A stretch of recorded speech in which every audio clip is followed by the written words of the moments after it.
CD 10.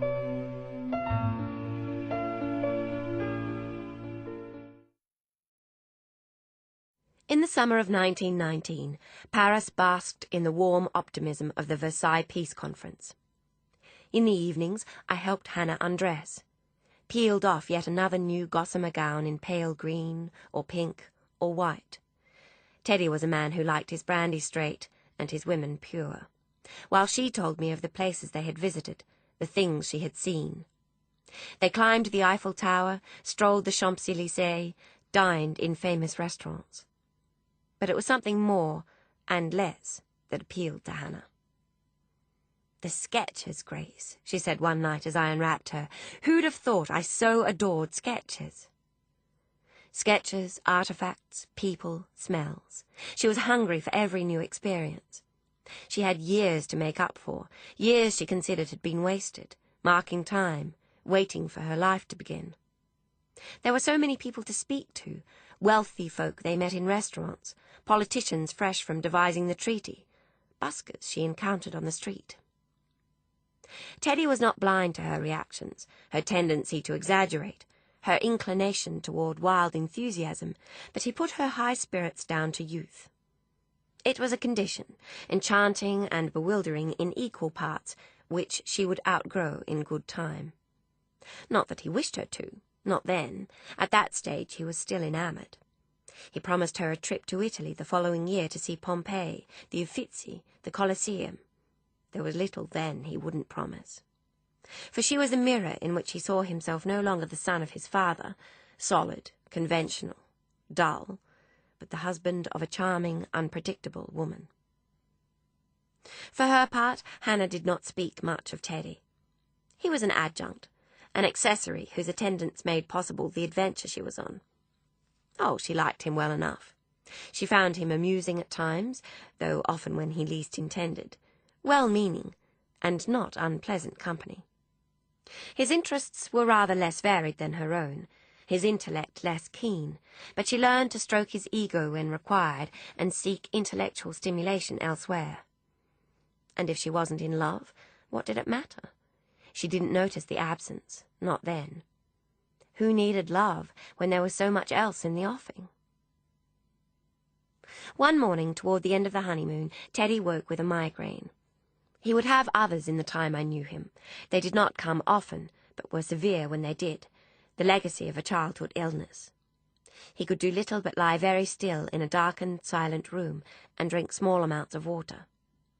Hannah was unsettled that first time. She had been shielded, for the most part, from the unpleasantness of illness. She made an uncertain offer to sit with him, but Teddy was a sensible man, not given to extracting comfort from the discomfort of others. He told her there was nothing she could do, that it was a crime not to enjoy her last days in Paris. I was required as companion. Teddy considered it unseemly that a lady be seen alone in the street, no matter that she was married. Hannah had no wish to shop and had grown tired of being indoors. She wanted to explore, to unearth her very own Paris.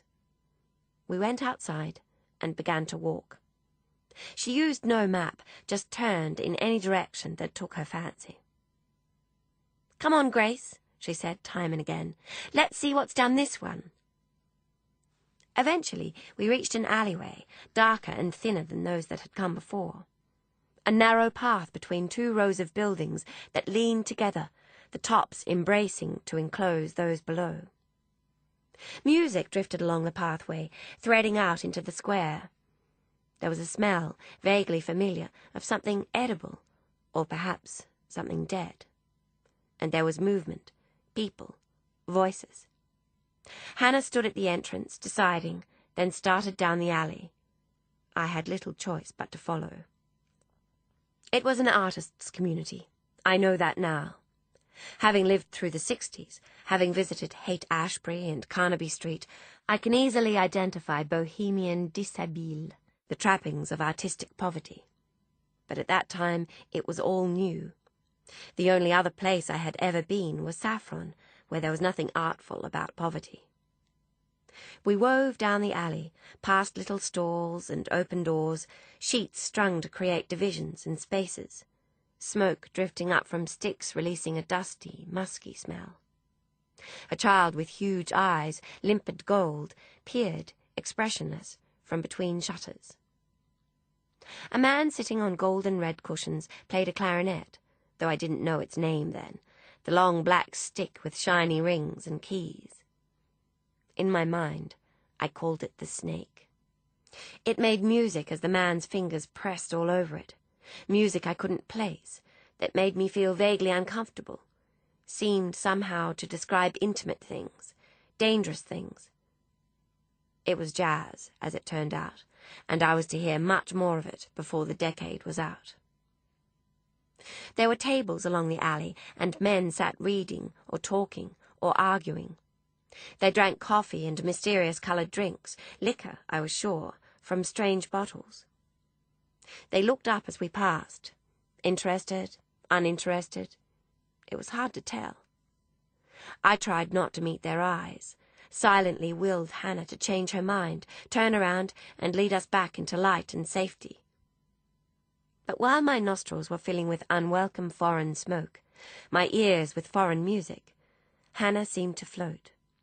Her attention was elsewhere. Along the alley walls, pictures were strung, but not like those at Riverton. These were charcoal. Human faces, limbs, eyes, staring out at us from beneath the bricks. Hannah stopped before a picture. It was large, and was the only one to include a whole person. It was a woman sitting on a chair. Not an armchair, or a chaise longue, or an artist's couch. A plain wooden chair, with heavy legs. Her knees were apart, and she sat facing directly ahead. She was naked, and she was black, luminous in charcoal. Her face stared from the painting.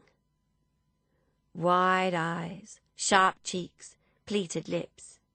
Her hair was wrapped into a knot behind her head, like a warrior queen. I was shocked by the painting, expected Hannah to react similarly, but she felt something different. She reached out and touched it, stroked the curved line of the woman's cheek. She inclined her head. A man was somehow beside her. "You like?" he said, heavy accent, heavier lids. I didn't like the way he looked at Hannah. He knew she had money. He could tell by her clothing. Hannah blinked, as if released from a spell. "Oh, yes," she said softly. "You want to buy, perhaps?" Hannah pressed her lips together, and I knew what she was thinking. Despite his professed love of art, Teddy would not approve. And she was right. There was something about the woman, the painting, that was dangerous, subversive, and yet Hannah wanted it. It reminded her, of course, of the past, of the game, Nefertiti, a role she had played with the unencumbered vigour of childhood. She nodded. Oh, yes, she wanted it. Misgivings prickled beneath my skin. The man's face remained expressionless. He called someone. When there was no answer, he gestured for Hannah to follow. They seemed to have forgotten my presence, but I stayed close to her as she followed him to a small red door. He pushed it open. It was an artist's studio, little more than a dark hole in the wall. The walls were faded green, wallpaper peeling in long strips. The floor, what I could see of it beneath the hundreds of loose paper sheets scarred with charcoal, was stone. There was a mattress in the corner, covered with faded cushions and a quilt. Empty liquor bottles were strewn around its edges. Inside was the woman from the painting. To my horror, she was naked. She looked at us with interest that was quickly extinguished, but didn't say anything. She stood up, taller than us, taller than the man, and walked to the table. There was something in her movement, a freedom, a disregard for the fact that we were watching her, could see her breasts, one larger than the other, that unnerved me. These weren't people like us. Like me. She lit a cigarette and smoked it as we waited. I looked away. Hannah didn't. "Madame wants to buy your portrait," said the man in stilted English. The black woman stared at Hannah, then said something in a language I didn't speak. Not French. Something far more foreign. The man laughed and said to Hannah, "It's not for sale."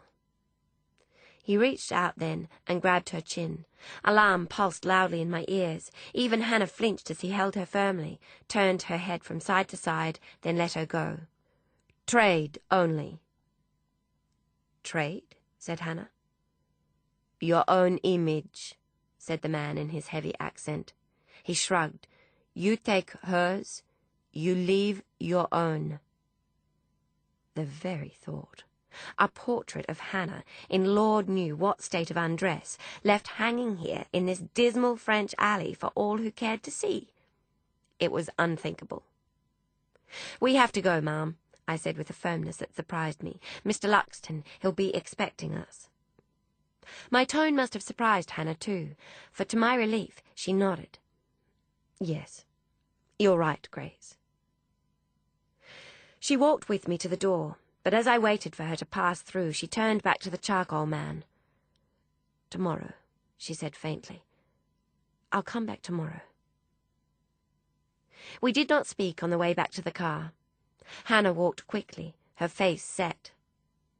That night I lay awake, anxious and afraid, wondering how to stop her, certain that I must. There was something in the sketch that unsettled me, something I saw in Hannah's reflection when she looked at it. A flicker reignited. Lying in my bed that night, sounds of the street took on a malevolence they hadn't had before. Foreign voices, foreign music, a woman's laughter in a nearby apartment. I longed to return to England, to a place where the rules were clear and everybody knew their place. It didn't exist, of course, this England, but the night times have a way of encouraging extremes. As it happens, things next morning took care of themselves. When I went to dress Hannah, Teddy was already awake and sitting in the armchair. His head was still aching, he said, but what kind of a husband would he be if he left his pretty wife alone on the final day of their honeymoon? He suggested they go shopping. "It's our last day. I'd like to take you out to pick some souvenirs, something to remind you of Paris." When they returned, I noted, the sketch was not amongst the things Hannah had me pack for England. I'm not sure whether Teddy refused and she acceded, or whether she knew better than to ask, but I was glad. Teddy had bought her a fur wrap instead, mink, with brittle little paws and dull black eyes. And so we returned to England. I am thirsty. There is someone sitting beside me again, but it is not Sylvia. It is a woman, heavily pregnant, with bags of knitted dolls and homemade jams at her feet. Her face is shiny and moist, and her makeup has slipped an inch since application. Black crescents rest on her upper cheeks. She is looking at me, has been watching me for some time, I suspect. I nod. It seems to be expected. I consider asking her to fetch me something to drink, but I quickly decide against it.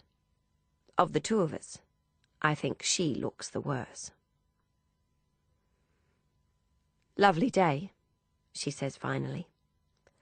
"Nice and warm." I can see the beads of sweat about her hairline, the darker strip of fabric that clings beneath her heavy breasts. "Lovely," I say. "Very warm." She smiles wearily and looks away. We returned to London on the 19th of July, 1919, the day of the peace procession. The driver steered us through cars and omnibuses and horse-drawn carriages, along crowd-lined streets where people had crammed together to wave flags and streamers. The ink was still wet on the treaty, sanctions that would lead to the bitterness and division responsible for the next World War, but folk back home knew none of that. Not then. They were just glad that the south wind no longer dragged the sound of gunfire across the Channel, that there'd be no more boys dying at the hands of other boys on the plains of France. The car dropped me off with the bags at the London townhouse and then continued on. Simeon and Estella were expecting the newlyweds to join them for afternoon tea. Hannah would have preferred to go straight home, but Teddy was insistent. He hid a smile. He had something up his sleeve. A footman emerged from the front entrance, took a suitcase in each hand, then disappeared back into the house. Hannah's personal bag he left at my feet. I was surprised. I hadn't expected other servants, not yet, and wondered vaguely who'd engaged him. I stood, breathing in the atmosphere of the square. Gasoline mingled with the sweet tang of warm manure. I craned my neck to take in all 6 stories of the grand house. It was brown brick with white columns either side of the front entrance, and it stood to attention in a line of identical others. One of the white columns bore the black number 17. Number 17, Grosvenor Square. My new home, where I was to be a real lady's maid. The servants' entrance was a flight of stairs that ran parallel to the street, from pavement to basement, and was bordered by a black cast-iron railing. I picked up Hannah's bag of particulars and started down. The door was closed, but muffled voices, unmistakably angry, seeped from inside. Through the basement window I saw the back of a girl whose bearing, saucy, Mrs. Townsend would have said, along with the flock of bouncy yellow curls escaping from beneath her hat, gave the impression of youthfulness. She was arguing with a short, fat man, whose neck was disappearing beneath a red stain of indignation. She punctuated a final, triumphant statement by swinging a bag over her shoulder and striding toward the door. Before I could move, she had pushed it open, and we were face to startled face, warped reflections in a sideshow mirror. She reacted first, hearty laughter that sprayed saliva on my neck. "And I thought housemaids was hard to come by," she said. "Well, you're welcome to it. Fat chance I'm going to scrounge round in other people's dirty houses for minimum wage." She pushed past and dragged her suitcase up the stairs. At the top she turned and shouted, "Say goodbye, Izzy Batterfield. Bonjour, Mademoiselle Isabella." And with a final ripple of laughter, a theatrical flounce of her skirt, she was gone. Before I could respond, explain that I was a lady's maid, not a housemaid at all. I knocked on the door, still ajar. There was no answer, and I took myself inside. The house had the unmistakable smell of beeswax, though not Stubbins and Co., and potatoes, but there was something else, something underlying it, which, though not unpleasant, rendered everything unfamiliar. The man was at the table, a skinny woman standing behind, hands draped over his shoulders, gnarled hands, skin red and torn around the fingernails. They turned to me as one. The woman had a large black mole beneath her left eye. "Good afternoon," I said. "Good, is it?" said the man. "I've just lost my 3rd housemaid in as many weeks. We've a party scheduled for 2 hours hence, and you want me to believe it's a good afternoon?" "There now," said the woman, pursing her lips. "She was a tarty one, that Izzy. Career as a fortune-teller, indeed. If she's got the gift, I'm the Queen of Sheba. She'll meet her end at the hands of an unhappy customer. You see if I'm wrong." There was something in the way she said it, a cruel smile that played about her lips, a glimmer of repressed glee in her voice that made me shudder. I was overcome by a desire to turn and leave the way I'd come, but I remembered Mr. Hamilton's advice that I was to start as I meant to continue. I cleared my throat and said with all the poise I could muster, "My name is Grace Reeves." They looked at me with shared confusion. "The mistress's lady's maid?" The woman drew herself to full height, narrowed her eyes, and said, "The mistress never mentioned a new lady's maid." I was taken aback. "Did she not?" I stammered, despite myself. I'm certain she wrote with instructions from Paris. I posted the letter myself."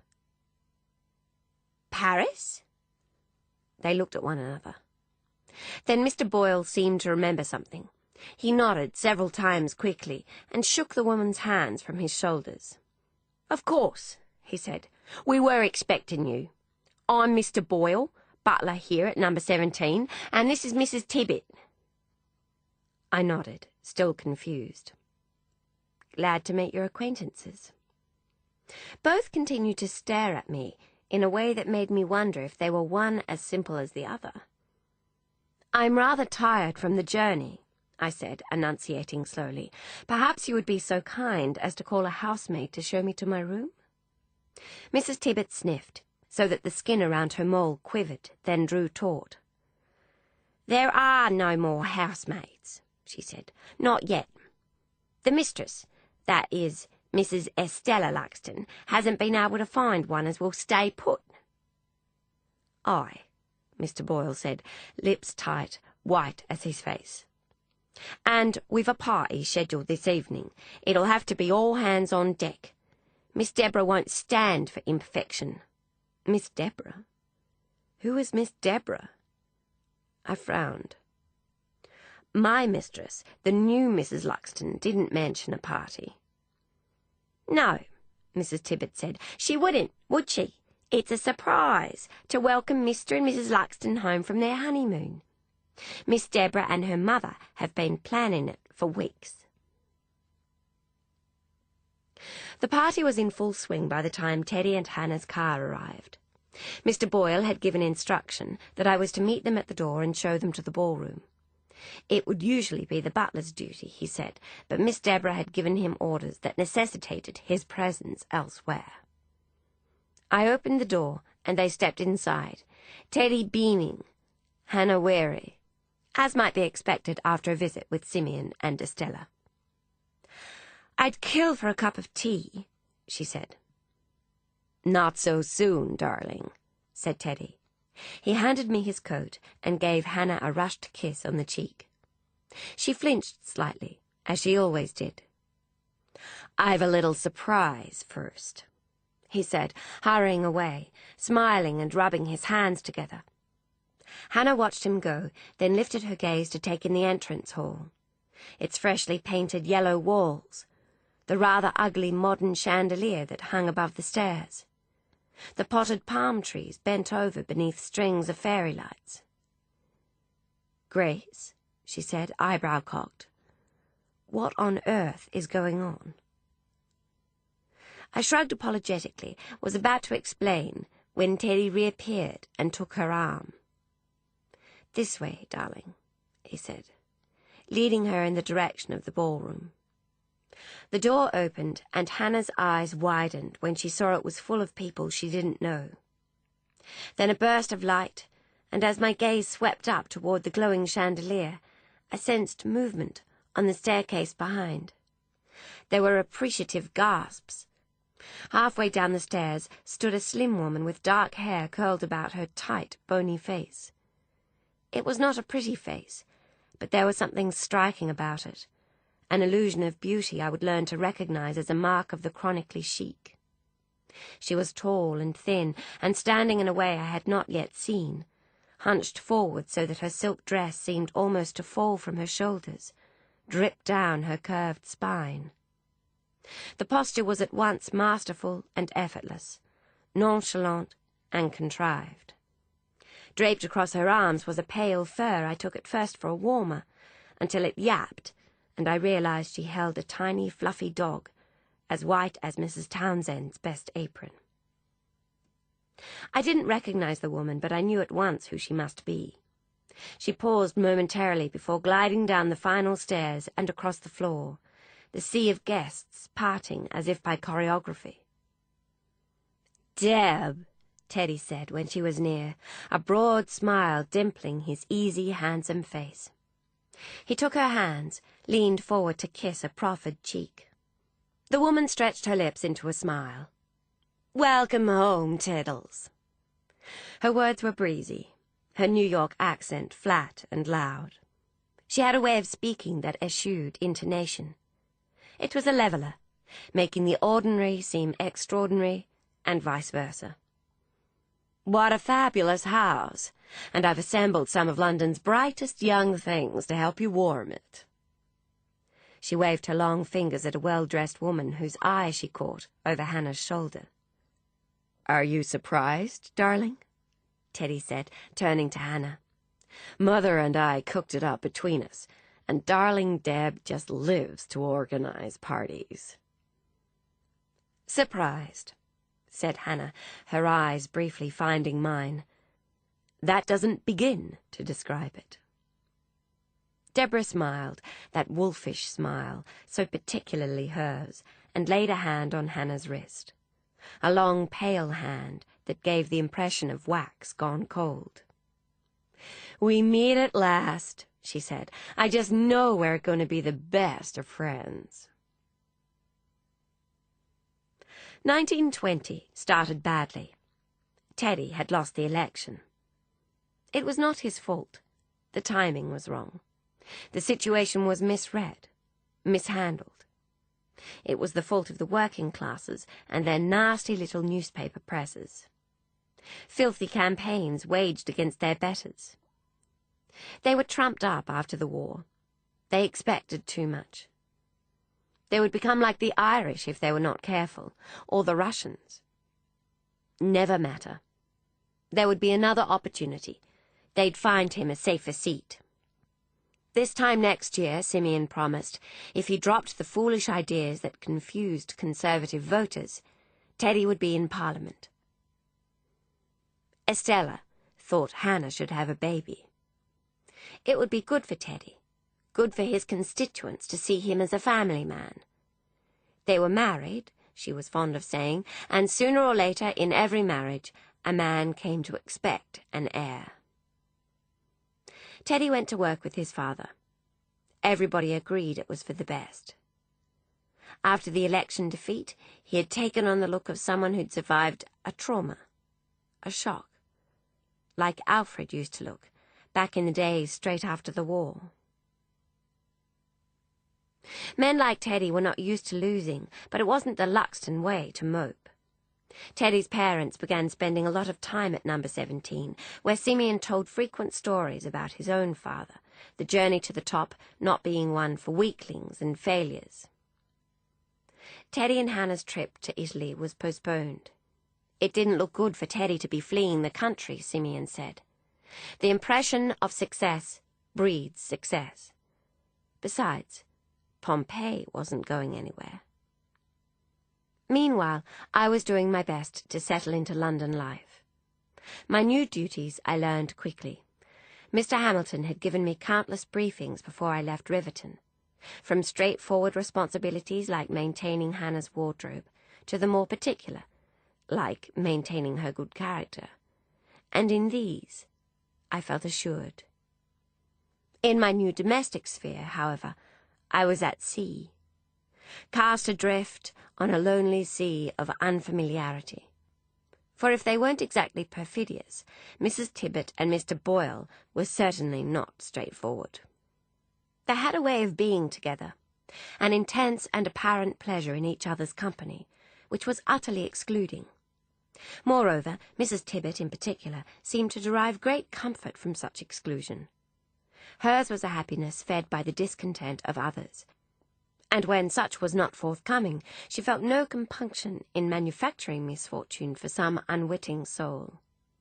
I learned quickly that the way to survive at number 17 was to keep myself to myself and to watch my own back. It was a drizzly morning when I found Hannah standing alone in the drawing-room. Teddy and Simeon had just left for their offices in the city, and she was watching the street. Motor cars, bicycles, busy people walking back and forth, here and there. "Would you like to take your tea, ma'am?" I said. No answer. "Or perhaps I could have the chauffeur bring the car around?" I came closer, and I realized Hannah had not heard. She was in company with her own thoughts, and I could guess at them without much trouble. She was bored, wore an expression I recognized from the long days at Riverton when she would stand at the nursery window, Chinese box in hand, waiting for David to arrive. Desperate to play the game. I cleared my throat, and she looked up. When she saw me, she cheered somewhat. "Hello, Grace," she said. I repeated my question then, about where she'd like her tea. "The morning room," she said, "but tell Mrs. Tibbet not to worry about scones. I'm not hungry. It doesn't seem right to eat alone." "And after, Ma'am?" I said. "Shall I have the car brought around?" Hannah rolled her eyes. "If I have to tolerate one more round of the park, I'll go mad. I don't understand how the other wives stand it. Do they truly have nothing better to do than be driven in the same circles, day in, day out?" "Would you like to sew, perhaps, Ma'am?" I knew she would not. Hannah's constitution had never been suited to stitching. It took a patience at odds with her temperament. "I'm going to read, Grace," she said. "I've a book with me." And she held up her well-worn copy of Jane Eyre. "Again, Ma'am?" She shrugged, smiled. "Again." I don't know why that troubled me so, but it did. It rang some small bell of warning that I didn't know how to heed. Teddy worked hard, and Hannah made an effort.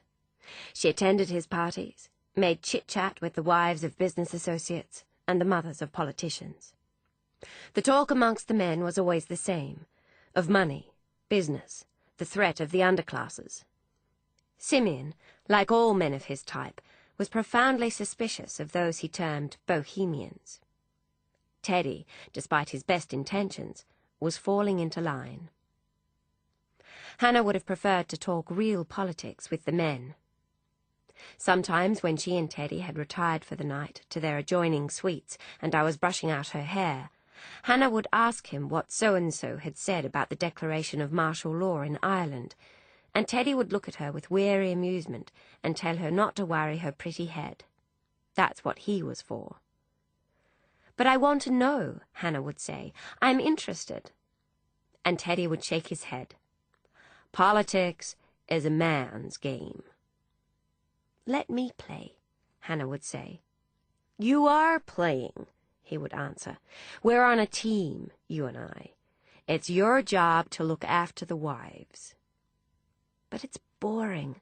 They're boring. I want to talk about important things. I don't see why I can't." "Oh, darling," Teddy would say simply, "because it's the rules. I didn't make them, but I have to stick to them." He would smile then and chip her shoulder. "It's not all bad, eh? At least you've got Mother to help, and Deb. She's a sport, isn't she?" Hannah had little choice then but to nod grudgingly. It was true. Deborah was always on hand to help. Would continue to be now she'd decided not to return to New York. A London magazine had offered her a position writing society fashion pages, and how could she resist? A whole new city of ladies to decorate and dominate. She would be staying with Hannah and Teddy until she found a suitable place of her own. After all, as Estella had pointed out, there was no reason to hurry.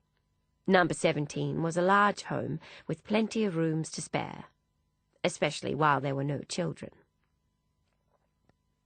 In November of that year, Emmeline came to London for her 16th birthday. It was her first visit since Hannah and Teddy's marriage, and Hannah had been looking forward to it. She spent the morning waiting in the drawing-room, hurrying to the window whenever a motor-car slowed outside, only to return, disappointed, to the sofa when it proved a false alarm. In the end, she had grown so despondent she missed it. She didn't realize Emmeline had arrived until Boyle knocked on the door and made his announcement. "Miss Emmeline to see you, ma'am." Hannah squealed and jumped to her feet as Boyle showed Emmeline into the room. "Finally," she said, hugging her sister tightly. "I thought you'd never get here." She stepped back and turned to me. "Look, Grace, doesn't she look beautiful?" Emmeline gave a half-smile, then quickly schooled her mouth back into a sulky pout. Despite her expression, or perhaps because of it, she was beautiful. She'd grown taller and thinner, and her face had gained new angles that drew attention to her full lips and large round eyes. She had mastered the attitude of tired disdain, which suited so perfectly her age and era. "Come, sit down," Hannah said, leading Emmeline to the sofa. "I'll call for tea." Emmeline slumped into the corner of the sofa and, when Hannah turned away, smoothed her skirt. It was a plain dress of a season ago.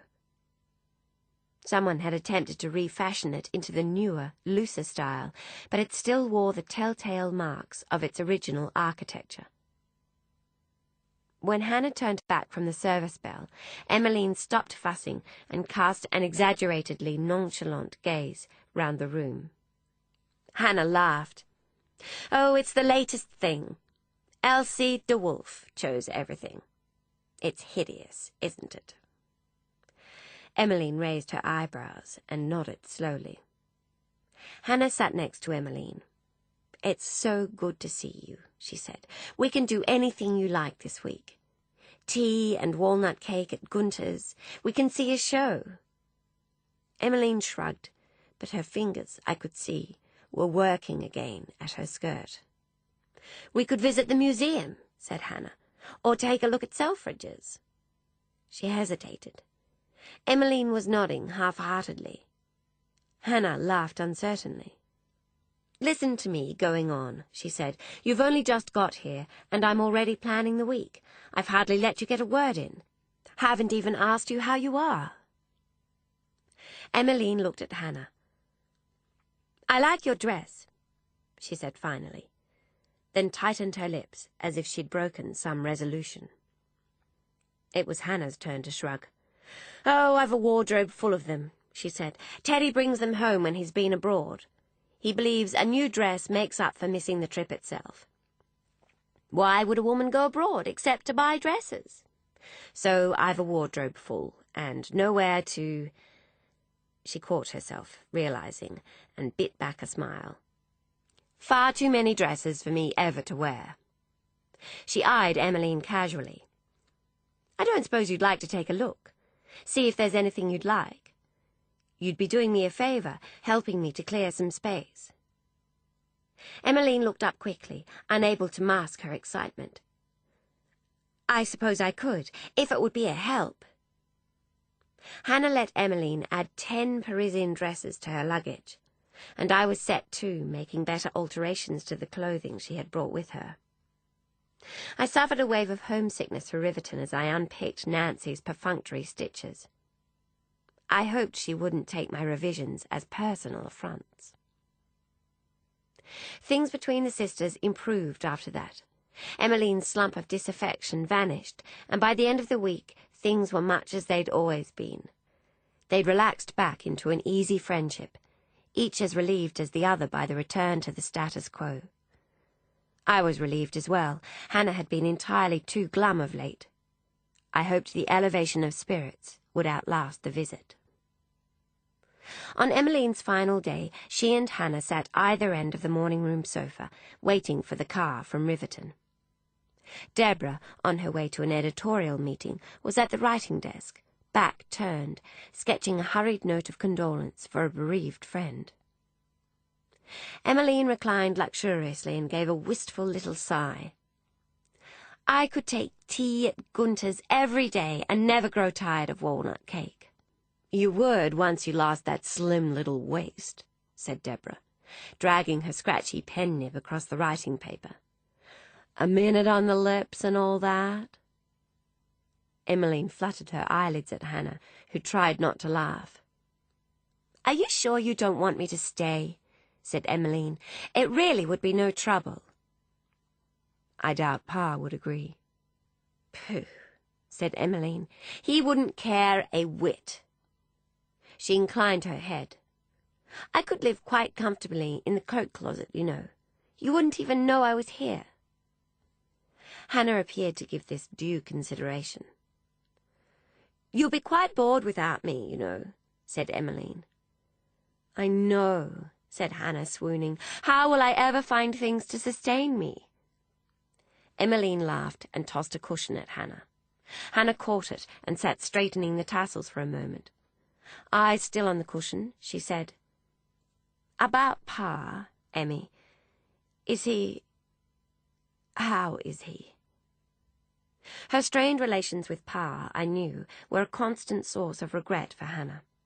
On more than one occasion I had found the beginnings of a letter in her escritoire, but none were ever posted.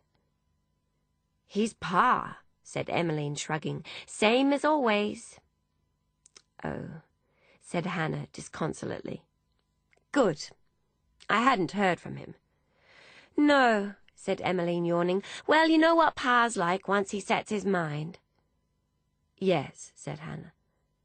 "Still, I rather thought—" Her voice tapered off, and for a moment there was silence between them. Though Deborah's back was turned, I could see her ears had pricked, with Alsatian hunger, at the hint of gossip. Hannah must have seen too, for she straightened and changed the subject with forced brightness. "I don't know whether I mentioned, Emmy, I'd thought to take some work when you've gone." "Work?" said Emmeline. "In a dress shop?" Now Deborah laughed.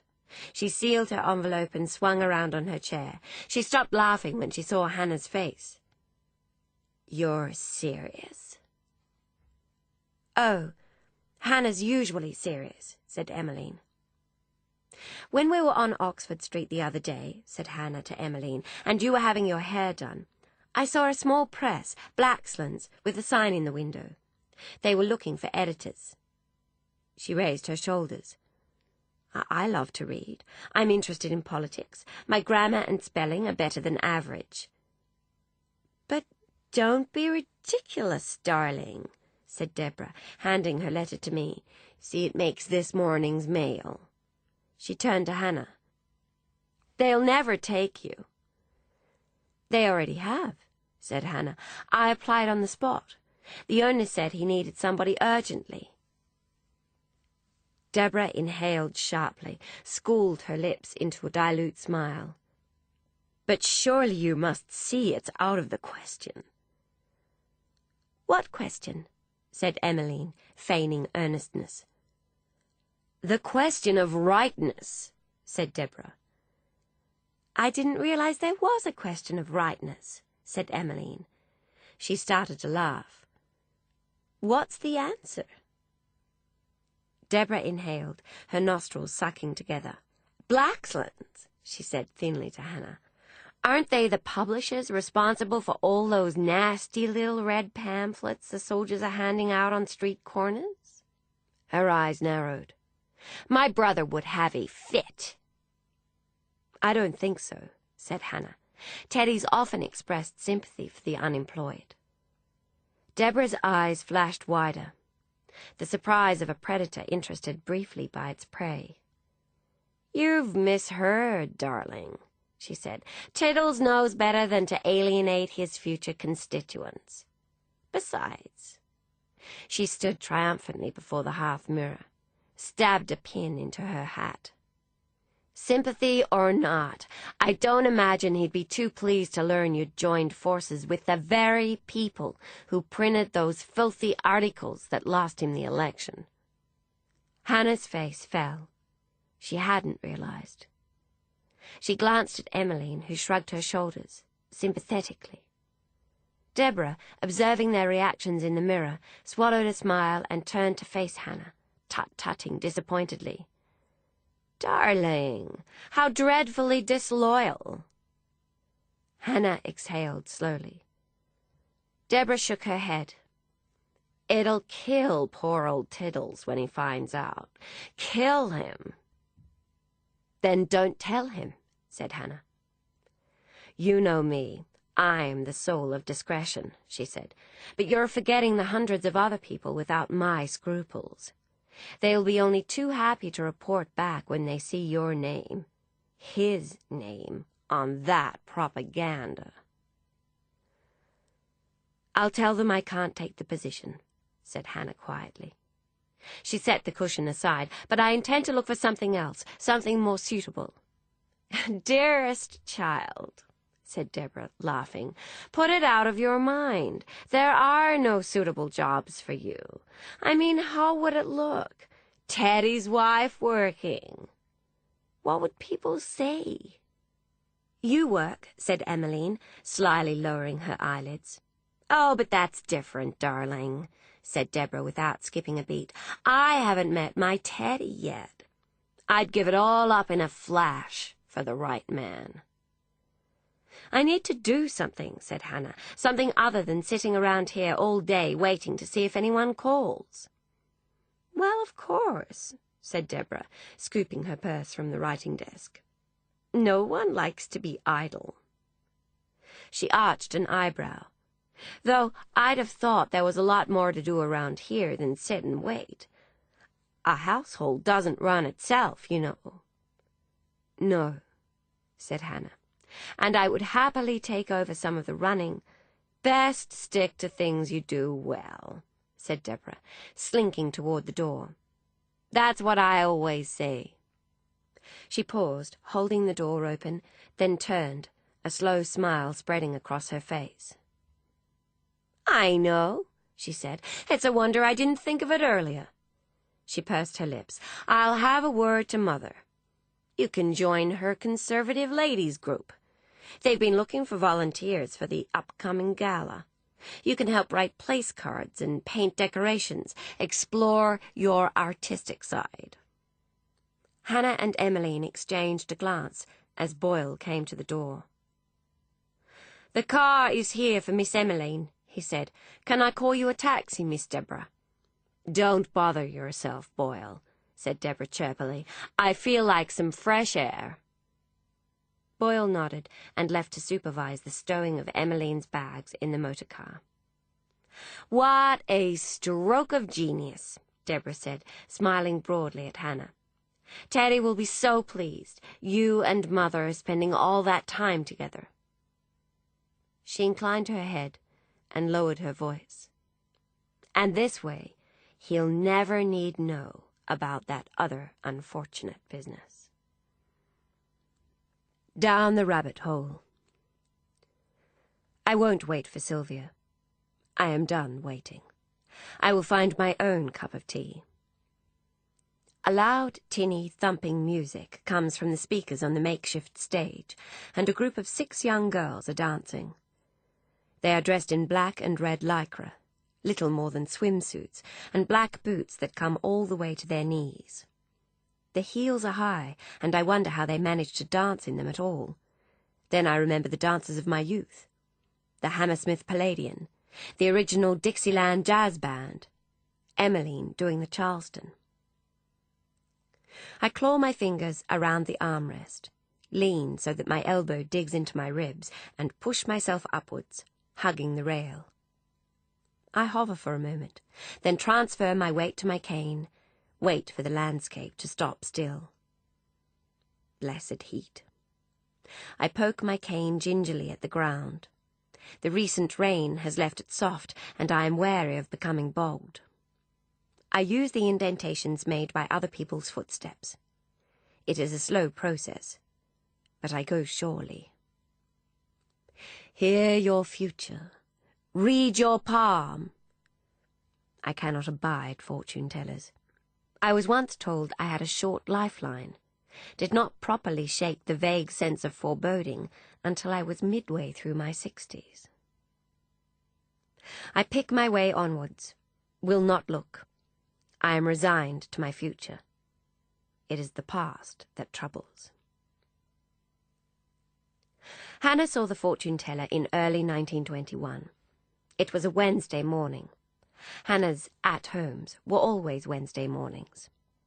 Deborah was meeting Lady Lucy Duff-Gordon at the Savoy Grill, and Teddy was at work with his father. Teddy had lost his air of trauma by then. He looked like someone who had woken from a strange dream, relieved to realize he was still who he used to be. He had been surprised, he told Hannah one night at dinner, at how much opportunity the world of banking offered. Not just for the acquisition of wealth, he was quick to specify. Rather, for the nourishment of a man's cultural interests. Soon, he promised, when the time was right, he was going to ask his father whether he might head up a foundation to nurture young painters, or sculptors, or some other sort of artist. Hannah said that sounded wonderful, and turned her attention back to her meal while he spoke of his new manufacturing client. She was becoming used to the chasm between Teddy's intentions and his actions. A parade of fashionably dressed women had been leaving number 17 for the past 5 minutes when I started to clear the tea items. We had just lost our 5th housemaid, and no replacement had yet been found. Only Hannah, Fanny, and Lady Clementine remained sitting on the lounges, finishing their tea. Hannah was tapping her spoon lightly, distractedly, against her saucer. She was anxious for them to go, though I did not yet know why. "Really, dear," Lady Clementine said, eyeing Hannah over her empty teacup, "you should think about starting a family." She exchanged a glance with Fanny, who repositioned proudly her own sizable heft. She was expecting her second. "Children are good for a marriage, aren't they, Fanny?" Fanny nodded, but was unable to speak, as her mouth was full with sponge cake. "A woman married too long without children," Lady Clementine said dully, "people start to talk." "I'm sure you're right," said Hannah, "but there's really nothing to talk about." She said it so breezily, I shivered. One would have been hard-pressed to detect the hint of strife beneath the veneer, the bitter arguments Hannah's failure to fall was causing. Lady Clementine exchanged a glance with Fanny, who raised her eyebrows. "There's nothing wrong, is there? Downstairs?" My first thought was that she referred to our lack of housemaids. I realized her true meaning only when Fanny swallowed her cake and added eagerly, "There's doctors you could see. Ladies' doctors." There was really very little Hannah could say to that. Well, there was, of course. She could have told them to mind their own business, and once she probably would have. But time had been rubbing at her edges, so she said nothing. She just smiled and silently willed them to leave. When they had gone, she collapsed back into the sofa. "Finally," she said. "I thought they'd never go." She watched me loading the last of the cups onto my tray. "I'm sorry you have to do that, Grace." "It's all right, Ma'am," I said. "I'm sure it won't be for long." "All the same," said Hannah, "you're a lady's maid. I'll speak to Boyle about finding a replacement." I continued arranging the teaspoons. Hannah was still watching me. "Can you keep a secret, Grace?" "You know I can, Ma'am." She withdrew something, a folded piece of newspaper, from beneath her skirt waist, and smoothed it open. "I found this in the back of one of Boyle's newspapers." She handed it to me. "Fortune teller," it read. "Renowned spiritualist. Communicate with the dead. Learn your future." I couldn't hand it back quickly enough, wiped my hands on my apron afterwards. I had heard talk downstairs about such things. It was the newest craze, the result of mass bereavement. In those days, everyone wanted a word of consolation from their dear lost loves. "I have an appointment this afternoon," Hannah said. I couldn't think what to say. I wished she hadn't told me. I exhaled. "If you don't mind me saying, Ma'am, I don't hold with seances and the like." "Really, Grace?" Hannah said, surprised. "Of all people, I'd have thought you'd be more open-minded. Sir Arthur Conan Doyle is a believer, you know. He communicates regularly with his son Kingsley. He even has seances at his home." She wasn't to know that I was no longer devoted to Sherlock Holmes, that in London I had discovered Agatha Christie. "It's not that, Ma'am," I said quickly. "It's not that I don't believe." "No?" "No, Ma'am, I believe all right. That's the problem. It's not natural. The dead. It's dangerous to interfere. She raised her eyebrows, considering the fact. Dangerous? It was the wrong approach to take. By mentioning danger, I'd only made the proposition more attractive. "I shall go with you, ma'am," I said. She had not expected this, was unsure whether to be annoyed or touched. In the end, she was both. "No," she said quite sternly, "that won't be necessary. I'll be quite all right by myself."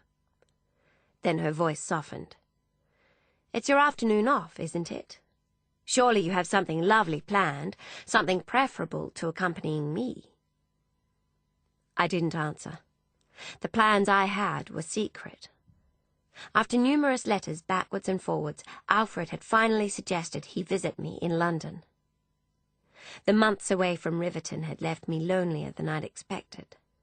Despite Mr. Hamilton's comprehensive coaching, I'd found there were certain pressures being a lady's maid that I hadn't anticipated, especially with Hannah seeming not as happy as a young bride should. And Mrs. Tibbott's penchant for making trouble ensured that none of the staff was prepared to let down their guard long enough to enjoy a camaraderie. It was the first time in my life I had suffered from isolation. And though I was wary of reading the wrong sentiment into Alfred's attentions, sure enough, I had done that once before, I found myself longing to see him. Nonetheless, I did follow Hannah that afternoon. My meeting with Alfred wasn't until later in the evening. If I went quickly, I'd have time to make sure she arrived, then departed again in good condition. I'd heard enough stories about spiritualists to convince me it was the wisest course. Mrs. Tibbott's cousin had been possessed, she said, and Mr. Boyle knew of a fellow whose wife was fleeced and had her throat cut. More than that, while I wasn't certain how I felt about spiritualists, I was certain enough about the type of people who were drawn to them. Only people unhappy in the present seek to know the future. There was a thick fog out, grey and heavy. I followed Hannah along Aldwych like a detective on a trail, careful never to fall too far behind, careful she never slipped too long behind a cloud of fog. On the corner, a man in a trench coat was playing the mouth organ. Keep the home fires burning. They were everywhere, those displaced soldiers, in every alleyway, beneath every bridge, in front of every railway station.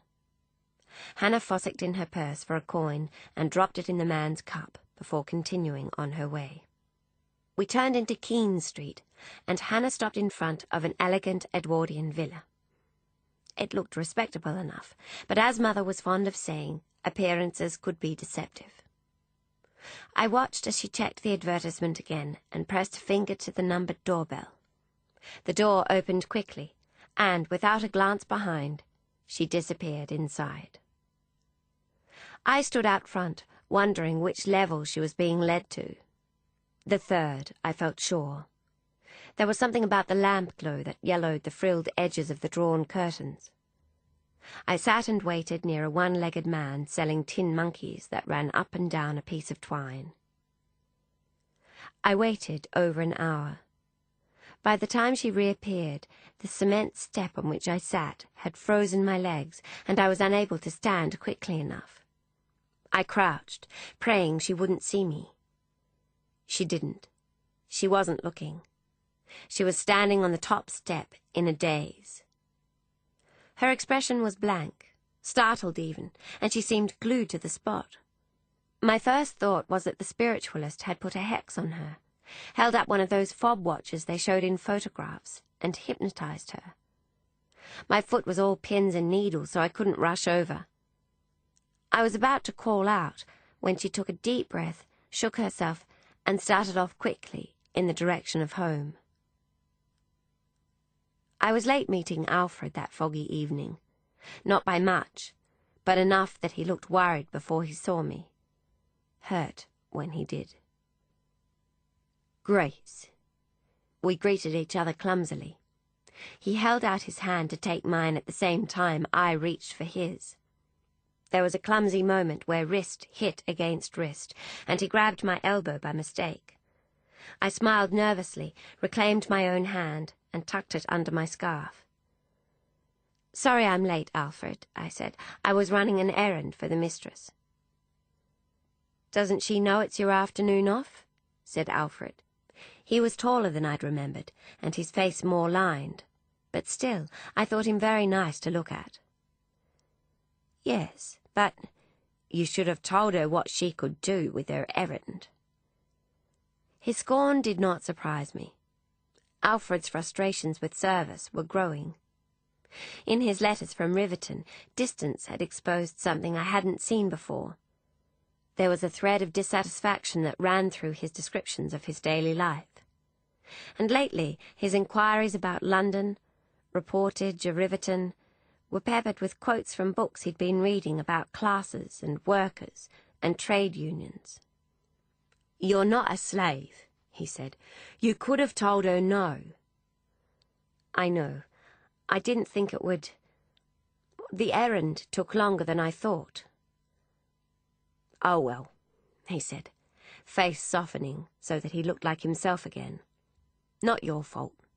Let's make the most of it before we're back to the salt mines, eh? How about a spot to eat before the film?" I was overwhelmed with happiness as we walked side by side. I felt grown up and rather daring, out about town with a man like Alfred. I found myself wishing he would link his arm through mine, that people might see us and take us for a married couple. "I looked in on your ma," he said, breaking my thoughts. "Like you asked." "Oh, Alfred," I said, "thank you. She wasn't too bad, was she?" "Not too bad, Grace." He hesitated a moment and looked away, "but not too good, neither, if I'm honest. A nasty cough. And her back's been giving her grief, she says." He drove his hands into his pockets. "Arthritis, isn't it?" I nodded. "It came on sudden when I was a girl. Got bad really fast.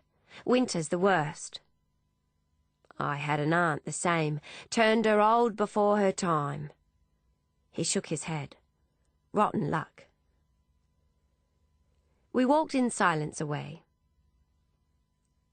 "Alfred," I said, "about Mother. Did she look to have enough, Alfred? Coal, I mean, and the like?" "Oh, yes," he said. "No problems there. A nice pile of coal." He leaned to bump my shoulder. "And Mrs. T makes sure she receives a nice parcel of sweets now and then." "Bless her," I said, eyes filling with grateful tears. "And you too, Alfred, for going to see her. I know she appreciates it, even if she wouldn't say so herself." He shrugged, said plainly, "I don't do it for your mother's gratitude, Gracie. I do it for you." A wave of pleasure flooded my cheeks. I cupped one side of my face with a gloved hand, pressed it lightly to absorb the warmth. "And how is everyone else?" I said shyly. "Back in Saffron. Is everybody well?" There was a pause as he absorbed my subject change. "Well, as can be expected," he said. "Downstairs, that is. Upstairs is another matter." "Mr. Frederick?" Nancy's last letter had suggested all was not right with him. Alfred shook his head. "Gone all gloomy since you left. Must have had a soft spot for you, eh?" He nudged me, and I couldn't help but smile.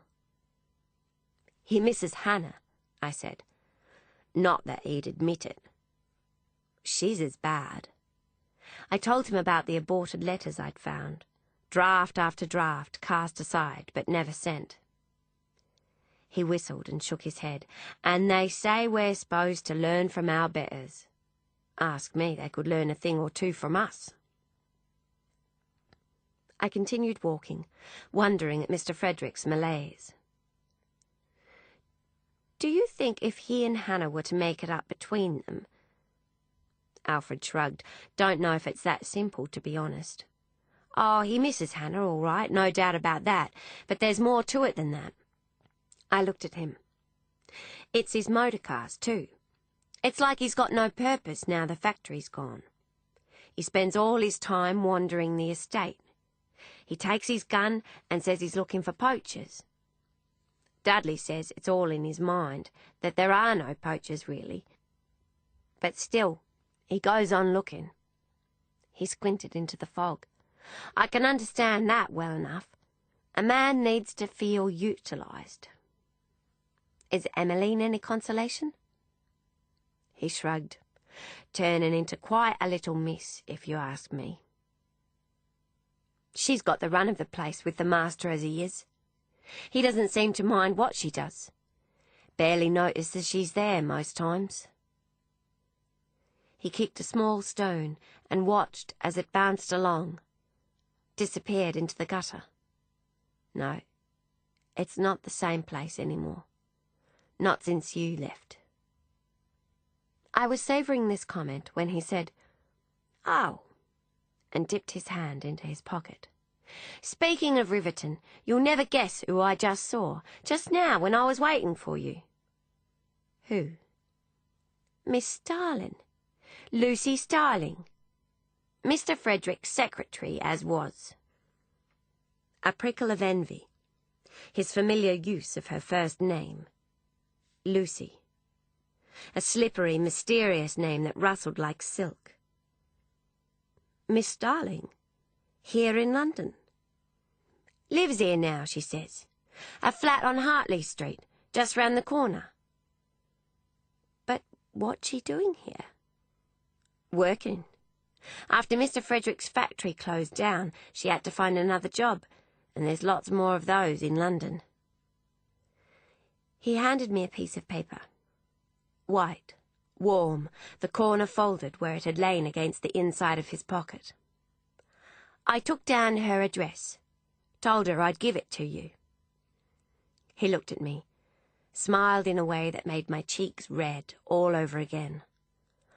"I'll rest easier," he said, "knowing you've a friend in London." I am faint. My thoughts swim back and forth, in and out, across the tides of history. The community hall, perhaps that's where Sylvia is. There will be tea there. The ladies' auxiliary will be sure to have set up in the kitchenette, selling cakes and pikelets, and watery tea with sticks in place of spoons. I pick my way toward the small flight of concrete stairs, steady as I go. I step, misjudge. My ankle cuts hard against the rim of a concrete stair. Someone clutches my arm as I falter. A young man with dark skin, green hair, and a ring right the way through his nostrils. "You all right?" he says, his voice soft, gentle. I cannot take my eyes from his nose ring, cannot find the words. "You're white as a sheet, darling. You here alone? You got someone I should call?" "There you are." It's a woman, someone I know. "Wandering off like that? I thought I'd lost you." She clucks like an old hen, plants her closed fists against her waist, only higher, so that she looks to be flapping fleshy wings. "What in heaven's name did you think you were doing?" "Found her here," says Greenhair, almost fell on her way up the stairs. "Is that right, you naughty thing?" Sylvia says. "I turn my back 1 minute. You'll give me a heart attack if you're not careful. I don't know what you are thinking." I begin to tell her, but stop. Realize that I cannot remember. I have the strongest sense that I was looking for something, that I wanted something. "Come on," she says, both hands on my shoulders, steering me away from the hall. "Anthony's dying to meet you." The tent is large and white, with one flap tied back to permit entry. A painted fabric sign is strung above the entrance. Saffron Green Historical Society. Sylvia manoeuvres me inside. It is hot and smells like freshly mown grass. A fluorescent light tube has been fastened to the ceiling frame, humming as it casts its anesthetic glow across the plastic tables and chairs. "That's him there," Sylvia whispers, indicating a man whose ordinariness renders him vaguely familiar. Grey-flecked brown hair, matching moustache, ruddy cheeks. He's in deep conversation with a matronly woman in conservative dress. Sylvia leans close. "Told you he was a good sort, didn't I?" I am hot, and my feet ache. I am confused. From nowhere, a delicious urge to petulance. "I want a cup of tea." Sylvia glances at me, quickly masks surprise. "Of course you do, ducky. I'll fetch you one, and then I've got a treat for you. Come and sit down." She bundles me over to sit by a hessian-covered board tiled with photographs, then disappears. It is a cruel, ironical art, photography. The dragging of captured moments into the future, moments that should have been allowed to evaporate with the past, should exist only in memories, glimpsed through the fog of events that came after. Photographs force us to see people before their future weighed them down, before they knew their endings. At first glance, they are a froth of white faces and skirts amid a sepia sea, but recognition brings some into sharp focus, while others recede. The first is the summer house, the one Teddy designed and had built when they took up residence in 1924. The photograph was taken that year, judging by the people in the foreground. Teddy stands near the incomplete stairs, leaning against one of the white marble entrance pillars. There is a picnic rug on the grassy escarpment nearby. Hannah and Emmeline sit on it, side by side, both with the same faraway look in their eyes. Deborah stands at the front of frame, tall body fashionably slumped, dark hair falling over one eye. She holds a cigarette in one hand. The smoke gives the impression of haze on the photo. If I didn't know better, I'd think there was a fifth person in the photo, hidden behind the haze. There's not, of course. There are no photos of Robbie at Riverton. He only came the 2 times. The second photograph has no people in it. It is of Riverton itself, or what was left of it after the fire swept through before the Second War. The entire left wing has disappeared, as if some mighty shovel descended from the sky and scooped out the nursery, the dining room, the drawing room, the family bedrooms. The remaining areas are charred black. They say it smoked for weeks. The smell of soot lingered in the village for months. I wouldn't know. By that time, war was coming. Ruth was born, and I was on the threshold of a new existence.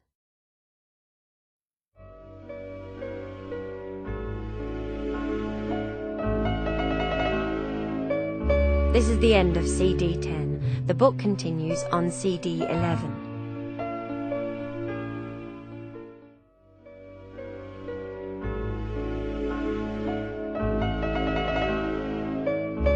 CD 11.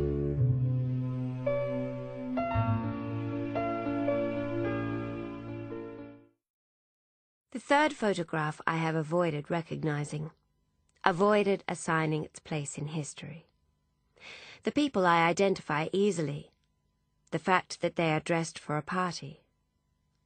There were so many parties in those days, people were always dressing up and posing for photographs. They could be going anywhere, but they are not. I know where they are, and I know what is to come. I remember well what they wore. I remember the blood, the pattern it sprayed across her pale dress, like a jar of red ink dropped from a great height. I never managed to remove it completely. It wouldn't have made much difference if I had. I should simply have thrown it out. She never looked at it again, certainly never wore it. In this photo, they do not know. They are smiling.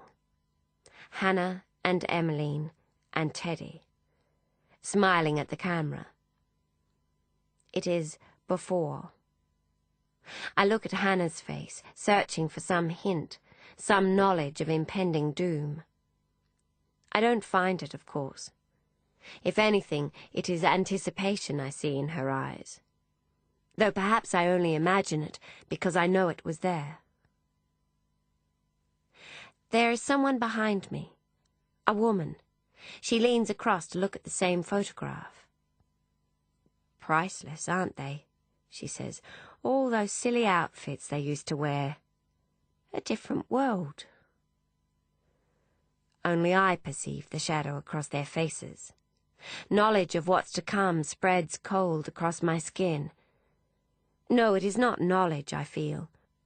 My leg is weeping where I bumped it, sticky liquid seeping down toward my shoe. Someone taps my shoulder. "Dr. Bradley?" A man is bending toward me, his beaming face near mine. He takes my hand. "Grace? May I call you that? It's a pleasure to meet you. Sylvia's told me so much about you. It really is a pleasure." Who is this man, speaking so loudly, so slowly, shaking my hand so fervently? What has Sylvia told him of me, and why? It's English I teach for a living, but history's my passion. I like to consider myself a bit of a local history buff. Sylvia appears through the tent's entrance, polystyrene cup in hand. "Here you are, then." Tea. Just what I felt like. I take a sip. It is lukewarm. I can no longer be trusted with hot liquids. I have dozed off unexpectedly one too many times. Sylvia sits in another chair. "Has Anthony told you about the testimonials?" She blinks mascara-clumped eyelashes at the man. "Have you told her about the testimonials?" "Hadn't quite got round to it," he says. "Anthony's videotaping a collection of personal stories from local people about the history of Saffron Green. It's to go to the Historical Society." She looks at me, smiles broadly. "He's got a funding grant and all. He's just been recording Mrs. Baker over there." She continues, with his help, to explain. Occasional snatches jump out from the rest. Oral histories, cultural significance, millennium time capsule, people in 100 years. Once upon a time, people kept their stories to themselves. It didn't occur to them that folks would find them interesting. Now everybody's writing a memoir, competing for the worst childhood, the most violent father. 4 years ago, a student from a nearby technical college came to Heathview asking questions. An earnest young man with acne and a habit of shredding the skin around his fingernails while he listened. He brought a little tape recorder and a microphone and a manila folder with a sheet of questions written out by hand. He went from room to room asking whether people would mind answering questions. He found plenty of folk only too happy to volunteer their stories. Mavis Budling, for one, kept him busy with tales of a heroic husband I knew she'd never had. I suppose I should be glad. In my second life, after it all ended at Riverton, after the Second War, I spent much of my time digging around, discovering people's stories, finding evidence, fleshing out bare bones. How much easier it would have been if everybody came replete with a record of their personal history. But all I can think of is a million tapes of the elderly ruminating on the price of eggs 30 years ago. Are they all in a room somewhere? A huge underground bunker, shelves from floor to ceiling, tapes lined up, walls echoing with trivial memories that no one has time to hear. There is only one person whom I wish to hear my story. One person for whom I set it down on tape. I only hope it will be worth it. That Ursula is right. That Marcus will listen and understand. That my own guilt and the story of its acquisition will somehow set him free. The light is bright. I feel like a bird in an oven. Hot, plucked, and watched. Why did I ever agree to this? Did I agree to this? Can you say something so we can test the levels? Anthony is crouched behind a black item. A video camera, I suppose. What should I say? A voice not my own. Once again. I'm afraid I really don't know what to say. Good. Anthony pulls away from the camera. That's got it. I smell the tent canvas, baking in the midday sun. I've been looking forward to speaking with you, he says, smiling. Sylvia tells me you used to work at the big house. Yes. No need to lean toward the microphone. It'll pick you up just fine where you are. I had not realized I was leaning, and inch backwards into the seat curve with the sense that I've been chastised. You worked at Riverton. It is a statement. No answer required, yet I cannot curb my urge to comply, to specify. I started in 1914 as a housemaid. He is embarrassed. For himself or for me, I do not know. Yes. Well, he moves on swiftly. You worked for Theodore Luxton. He says the name with some trepidation, as if by invoking Teddy's spectre he may be tarred by his ignominy. Yes. Excellent. Did you see much of him? He means, did I hear much? Can I tell him what went on behind closed doors? I fear I shall be a disappointment. Not much. I was his wife's lady's maid at the time. You must have had quite a bit to do with Theodore in that case. No, not really. But I've read that the servants' hall was the hub of a household's gossip. You must have been aware of what was going on. No.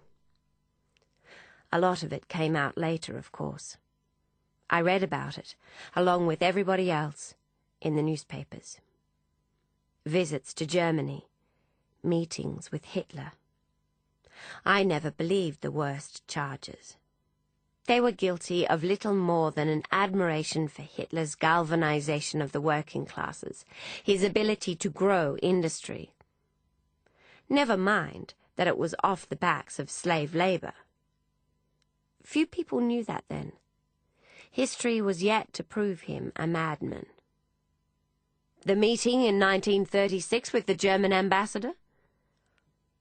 I no longer worked at Riverton then. I left a decade earlier.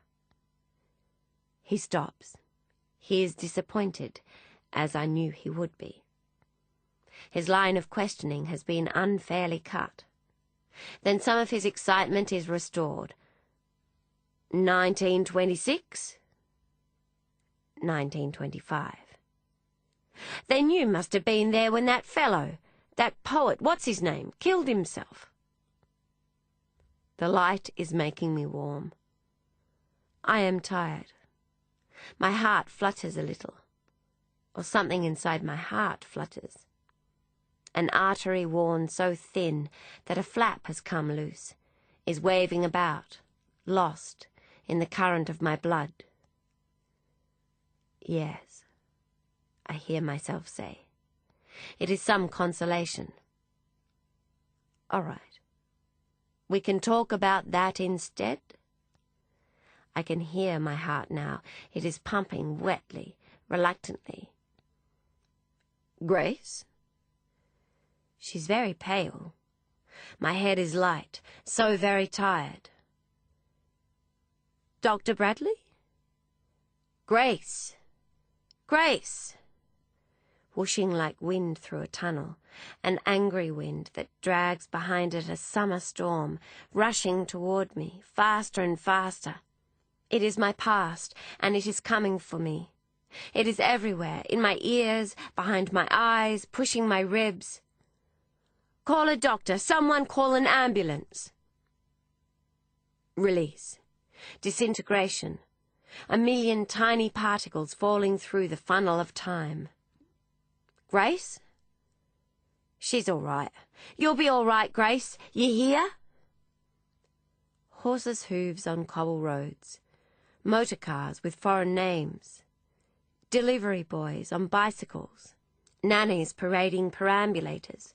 Skipping ropes, hopscotch, Greta Garbo, the original Dixieland Jazz Band, B. Jackson, the Charleston, Chanel No. 5, the mysterious affair at Styles, F. Scott Fitzgerald. Grace. My name? Grace? Sylvia? Hannah? She just collapsed. She was sitting there and... Stand back now, Ma'am. Let us get her in. A new voice. The slam of a door. A siren. Motion. Grace? It's Sylvia. Hold on, you hear? I'm with you. Taking you home. You just hold on. Hold on. To what? Oh... The letter, of course. It is in my hand. Hannah is waiting for me to bring her the letter. The street is icy, and the winter snow has just begun to fall. In the depths. It is a cold winter, and I am running. I can feel my blood, thick and warm in my veins, pulsing quickly beneath my cold face. Icy air makes my skin stretch taut across my cheekbones, as if it has shrunk smaller than its frame, is stretched over a rack. On tenterhooks, as Nancy would say. The letter I clutch tightly in my fingers. It is small, the envelope marked a little where its sender's thumb smudged still wet ink. It is hot off the press. It is from an investigator. A real detective with an agency in Surrey Street, a secretary at the door, and a typewriter on his desk. I have been dispatched to collect it in person, for it contains, with any luck, information far too inflammatory to be risked in the Royal Mail or over the telephone. The letter, we hope, contains the whereabouts of Emmeline, who has disappeared. It threatens to become a scandal. I am one of the few who have been trusted. The telephone call came from Riverton 3 days ago. Emmeline had been staying the weekend with family friends at an estate in Oxfordshire. She gave them the slip when they went to town for church. There was a car waiting for her. It was all planned. There is rumoured to be a man involved. I am pleased about the letter. I know how important it is that we find Emmeline. But I am excited for another reason, too. I am seeing Alfred tonight. It will be the first time since that foggy evening many months ago, when he gave me Lucy Starling's address, told me he cared for me, and late that night returned me to my door. We have exchanged letters in the months since with increased reliability and increased fondness, and now finally we are to see each other again. A real, proper engagement. Alfred is coming to London. He has saved his wages and purchased 2 tickets to Princess Ida. It is a stage show. It will be my first. I have passed the signs for shows when I have walked along the Haymarket on errands for Hannah, or on one of my afternoons off, but I have never been to see one. It is my secret. I do not tell Hannah. She has too much else on her mind, and I do not tell the other staff at number 17. Mrs. Tibbet's culture of unkindness has ensured they are all the sorts to tease, to poke cruel fun for the smallest reason. Once, when Mrs. Tibbet saw me reading a letter, from Mrs. Townsend, thank goodness, and not Alfred, she insisted on seeing it herself. She said it was her duty to ensure that the understaff are not behaving improperly, keeping up improper liaisons. The master would not approve. She is right in one way. Teddy has become strict recently in matters of staff. There are problems at work, and although he is not by nature ill-tempered, it seems even the mildest man is capable of bad humour when pushed. He has become preoccupied with matters of germs and hygiene, has begun issuing bottles of mouth gargle to the staff, insisting we use it. It is one of the habits he's adopted from his father. That is why the other servants are not to be told of Emmeline. One of them would be sure to tell, to score points from having been the one to inform. When I reach number 17, I enter via the servants' staircase and hurry through, anxious not to draw undue attention from Mrs. Tibbet. Hannah is in her bedroom, waiting for me. She is pale, has been pale since she received the call from Mr. Hamilton last week. I hand her the letter, and she immediately tears it open. She scans what is written, exhales quickly. "They've found her," she says without looking up. "Thank God. She's all right." She continues reading, inhales, then shakes her head. "Oh, Emmeline," she says under her breath. "Emmeline." She reaches the end, drops the letter to her side, and looks at me. She presses her lips together and nods to herself. She must be fetched immediately before it's too late. She returns the letter to its envelope. She does it agitatedly, cramming the paper too quickly. She has been like that lately, since she saw the spiritualist, nervous and preoccupied. "Right now, Ma'am." "Immediately. It's already been 3 days." "Would you like me to have the chauffeur bring the motor car round?" "No," says Hannah quickly. "No, I can't risk anyone finding out." She means Teddy and his family. "I'll drive myself." "Ma'am?" "Well, don't look so surprised, Grace. My father made motor cars. There's nothing to it." "Shall I fetch your gloves and scarf, Ma'am?"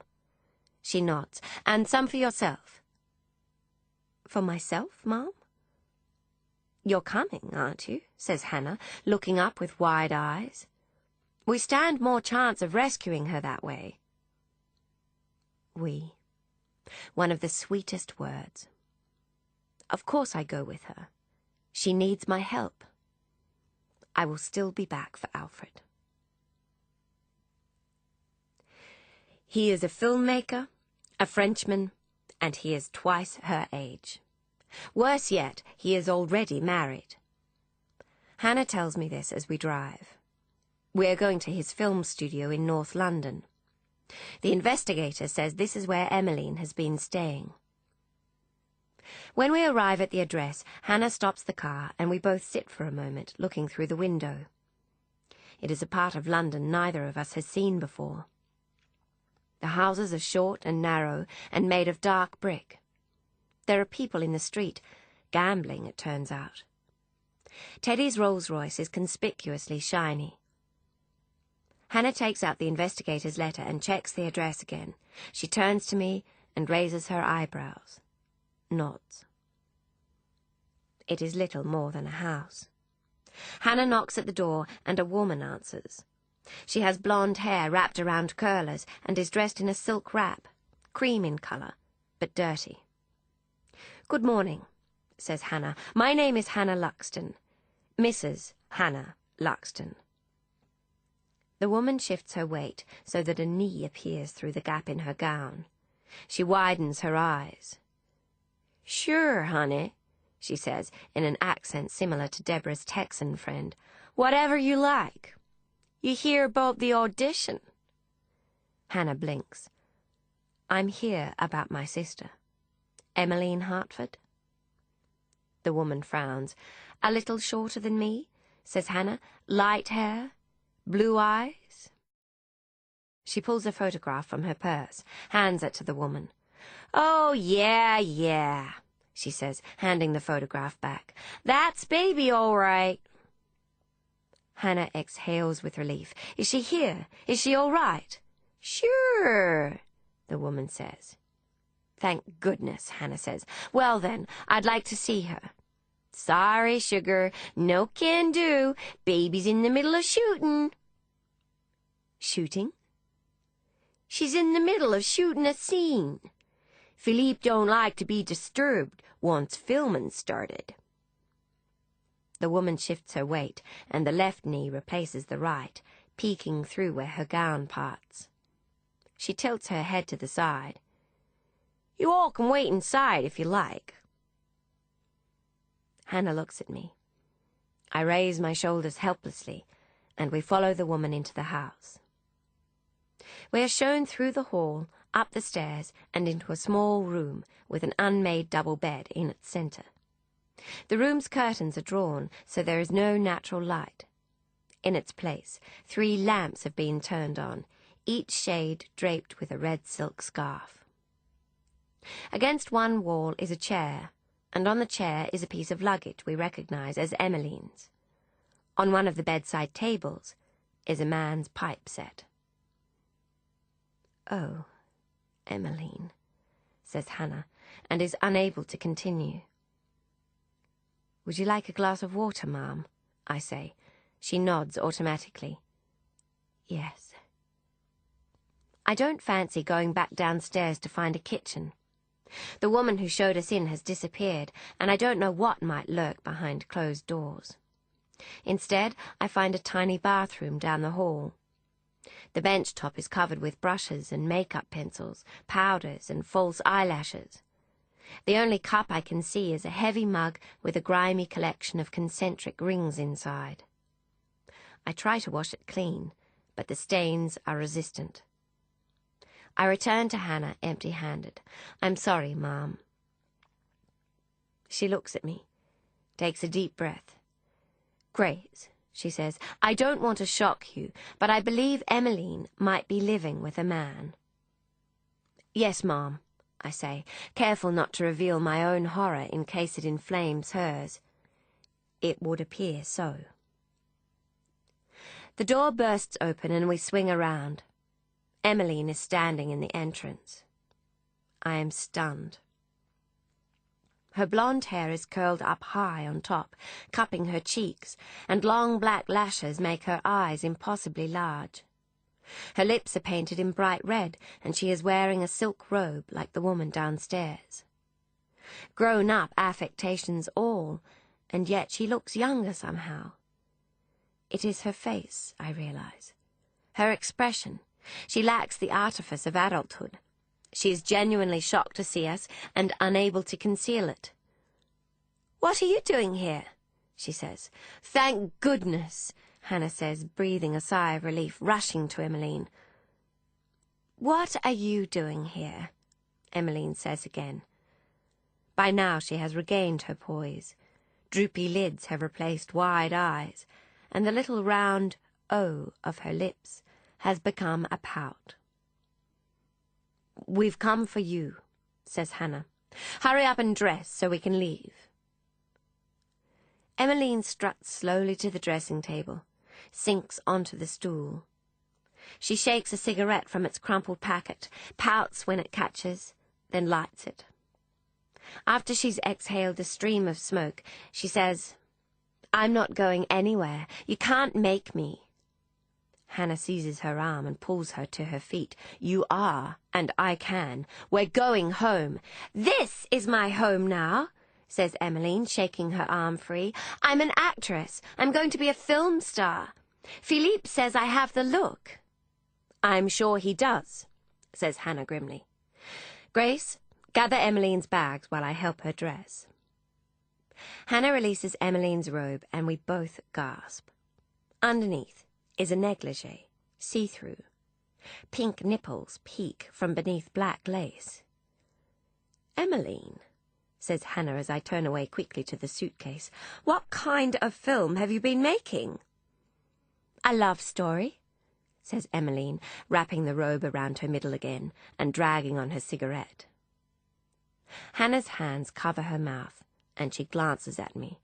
Round blue eyes, a mix of horror and concern and anger. It is far worse than either of us imagined. We are both lost for words. I hold out one of Emmeline's dresses. Hannah hands it to Emmeline. "Get dressed," she manages to say. "Just get dressed."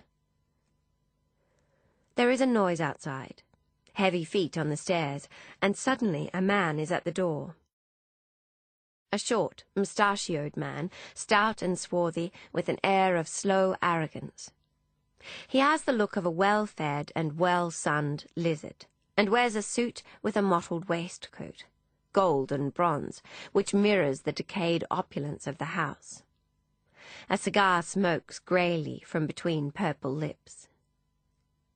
"Philippe," says Emmeline triumphantly, pulling free from Hannah. "What is this?" he says in a heavy French accent.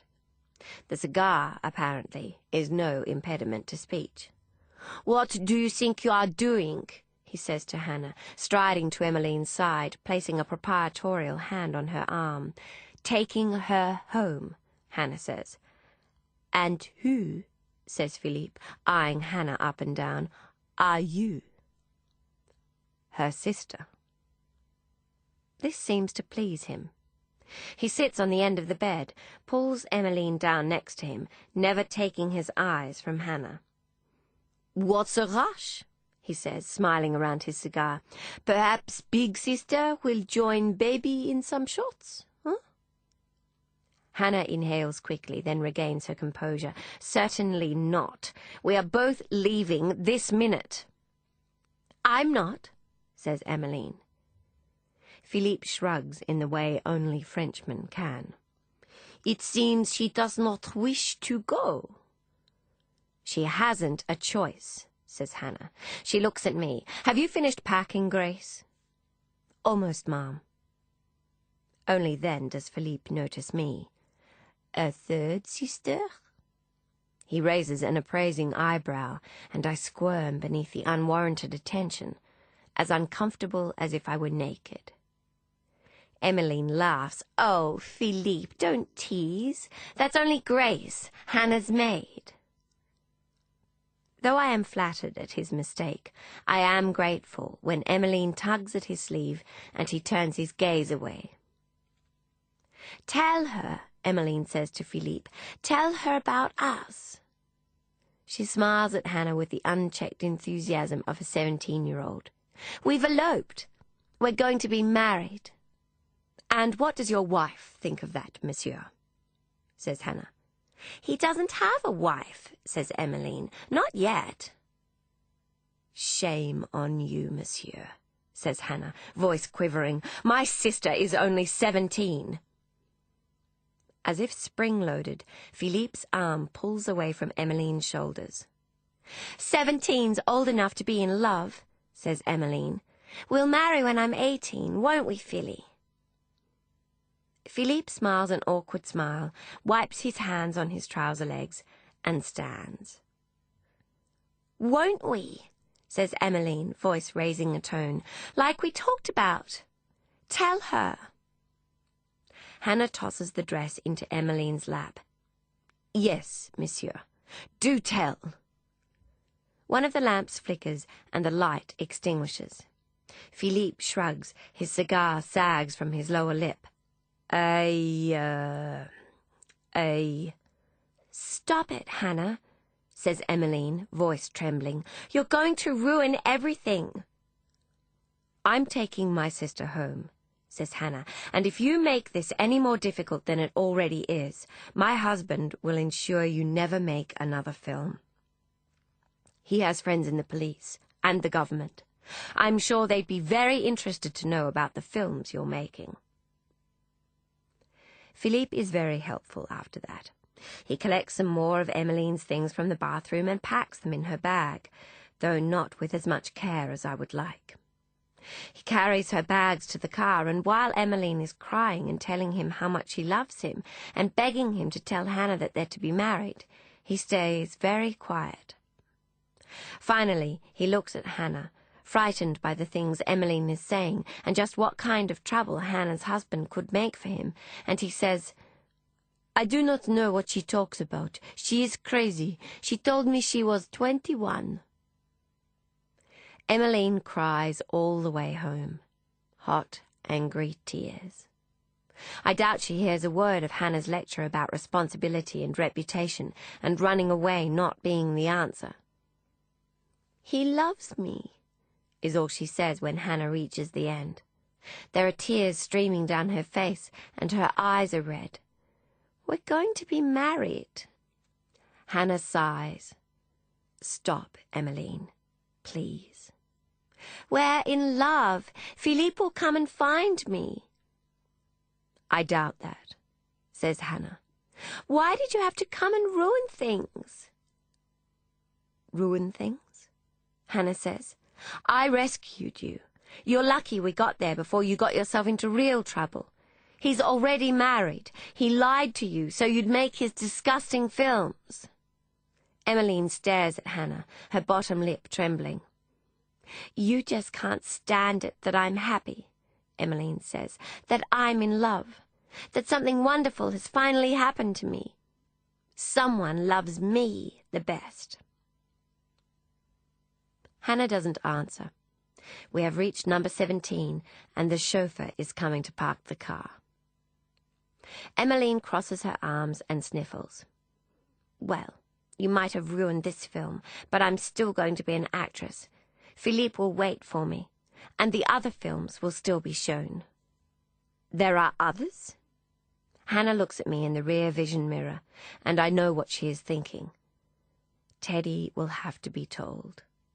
Only he will be able to make sure the films are never seen. As Hannah and Emmeline disappear into the house, I hurry down the servants' stairs. I do not own a wristwatch, but feel sure it must be getting on for 5. The stage show starts at 1/2 the hour. I push through the door, but it is Mrs. Tibbet waiting for me, not Alfred. "Alfred?" I say, out of breath. "Nice fellow, him," she says, a sly smile tugging at her mole. "Pity he had to go so soon." My heart sinks and I glance at the clock. "How long ago did he leave?" "Oh, some time now," she says, turning back toward the kitchen. "Sat around here a while watching the time tick by, until I put him out of his misery." "Out of his misery?" "Told him he was wasting his time, that you were out on one of your secret errands for the mistress, and it was anyone's guess when you'd be back." I am running again, down Regent Street toward Piccadilly. If I go quickly, perhaps I can catch him up. I curse that meddling witch, Mrs. Tibbet, while I go. What business had she telling Alfred I wouldn't be back, and to advise him I was running an errand for Hannah, on my day off, too? It's as if she knew the very way to inflict the largest wound. I know him well enough to guess at Alfred's mind. More and more these days his letters are peppered with frustration at the feudal exploitation of slaves and serfs, calls to wake the sleeping giant of the proletariat. He is already frustrated at my failure to perceive my employment as exploitation. "Miss Hannah needs me," I write to him again and again, "and I enjoy the work.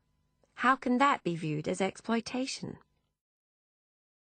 As Regent Street opens into Piccadilly, the noise and bustle escalates. The Sacquey and Lawrence clocks are arranged at 5:30, end of business, and the circus is clogged with traffic, pedestrian and automotive. Gentlemen and businessmen, ladies and errand boys jostle for safe passage. I squeeze between a motor bus and a stalled motorized taxi, am almost flattened by a horse-drawn cart laden with fat Hessian sacks. Down the Haymarket I hurry, jumping over an extended cane, invoking the ire of its monocled owner. I stay close to the buildings where the pavement is less travelled until, breathless, I reach Her Majesty's Theatre. I lean against the stone wall directly beneath the playbill, scanning the laughing, frowning, speaking, nodding faces going by, waiting for my gaze to strike that familiar template. A thin gentleman and a thinner lady rush up the theatre stairs. He presents 2 tickets, and they are swept inside. In the distance, a clock, Big Ben, strikes the 1/4 hour. Could Alfred still be coming? Has he changed his mind? Or am I too late, and he's already in his seat? I wait to hear Big Ben sound the hour, then another 1/4 hour for good measure. No one has entered or left the theatre since the pair of well-dressed greyhounds. By now I am sitting on the stairs. My breath is caught, and I am resigned. I will not be seeing Alfred this evening. When a street cleaner risks a lewd smile at me, it is finally time to leave. I gather my shawl about my shoulders, straighten my hat, and set back for number 17. I will write to Alfred. Explain what happened, about Hannah and Mrs. Tibbet. I may even tell him the whole truth about Emmeline and Philippe and the almost scandal. For all his ideas about exploitation and feudal societies, Alfred is sure to understand, isn't he? Hannah has told Teddy about Emmeline's films, and he is outraged. The timing couldn't be worse, he says. He and his father are on the verge of amalgamating with Briggs Bank. They'll be one of the biggest banking syndicates in London. The world. If word gets out about this filth, it will ruin him. Ruin all of them. Hannah nods and apologizes again, reminds Teddy that Emmeline is young and naive and gullible, that she will grow out of it. Teddy grunts. He is grunting a lot these days. He runs a hand through his dark hair, which is turning grey. Emmeline has had no guidance, he says. That's the problem. Creatures that grow up in the wilderness turn out wild. Hannah reminds him that Emmeline is growing up in the same place she did, but Teddy only raises an eyebrow. He huffs. He doesn't have time to discuss it further. He has to get to the club. He has Hannah write down the filmmaker's address, and he tells her not to keep things from him in future. There is no room for secrets between married people. The next morning, when I am clearing away Hannah's dressing table, I find a note with my name at its top. She has left it for me. Must have put it there after I dressed her. I unfold it, my fingers trembling. Why? Not with fear or dread or any of the usual emotions that make people tremble. It is with expectation, unexpectedness, excitement. When I open it, however, it is not written in English. It is a series of curves and lines and dots, marked carefully across the page. It is shorthand, I realize, as I stare at it. I recognize it from the books I found years ago back at Riverton when I was tidying Hannah's room. She has left me a note in our secret language, a language I cannot read. I keep the note with me all through the day while I clean and stitch and mend. But even though I make it through my chores, I am unable to concentrate. Half my mind is always occupied, wondering what it says, how I can find out. I look for books so that I might decode it. Did Hannah bring them here from Riverton? But I cannot find any. A few days later, while I'm clearing tea, Hannah leans close to me and says, "Did you get my note?" I tell her I did, and my stomach tightens when she says, "Our secret," and smiles. The first smile I have seen in some time. I know then it is important, a secret, and I the only person she has trusted. I must either confess or find a way to read it. I choose the latter. Of course I do. It is the first time in my life anyone has written me a letter in a secret code. Days later, it comes to me, I pull from beneath my bed The Return of Sherlock Holmes and let it fall open to a well-marked spot. There, between two favourite stories, is my special secret place.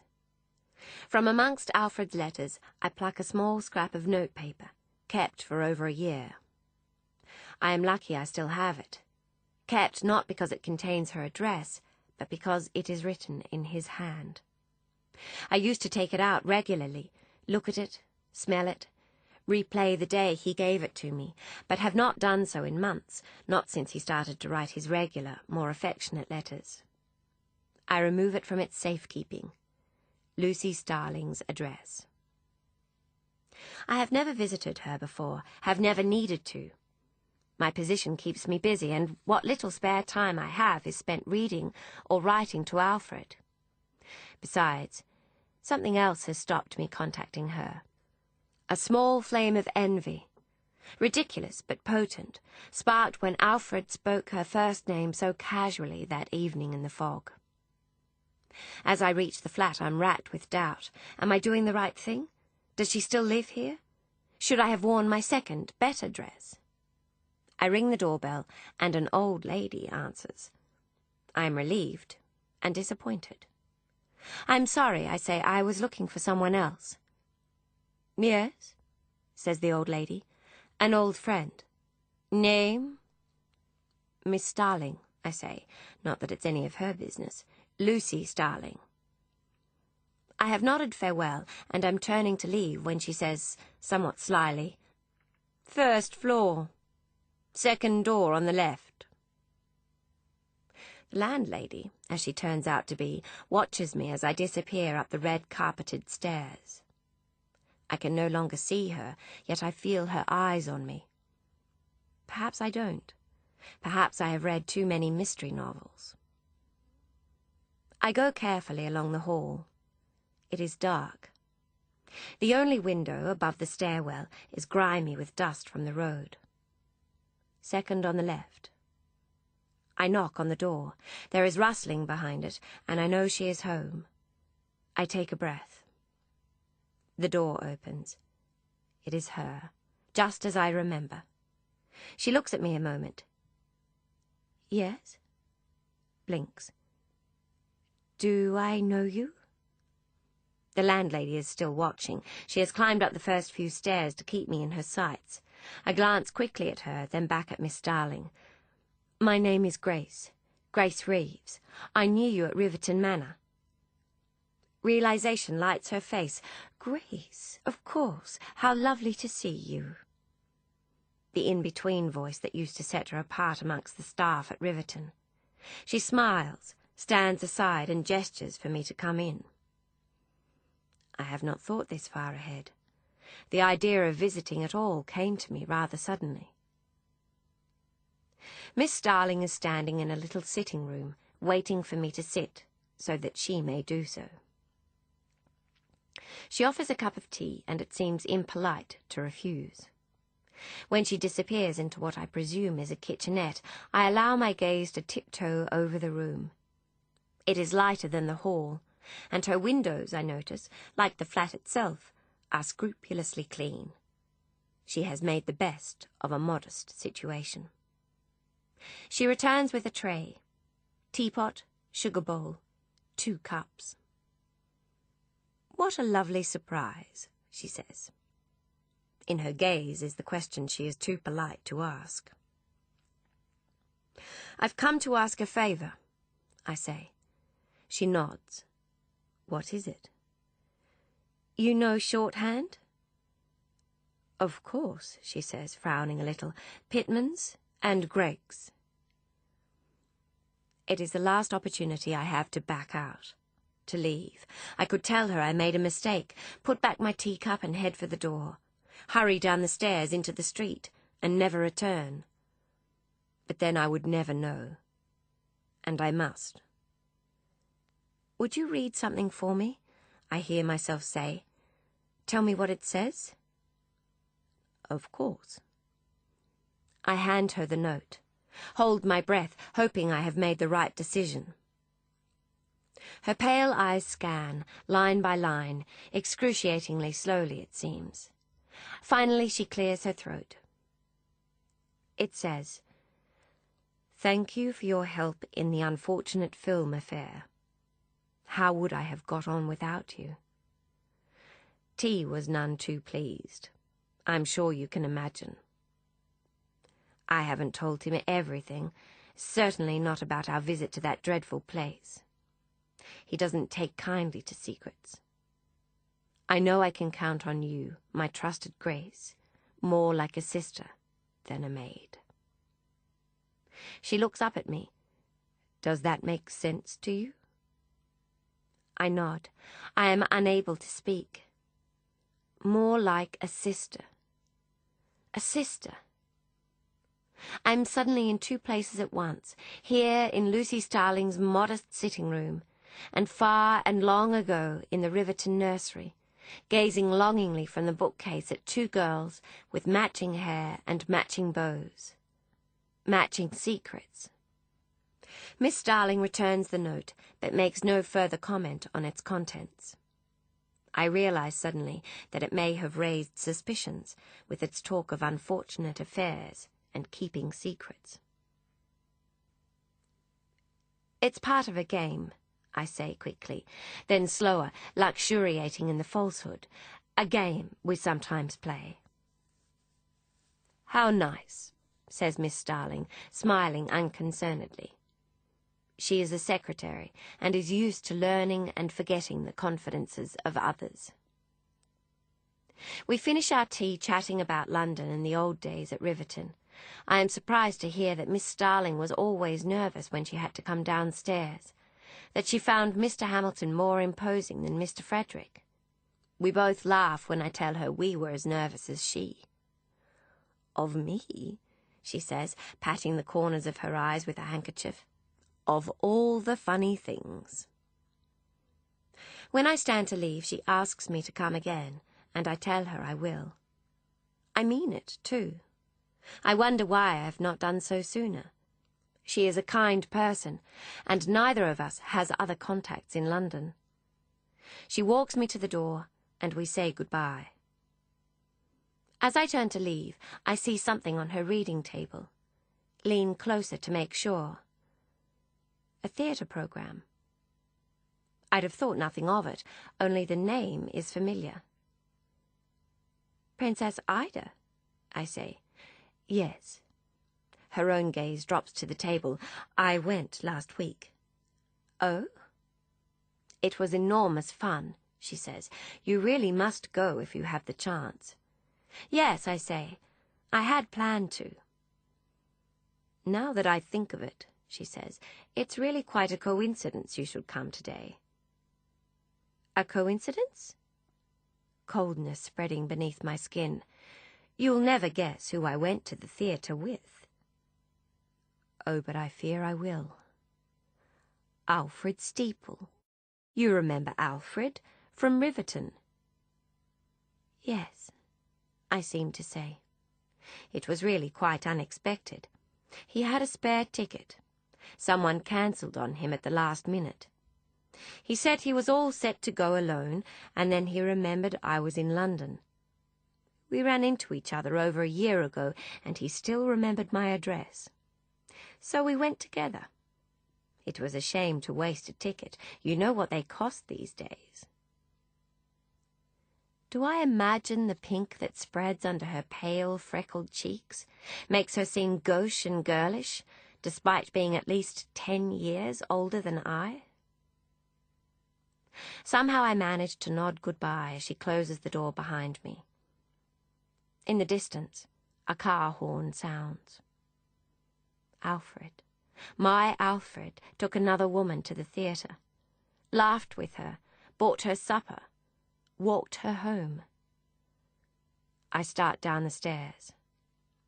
While I was looking for him, searching the streets, he was here, asking Miss Starling to accompany him instead, giving her the ticket intended for me.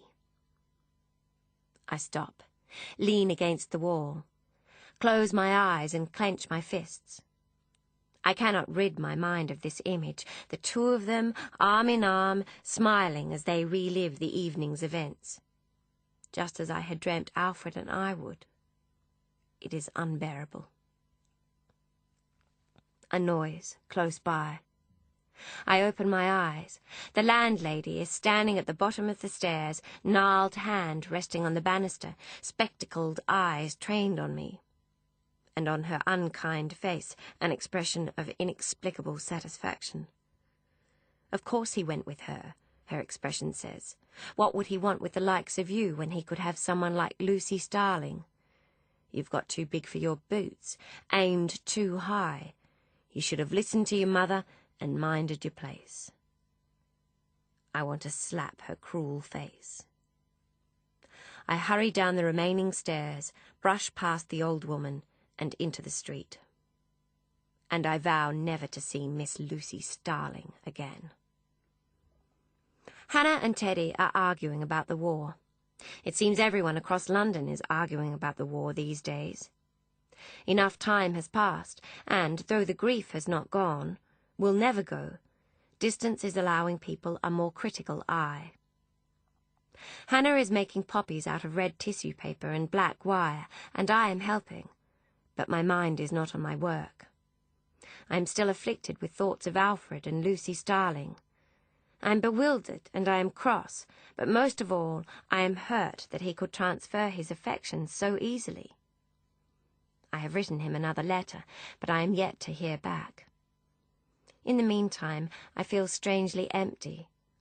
At night, in my darkened room, I have been subject to the odd rush of tears. It is easier by day. I am better able to put such emotions aside, affix my servant's mask, and try to be the best lady's maid I can. And I must, for without Alfred, Hannah is all I have. The poppies are Hannah's new cause. It's to do with the poppies on Flanders Fields, she says. The poppies in a poem by a Canadian medical officer who did not survive the war. It's how we're going to remember the war dead this year. Teddy thinks it unnecessary. He believes those who died at war made a worthy sacrifice, but that it is time to move on. It wasn't a sacrifice, Hannah says, finishing another poppy. It was a waste. Their lives were wasted.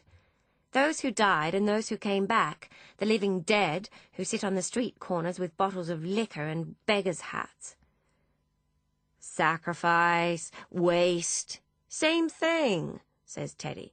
You are being pedantic. Hannah says he is being obtuse. She doesn't look up as she adds that he would do well to wear a poppy himself. It might help stop the trouble downstairs. There have been difficulties lately. They started after Lloyd George ennobled Simeon for services during the war. Some of the servants were in the war themselves, or lost fathers and brothers, and don't think too much of Simeon's war record. There is not a lot of love lost for folks like Simeon and Teddy, who are seen to have made money off the deaths of others. Teddy doesn't answer Hannah, or not fully. He mutters something about folks being ungrateful and how they should be pleased to have a job in these times, but he does pick up a poppy, twirling it by its black wire stem. He is quiet for a while, pretending absorption in the newspaper.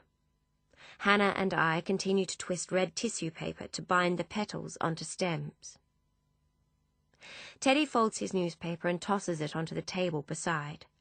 He stands and straightens his jacket. He is off to the club, he says. He comes to Hannah's side and threads the poppy lightly into her hair. She can wear it for him, he says. It suits her better than it does him. Teddy bends and kisses her cheek, and then he strides across the room. As he reaches the door, he hesitates as if he's remembered something, and he turns.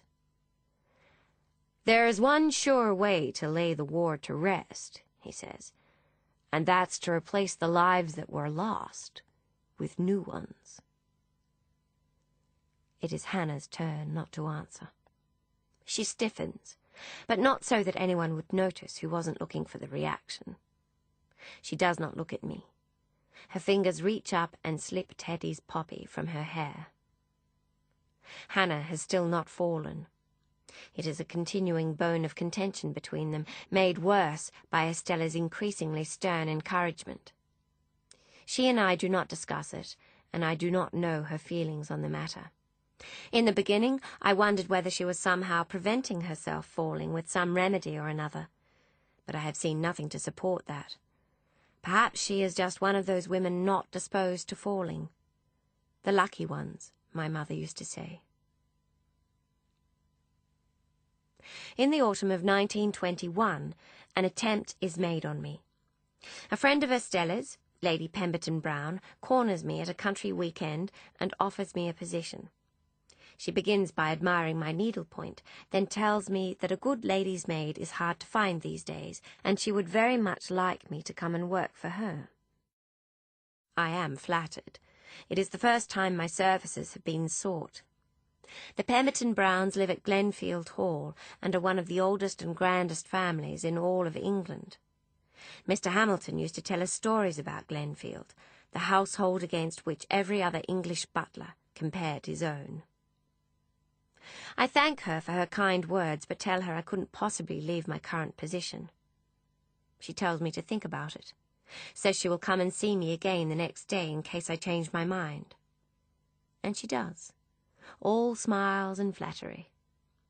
I say no again, more firmly this time. I tell her that I know my place, I know where I belong, with whom, to whom. Weeks later, when we are back at number 17, Hannah finds out about Lady Pemberton Brown. She calls me to the drawing-room one morning, and I know as soon as I enter that she is not pleased, although I don't yet know why. She's pacing. Can you imagine, Grace, what it's like to find out in the middle of a luncheon, with 7 other women intent on making me look a fool, that an attempt has been made on my lady's maid? I inhale, am caught unawares. To be sitting amid a group of women and to have them start on about it, laughing, if you please, acting all surprised that I didn't know, that such a thing could happen right under my nose. Why didn't you tell me? I'm sorry, Ma'am. I should think so. I need to be able to trust you, Grace. I thought I could after all this time, after all we've been through together. I have still not heard from Alfred. Weariness and worry lend my voice a jagged edge. I told Lady Pemberton Brown no, Ma'am. I didn't think to mention it because I didn't think to accept. Hannah stops, looks at me, exhales. She sits on the edge of the lounge and shakes her head. She smiles feebly. Oh, Grace, I'm sorry. How perfectly beastly of me. I don't know what's come over me behaving like this. She seems paler than usual. She rests her forehead lightly in one of her hands and says nothing for a minute. When she lifts her head, she looks straight at me and speaks in a low, quivering voice. It's just so different to how I thought it would be, Grace. She appears so feeble, I am immediately sorry for having spoken sternly to her. What is, Ma'am? Everything. She gestures half-heartedly. This room, this house, London, my life. She looks at me. I feel so ill-equipped. Sometimes I try to trace back through my mind to see where I made the first wrong choice. Her gaze drifts toward the window. I feel like Hannah Hartford, the real one, ran off to live her real life and left me here to fill her place. After a moment, she turns back to me. Do you remember last year, Grace, when I saw the spiritualist? Yes, Ma'am. Tremors of misgiving. She didn't read for me in the end. Relief. Short-lived, as she continues. She couldn't. Wouldn't. She intended to, sat me down, had me draw a card, but when I gave it to her, she slid it back, reshuffled and had me draw again. I could tell by her face it was the same card again, and I knew which one it was. The death card. Hannah stands and paces across the room. She didn't want to tell me, not at first. She tried my palm instead, and wouldn't read that either. She said she didn't know what it meant, that it was foggy, Her vision was foggy, but she said one thing was sure. Hannah turns to face me. She said death was hanging around me, and I was to watch my step. Death past or death future, she couldn't tell, but there was a darkness. It takes all the conviction I can muster to tell her she's not to let it bother her, that it was just as likely a ploy to get more money from her, to make sure she came back for further readings. After all, it's a safe bet in London these days that everyone's lost someone they love, especially those seeking the services of a spiritualist. But Hannah shakes her head impatiently. I know what it meant. I worked it out myself. I've been reading about it. It was a metaphorical death. Sometimes the cards speak in metaphors. It's me. I'm dead on the inside. I've felt it for a long time. As if I died, and everything that's happening is someone else's strange and awful dream. I don't know what to say. I assure her she isn't dead, that everything is real.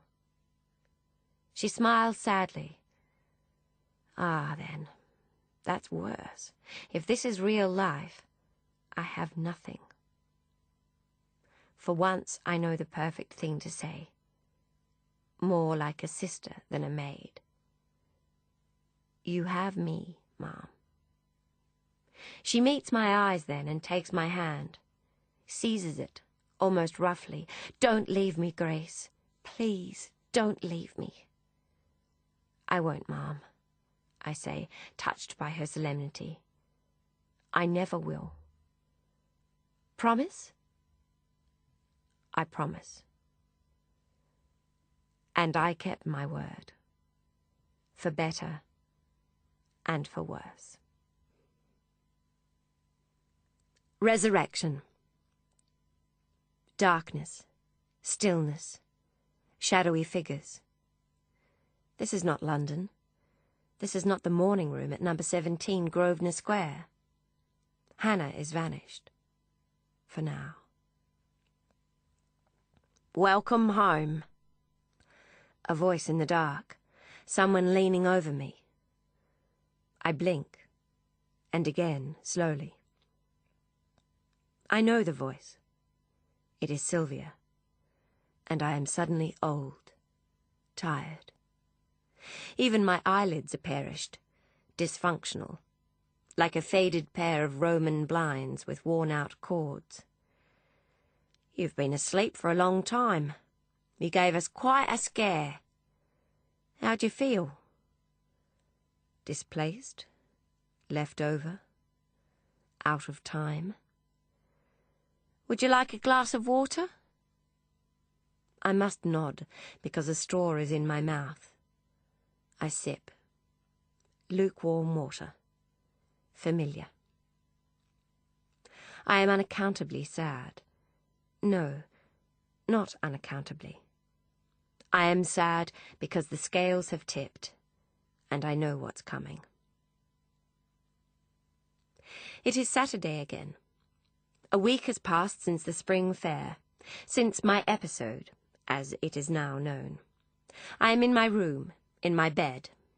The curtains are open, and the sun is shimmering in off the heath. It is morning, and there are birds. I am expecting a visitor. Sylvia has been and prepared me. I am propped like Miss Polly's dolly against a stack of pillows.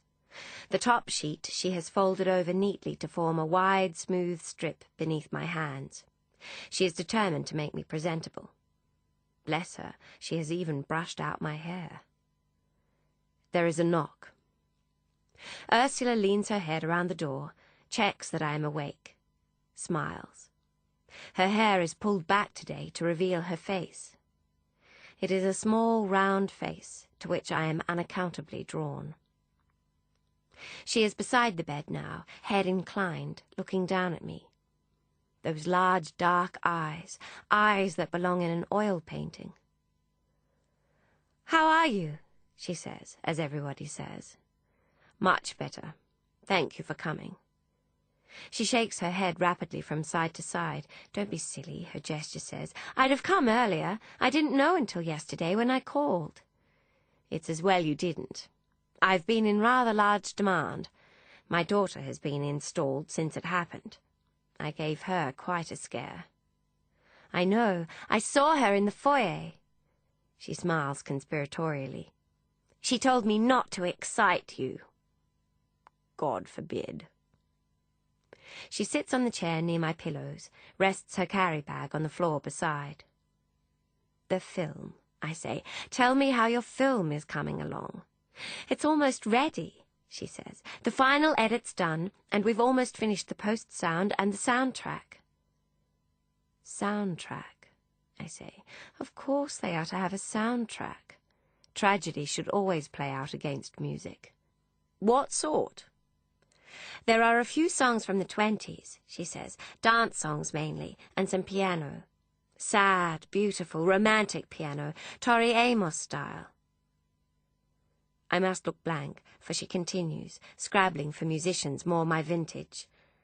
"There's some Debussy, some Prokofiev." "Chopin?" She raises her eyebrows. "Chopin? No, should there be?" Her face falls. "You're not going to tell me one of the girls was a Chopin nut, are you?" "No," I say. "It was their brother, David, who played Chopin." "Oh, thank goodness. He's not really a major character. He died a little too early to affect things." This is debatable, but I don't debate it. "What's it like?" I say. "Is it a good film?" She bites her lip, exhales. "I think so. I hope so. I'm afraid I've lost perspective." "Is it as you imagined?" She considers. "Yes and no. It's difficult to explain." She exhales again. "Before I started, when it was all in my head, the project was full of unlimited potential. Now that it's on film, it feels bordered by limitations." "I suspect that's the way with most endeavours." She nods. "I feel such a responsibility to them, though, to their story. I wanted it to be perfect." "Nothing's ever perfect." "No." She smiles. "Sometimes I worry I'm the wrong person to tell their story. What if I've got it wrong? What do I know?" Lytton Strachey used to say ignorance was the first requisite of the historian. She frowns. "Ignorance clarifies," I say. "It selects and omits with placid perfection." "Too much truth gets in the way of a good story, is that what you mean?" "Something like that." "But surely truth is the most important thing, particularly in a biopic." "What is truth?" I say, and I would shrug if I had the strength. "It's what really happened." She looks at me as if I might finally have lost my marbles. "You know that. You spent years digging into the past, searching for the truth." So I did. I wonder if I ever found it. I am slipping down against the pillows. Ursula notices and lifts me gently by the upper arms.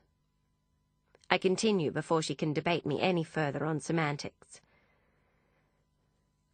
"I wanted to be a detective," I say, "when I was young."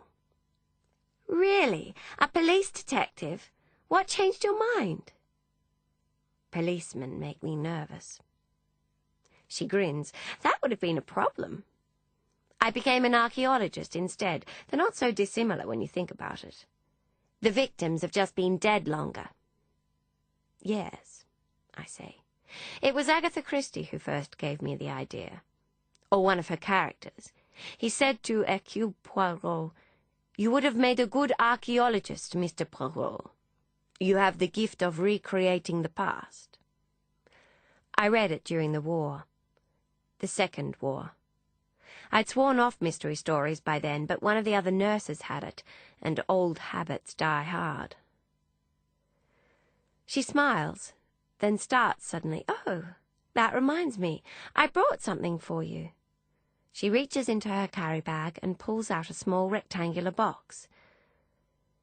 It is the size of a book, but it rattles. "It's a tape set," she says. "Agatha Christie." She shrugs sheepishly. "I didn't realize you'd sworn off mysteries." Never mind that. It was a temporary swearing off, a misguided attempt to shed my youthful self. I picked up where I left off the minute the war ended. She points to the Walkman on my bedside table. "Shall I put a tape in before I go?" "Yes," I say. "Do." She tears off the plastic packaging, removes the first tape, and opens my Walkman. "There's one in here already." She holds the cassette to show me. It is the tape I am currently recording for Marcus. "Is it for him? For your grandson?" I nod. "Just leave it on the table if you don't mind. I'll need it later." And I will. Time is closing in on me. I can feel it, and I am determined to finish before it comes. "Have you heard anything?" she says. "Not yet." "You will," she says firmly. "I'm sure of it." I'm too weary for faith, but nod anyway. Her own is so fervent. She puts Agatha in place and returns the Walkman to the table. "There you are." She puts her bag over her shoulder. She is leaving. I reach for her hand as she turns, clutch it in mine. So smooth. "I want to ask you something," I say, "a favor, before Ruth—" "Of course," she says, "anything." She's quizzical, has detected the urgency in my voice. "What is it?" "Riverton. I want to see Riverton. I want you to take me." She tightens her lips, frowns. I have put her on the spot. "Please?" "I don't know, Grace. What would Ruth say?" "She'd say no, which is why I've asked you." She looks toward the wall. I have troubled her. "Maybe I could bring you some of the footage we shot there instead. I could have it put on video." "No," I say firmly. "I need to go back." Still she looks away. "Soon," I say. "I need to go soon." Her eyes return to mine, and I know she will say yes, even before she nods. I nod back, thanking her, then I point to the cassette box. I met her once, you know. Agatha Christie.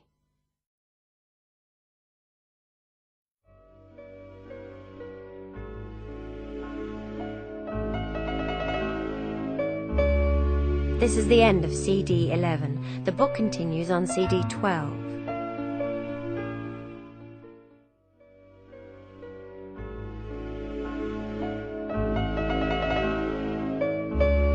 CD 12.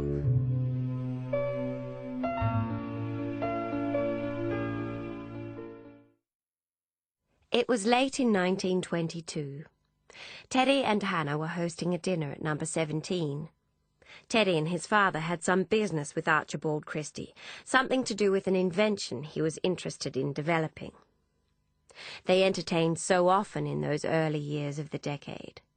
But I remember that dinner particularly for a number of reasons. One was the presence of Agatha Christie herself.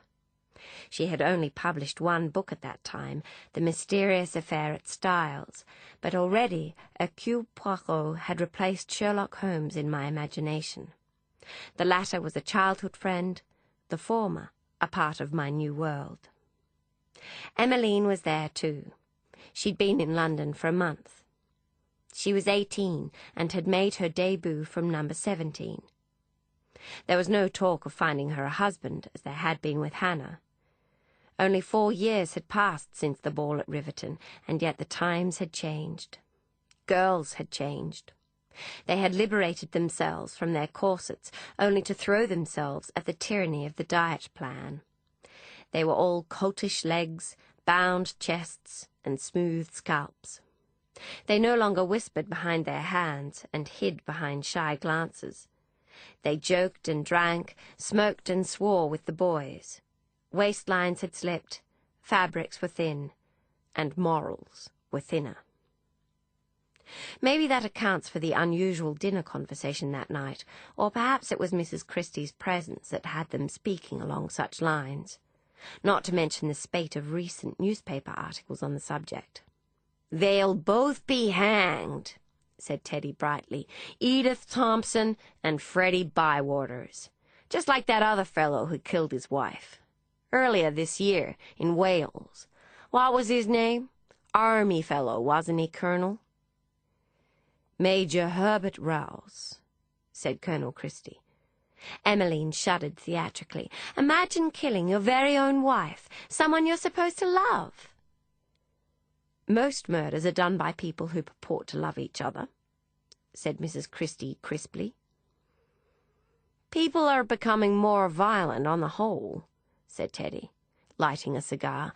"A fellow only has to open the newspaper to see that. Despite the ban on handguns."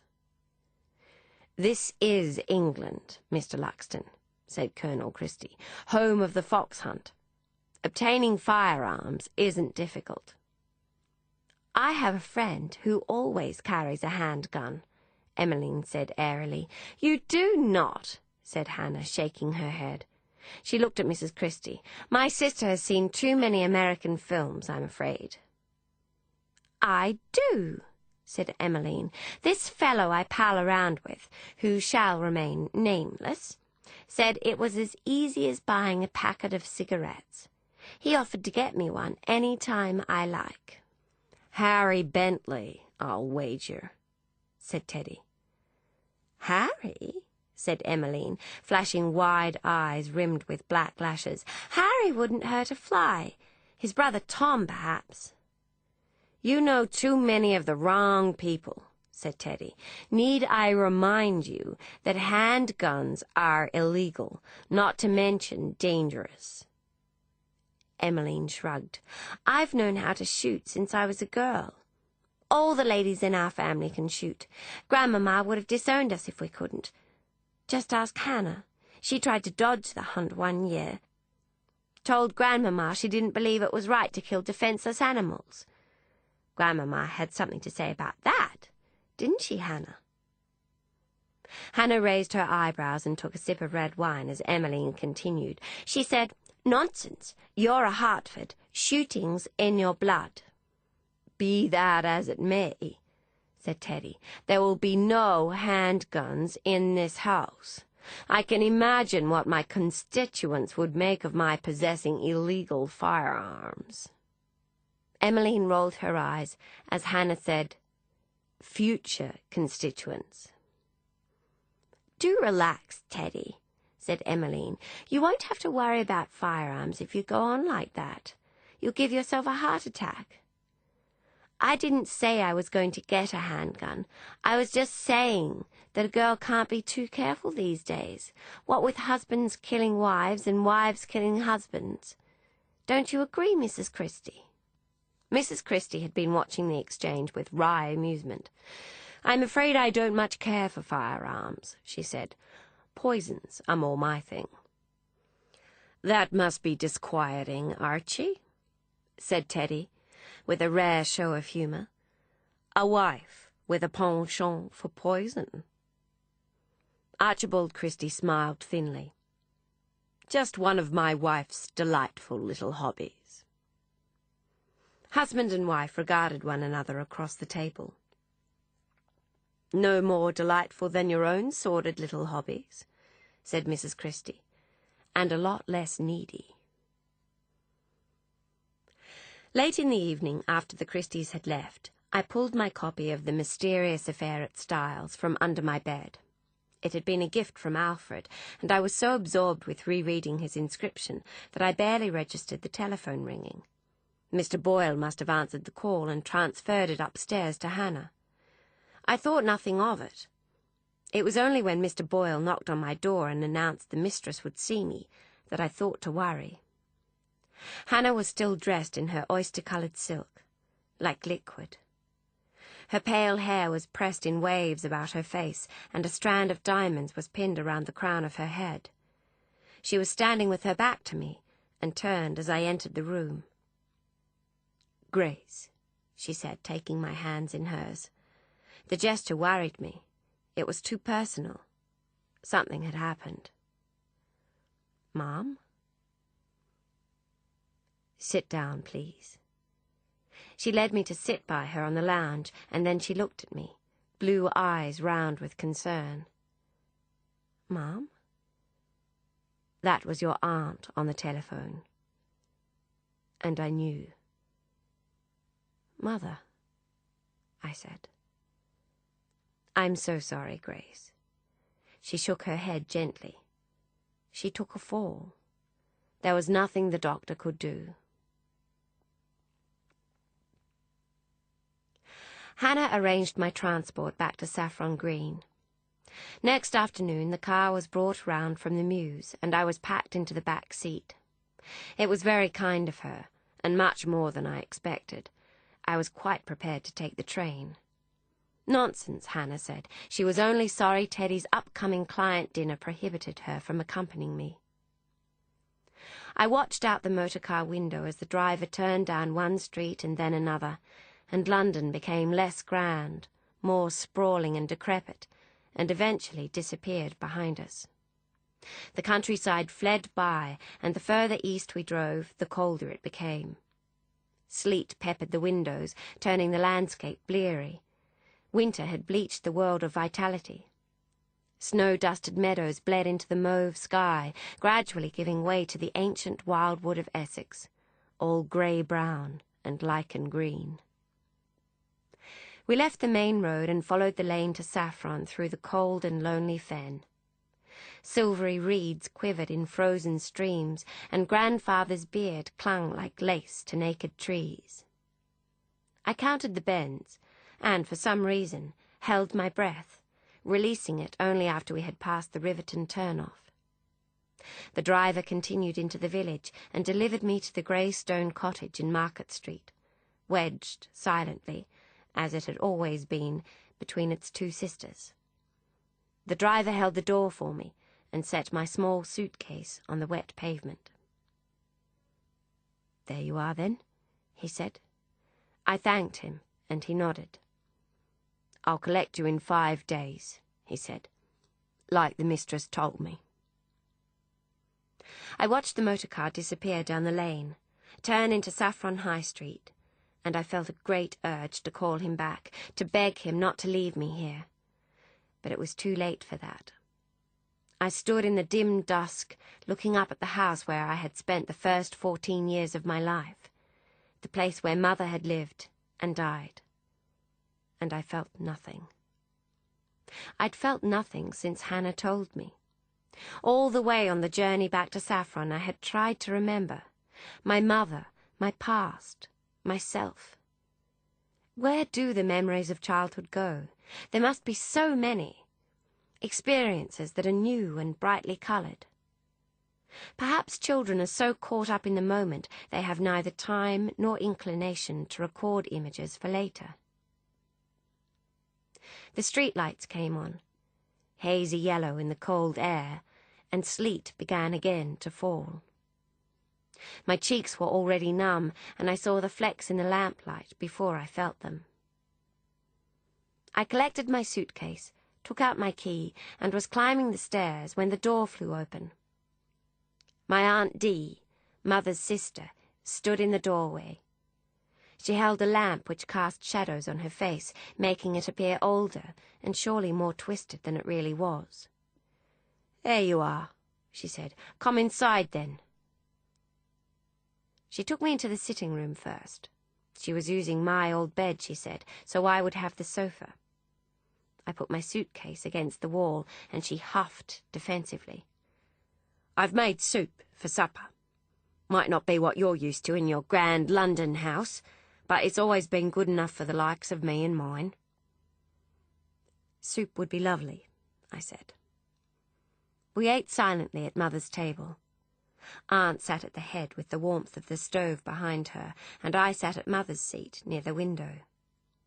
Sleet had turned to snow, tip-tapping on the glass panes. The only other sound was the scraping of our spoons and an occasional crack from the stove fire. "I suppose you'd like to see your mother," my aunt said when we had finished. Mother was laid out on her mattress, brown hair loose behind. I was used to seeing it tied back. It was very long and much finer than mine. Someone, my aunt, had pulled a light blanket to her chin, as if she were sleeping. She looked greyer, older, more sunken than I remembered. And she looked flat. Years of sleeping on the same mattress had worn it thin. Beneath the blanket, it was difficult to make out the shape of her body. One could almost imagine that there was none, that she was disintegrating, piece by piece. We went downstairs and my aunt made tea. We drank it in the sitting room and said very little. Afterwards I managed something about being tired from the journey and started making up the sofa. I spread the sheet and blanket my aunt had left for me, but when I reached for Mother's cushion it was not in place. My aunt was watching. "If you're looking for the cushion," she said, "I've put it away. Filthy it was. Tatty. Found a big hole on the bottom, and her a seamstress." She tut-tutted. I'd like to know what she was doing with the money I was sending. And she left. Took herself up to bed in the room next to her dead sister. The floorboards above me creaked. The bed springs sighed. And then there was silence. I lay in the dark, but I could not sleep. I was imagining my aunt casting her critical eye over Mother's things, Mother being caught unawares, unable to prepare, to put forward her best foot. I should have been the first to come. I should have arranged things, put on a good face on Mother's behalf. Finally, I wept a little. We buried her in the churchyard near the showgrounds. We were a small but respectable gathering. Mrs. Rogers from the village, the lady who ran the dress shop where Mother had done repairs, Dr. Arthur. It was a grey day, as such days should always be. The sleet had held off, but the air was crisp, and we all knew it was only a matter of time. The vicar read quickly from the Bible, an eye on the sky. Whether to the Lord or the weather, I couldn't tell. He spoke about duty and commitment, and the direction they bring to life's journey. I can't remember the details, for my mind was wandering.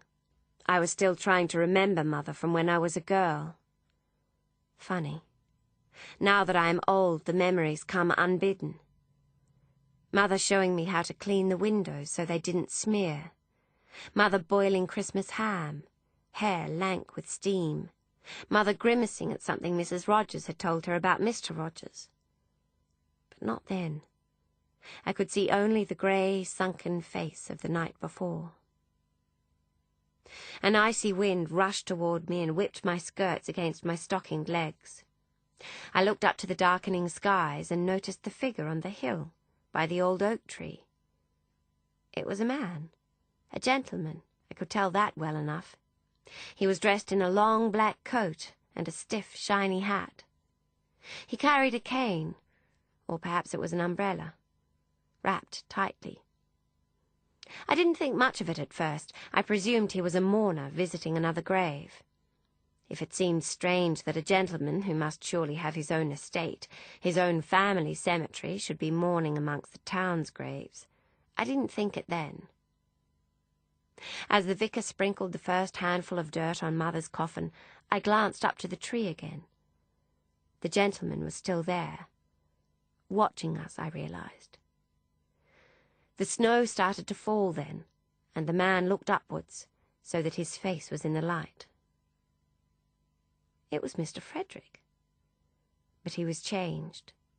Like the victim of a fairy tale curse, he was suddenly old. The vicar drew to a hurried close, and the undertaker gave orders that the grave was to be filled quickly on account of the weather. My aunt was by my side.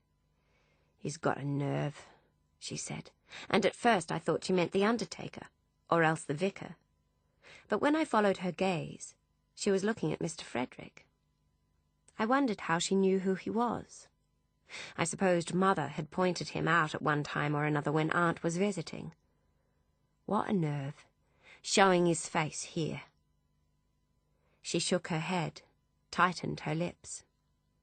Her words made no sense, but when I turned to ask what she meant, she had already moved away, was smiling at the vicar, thanking him for his thoughtful service. I suppose she blamed the Hartford family for Mother's back problems, but the accusation was unfair. For while it was true that years of service had weakened Mother's back, it was her arthritis and pregnancy that finished the job. Suddenly, all thought of my aunt evaporated. Standing by the vicar, black hat in hands, was Alfred. From across the grave, his eyes met mine, and he raised his hand.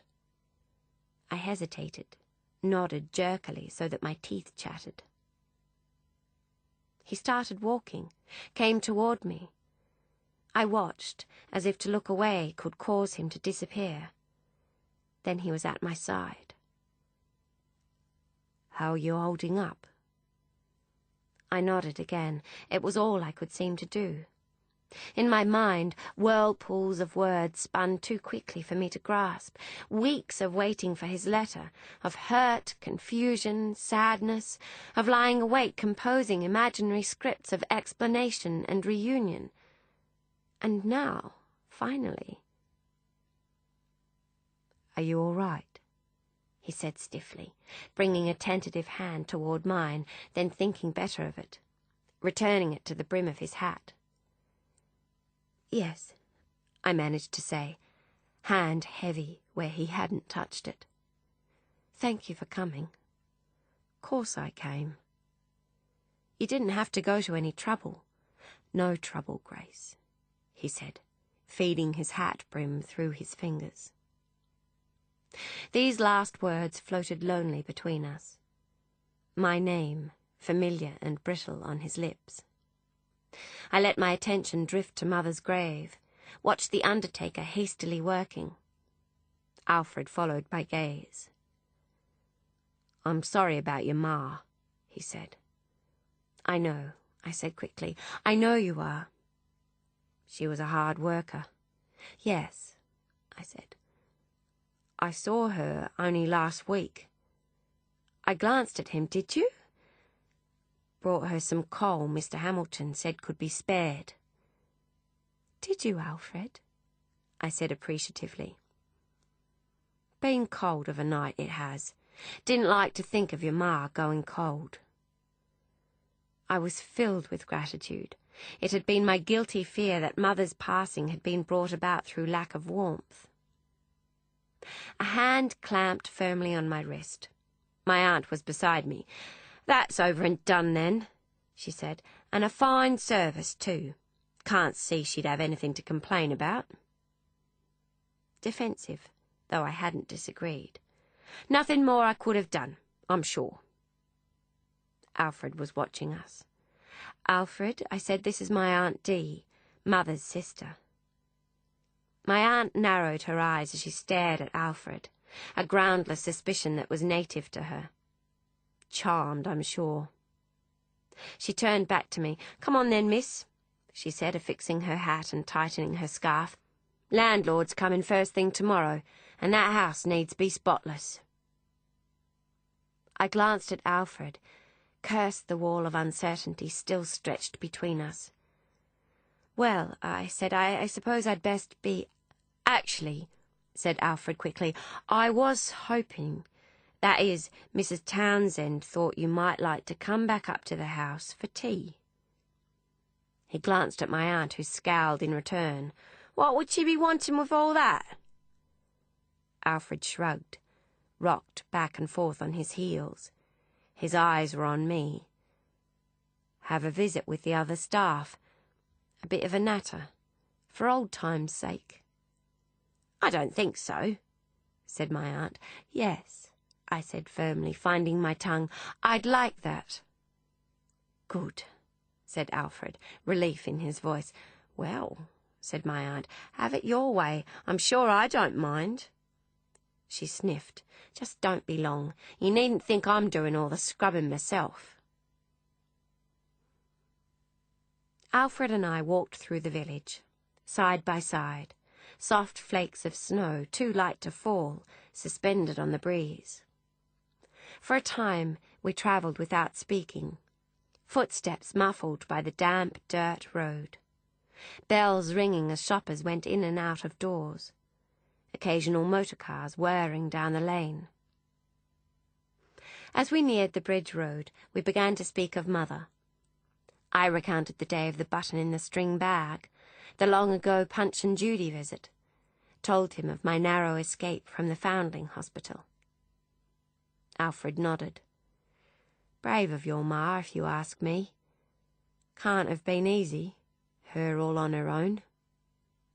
"She never tired of telling me so," I said, with more bitterness than I intended. "Shame about your da," he said, as we passed Mother's street and the village turned abruptly to countryside. "Having to leave her like that." At first I thought I had misheard. "My what?" "Your da. Shame things didn't work out for the two of them." My voice trembled against my best attempts to still it. "What do you know about my father?" He shrugged ingenuously. "Only what your ma told me. Said she was young and she loved him, but in the end it was impossible. Something to do with his family, his commitments. She wasn't real clear." My voice, thin as the floating snow. "When did she tell you that?" "What?" "About him, my father." I shivered into my shawl, pulled it tight around my shoulders. "I took to visiting recently," he said. "She was all alone, what with you in London. Didn't seem much trouble on my part to keep her company once in a while. Have a natter about this and that." "Did she tell you anything else?" Was it possible, after a lifetime of keeping secrets from me, Mother had opened up so easily at the end? "No," said Alfred, "not much. Nothing more about your da. To be honest, I did most of the talking. She was more a listener, don't you think?" I was unsure what I thought. The whole day was deeply unsettling. Burying Mother, Alfred's unexpected arrival, learning he and Mother had met regularly, had discussed my father. A topic closed to me from before I had even thought to ask. I walked faster as we entered the Riverton gates, as if to walk free of the day. I welcomed the clinging damp of the long dark driveway, surrendered myself to a force that seemed to be pulling me inexorably on. I could hear Alfred behind me, walking faster to catch me up. Small branches cracked underfoot. The trees seemed to eavesdrop. "I meant to write, Gracie," he said quickly, "to reply to your letters." He drew beside me. "I tried so many times." "Why didn't you?" I said, walking on. "I couldn't get the words right. You know how my head is, since the war." He lifted a hand and rapped lightly on his forehead. "Certain things I just can't seem to do no more. Not like before. Words and letters are one of them." He hurried to keep up with me. "Besides," he said, breath catching, "there were things I needed to say that could only be said in person." The air was icy on my cheeks. I slowed. "Why didn't you wait for me?" I said softly. "The day of the theatre show." "I did, Gracie. But when I got back, it had only just gone 5. He sighed. "I left at 10 before. We just missed each other." He shook his head. "I would have waited longer, Gracie, only Mrs. Tibbet said you must have forgot that you'd gone on an errand and wouldn't be back for hours. But that wasn't true." "Why would she make it up, a thing like that?" said Alfred, confused. I lifted my shoulders helplessly, let them fall. "It's what she's like." We had reached the top of the driveway. There on the ridge stood Riverton, large and dark, the edges of evening beginning to enclose her. We paused unconsciously, stood a moment before continuing past the fountain and around toward the servants' entrance. "I went after you," I said, as we entered the rose garden. "You didn't," he said, glancing at me. "Did you?" I nodded. "I waited at the theatre until the last. I thought I could catch you up." "Oh, Gracie," Alfred said, stopping at the base of the stairs. "I'm so sorry." I stopped too. "I should never have listened to that Mrs. Tibbet," he said. "You weren't to know. But I should have trusted you'd be back. It's just—" He glanced at the closed servant's door, tightened his lips, exhaled. "There was something on my mind, Grace, something important I'd been wanting to talk to you about, to ask you. I was wound up tighter than a drum that day, full of nerves." He shook his head. "When I thought you'd given me the flick, I was that upset I couldn't stand it any longer. Got out of that house as fast as I could, started down the first street I came to, and kept walking." "But Lucy?" I said quietly, eyes on the fingers of my gloves, watching as snowflakes disappeared on contact. "Lucy Starling." He sighed, looked beyond my shoulder. "I took Lucy Starling to make you jealous, Gracie. That I own." He shook his head. "It was unfair of me to do it, I know that. Unfair to you and unfair to Lucy." He reached out with a gloved finger and lifted my chin tentatively so my eyes met his. "It was disappointment made me do it, Grace. All the way down from Saffron, I'd imagined seeing you, practiced what I was going to say when we met." His hazel eyes were earnest. A nerve flickered in his jaw. "What were you going to say?" I asked. He smiled nervously. The clatter of iron hinges in the servants' hall door swung open. Mrs. Townsend, large frame, backlit, plump cheeks red from her seat by the fire. "Here!" she chortled. "What are you two doing out there in the cold?" She turned back to those inside. "They're out in the cold. Didn't I tell you they was?" She returned her attention to us. "I said to Mr. Hamilton, 'Mr. Hamilton, blimey if I don't hear voices outside.' 'You're imagining things, Mrs. Townsend,' says he. 'What would they be wanting standing out in the cold when they could be in here where it's nice and warm?' 'I wouldn't know, Mr. Hamilton,' says I, 'but unless my ears deceive me, that's where they is.' And I was right," she called inside. "I was right, Mr. Hamilton." She extended her arm and waved us inside. "Well, come on, then. You'll catch your deaths out there, the pair of you."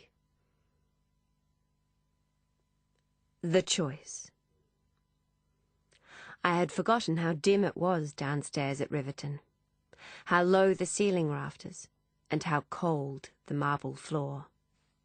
I had forgotten, too, the way the wintry wind blew in off the heath, whistled through the crumbling mortar of the stone walls.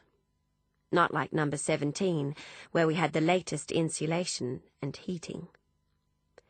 "You poor dear," said Mrs. Townsend, pulling me toward her, squashing my head into her fire-warmed breasts. What a loss for some child, never born, to miss the opportunity for such comfort. But that was the way then, as Mother knew too well. Family was the first sacrifice of any career servant. "Come and sit down," she said. "Nancy, cup of tea for Grace?" I was surprised. "Where's Katie?" They all exchanged glances. "What is it?"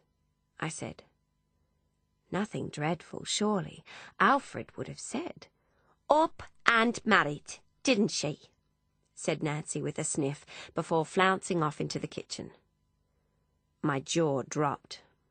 Mrs. Townsend lowered her voice and spoke quickly. "Fellow from up north that works in the mines. Met him in town while she was supposed to be running an errand for me, silly girl. Happened awful fast. Won't surprise you to hear there's a wee one on the way."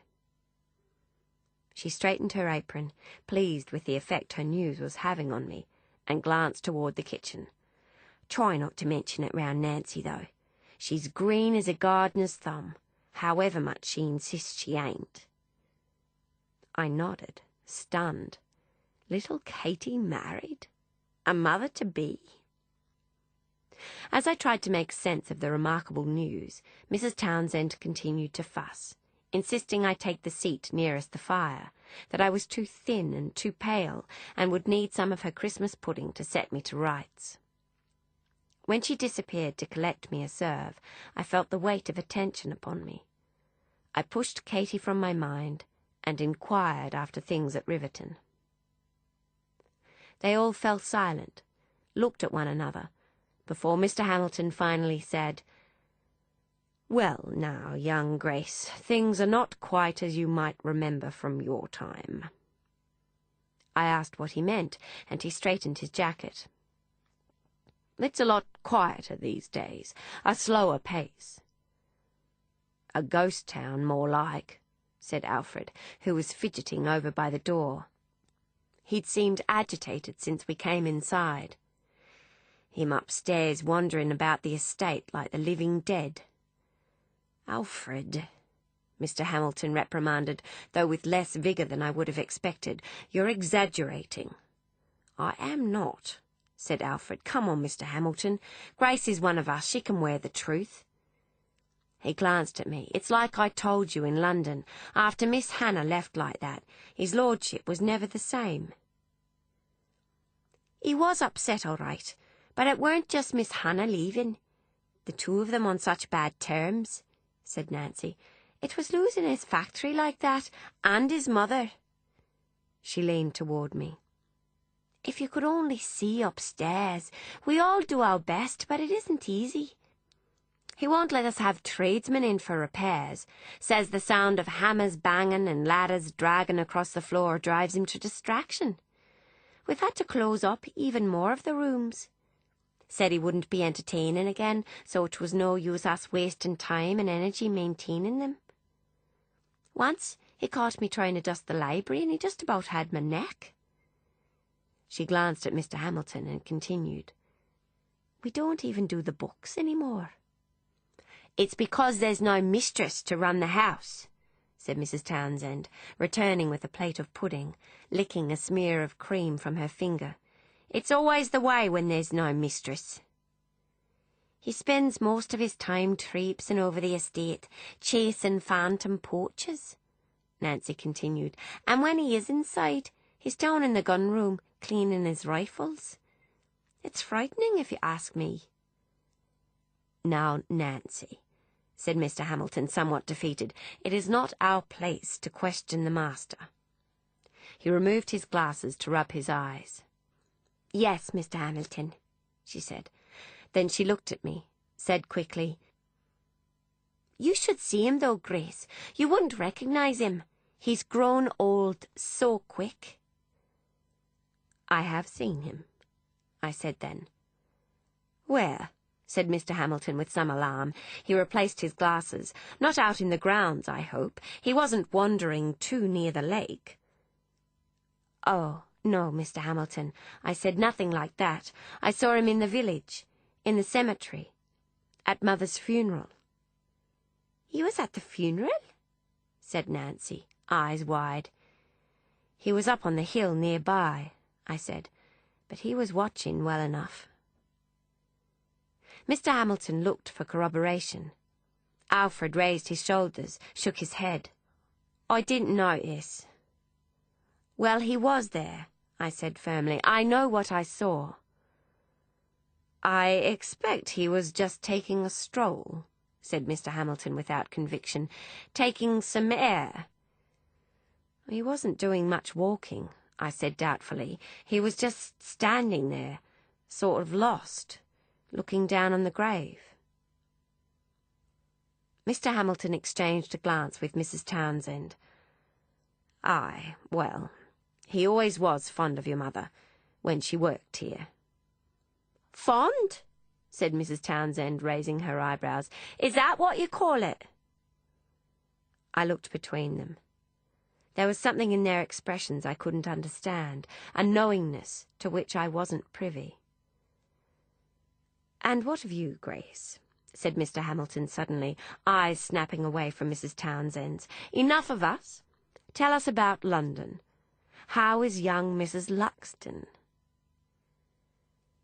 I only half heard his questions. On the edges of my mind, something was forming.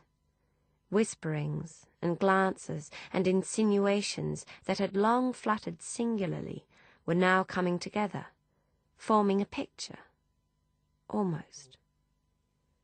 "Well, Grace," said Mrs. Townsend impatiently, "cat got your tongue? What of Miss Hannah?" "Sorry, Mrs. Townsend," I said, "must have been away with the fairies."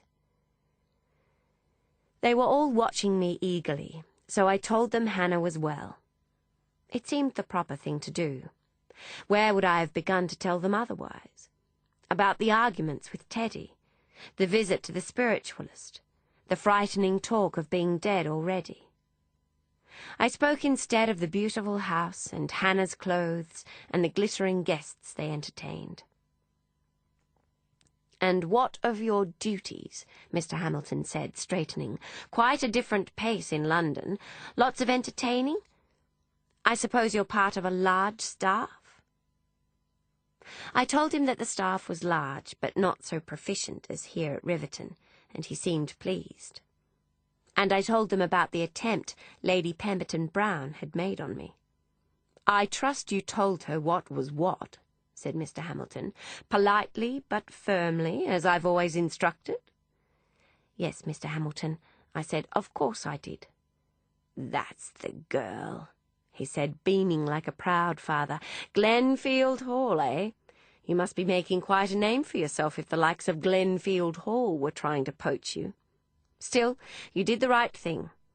In our line of work, what have we if we don't have our loyalty?"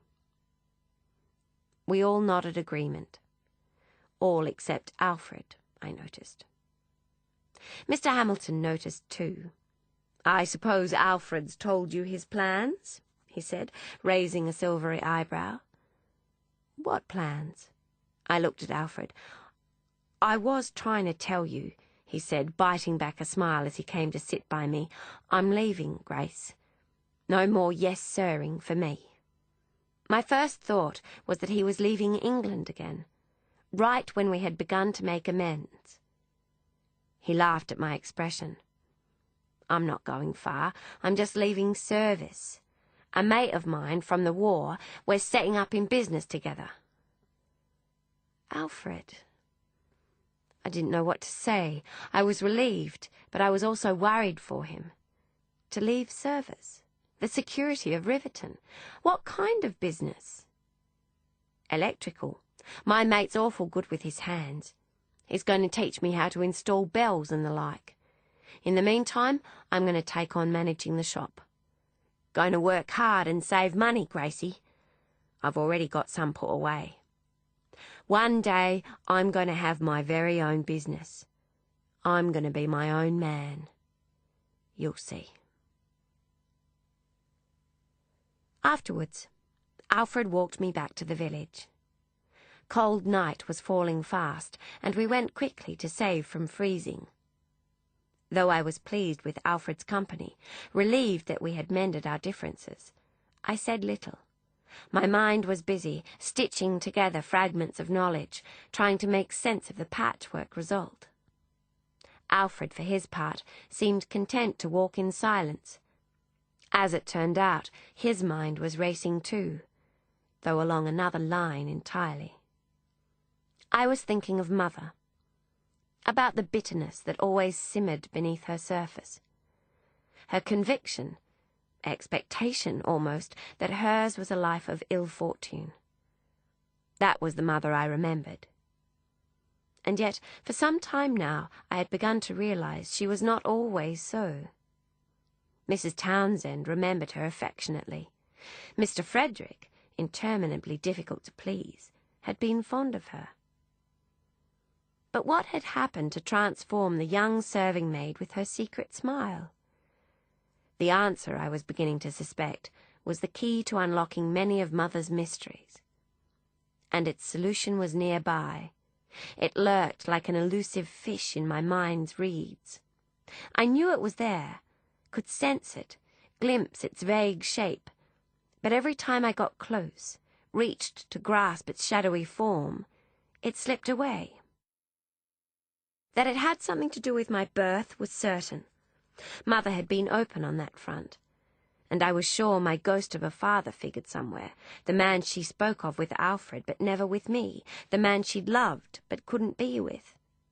What reason had Alfred given? His family? His commitments? Grace. My aunt knew who he was, but she was as tight-lipped as Mother. Nonetheless, I knew well enough what she thought of him. My childhood was peppered with their whispered exchanges, Aunt Dee castigating Mother for her poor choices, telling her she'd made her bed and had no option now but to lie in it. Mother weeping as Aunt Dee patted her shoulder with brusque condolences. "You're better off. It couldn't have worked. You're well rid of that place." That place, I knew even as a girl, was the grand house on the hill.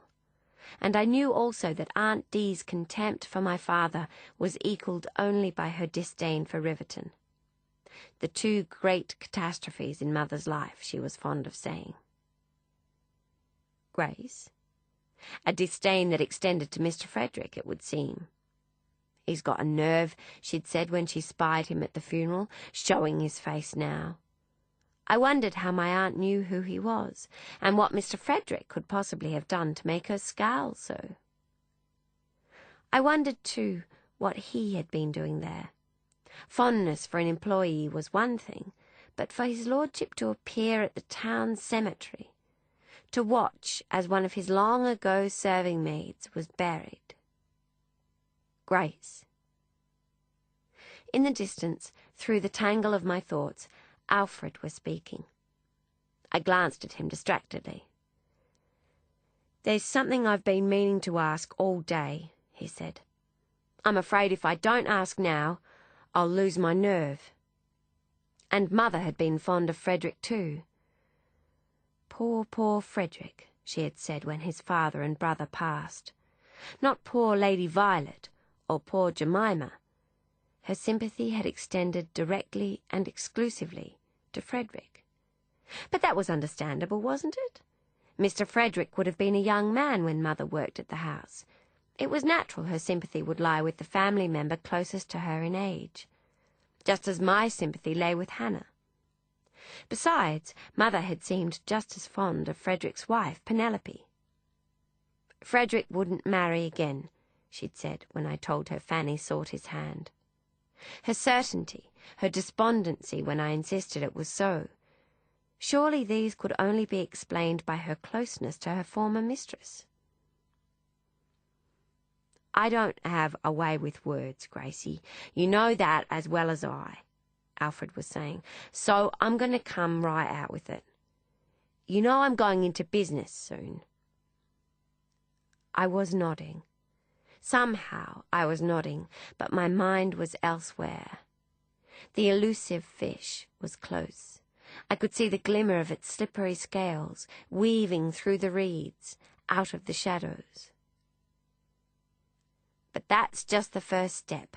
I'm going to save, and one day, not too far away, I'm going to have a business with Alfred's steeple in the front door. You see if I don't. And into the light.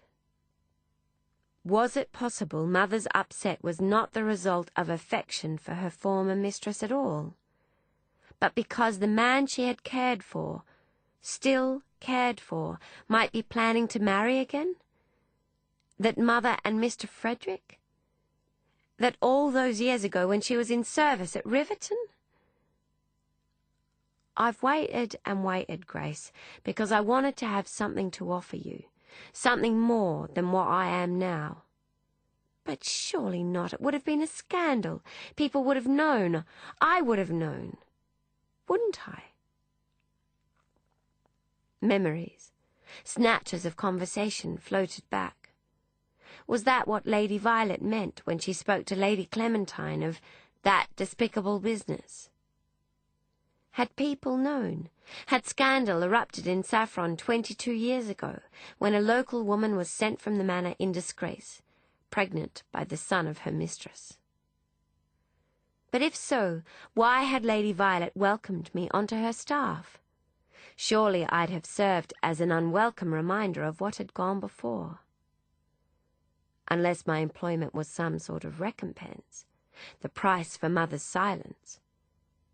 Was that why Mother had been so sure, so certain a position would be found for me at Riverton?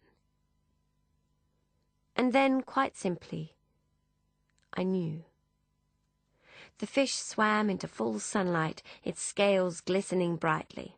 How had I not seen it before? Mother's bitterness, Mr. Frederick's failure ever to remarry.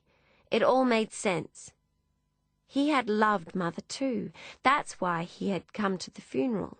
That's why he watched me so strangely as if he'd seen a ghost. Had been glad to lose me from Riverton. Had told Hannah he didn't need me there. Gracie, I wonder... Alfred took my hand. Hannah. I was struck again by realization. I gasped. It explained so much, the feeling of solidarity, sisterly, surely, we shared. Alfred's hands tightened on mine, stopped me from falling. There now, Gracie, he said, smiling nervously. Don't go getting faint on me. My legs buckled. I felt as if I'd broken into a million tiny particles, was falling like sand from a bucket. Did Hannah know? Was that why she'd insisted I accompany her to London? Had turned to me when she felt deserted on all other fronts? Had begged me never to leave her? Had made me promise? Grace, said Alfred, arm supporting me, are you all right? I nodded, tried to speak. Couldn't. Good, said Alfred, because I haven't said all I mean to quite yet, though I have a feeling you've guessed. Guessed? About Mother and Frederick? About Hannah? No, Alfred had been talking. What about? His new business? His friend from the war? Gracie, said Alfred, bringing my hands together between us. He smiled at me, swallowed. Would you do me the honour of becoming my wife? A flash of consciousness. I blinked, couldn't answer. Thoughts, feelings rushed through me. Alfred had asked me to marry him. Alfred, who I adored, was standing before me, face frozen in the previous moment, waiting for me to answer. My tongue formed words, but my lips would not oblige. Grace? Said Alfred, eyes wide with apprehension. I felt myself smile, heard myself begin to laugh. I couldn't seem to stop. I was weeping too, cold, damp tears on my cheeks. It was hysteria, I suppose. So much had happened in the past few moments, too much to take in. The shock of realizing my relationship to Mr. Frederick, to Hannah, the surprise and delight of Alfred's proposal. Gracie? Alfred was watching me uncertainly. Does that mean you'd like to? To marry me, I mean. To marry him. Me. It was my secret dream, yet now it was happening I found myself hopelessly unprepared. I had long since put such fancy down to youth. Stopped imagining it might ever really come about, that anyone would ask me, that Alfred would ask me.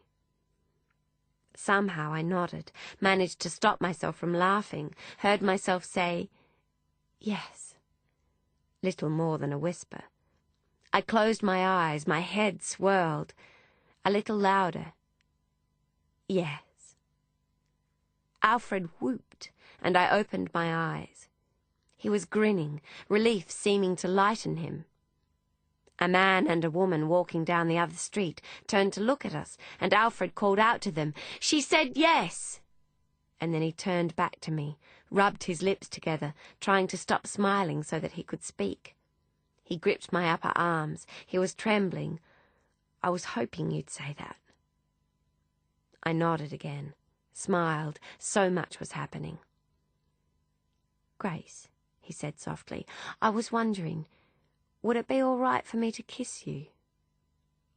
I must have said yes, for next I knew he had lifted a hand to support my head, leaned toward me, made contact. The strange, pleasant foreignness of Alfred's lips on mine. Cold, soft, secret. Time seemed to slow. He withdrew, grinned at me, so young, so fine-looking in the deep twilight.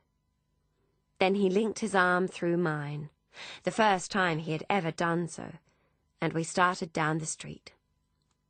We didn't speak, just walked silently together. Where his arm crossed mine, pressed the cotton of my shirt against my skin, I shivered. Its warmth, its weight, a promise. Alfred stroked my wrist with his gloved fingers, and I thrilled. My senses were acute, as if someone had removed a layer of skin, enabling me to feel more deeply, more freely. I leaned a little closer. To think that in the space of a day so much had changed.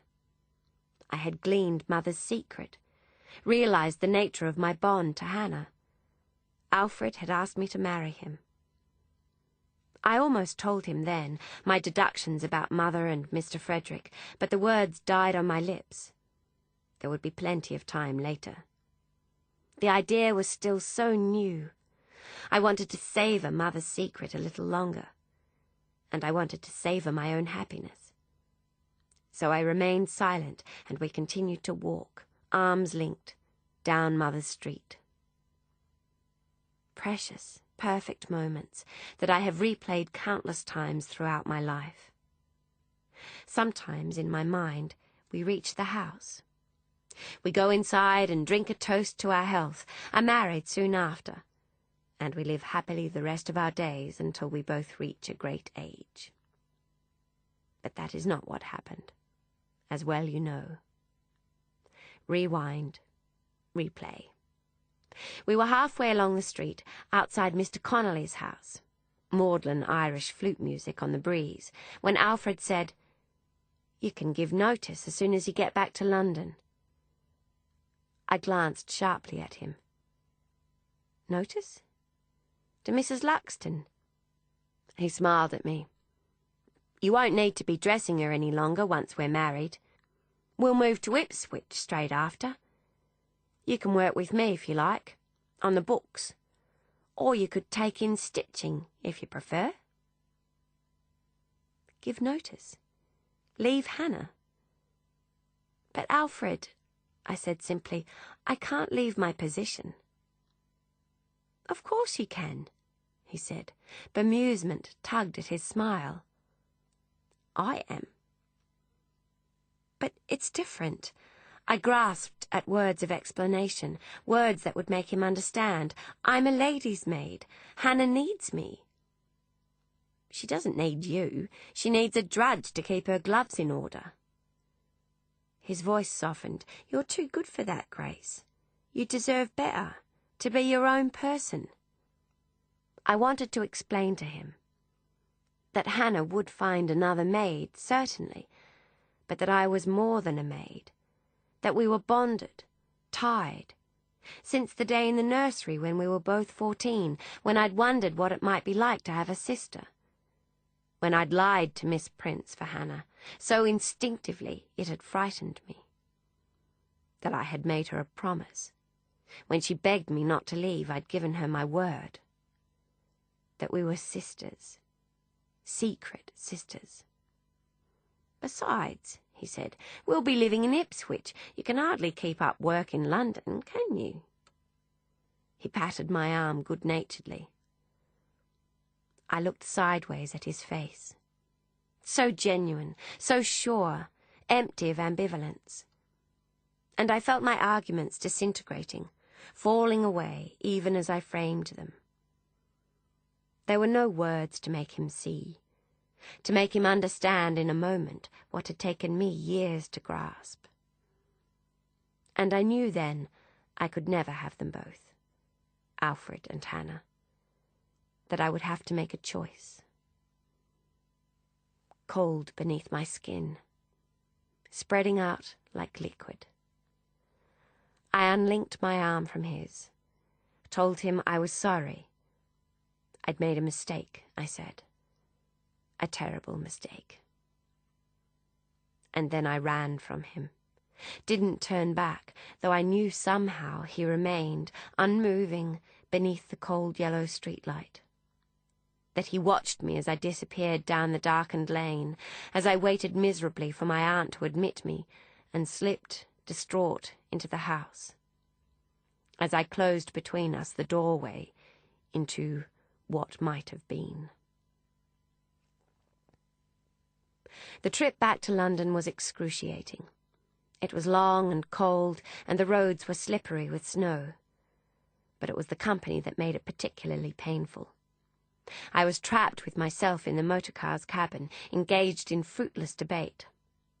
I spent the entire journey telling myself I'd made the right choice, the only choice, to remain with Hannah as promised.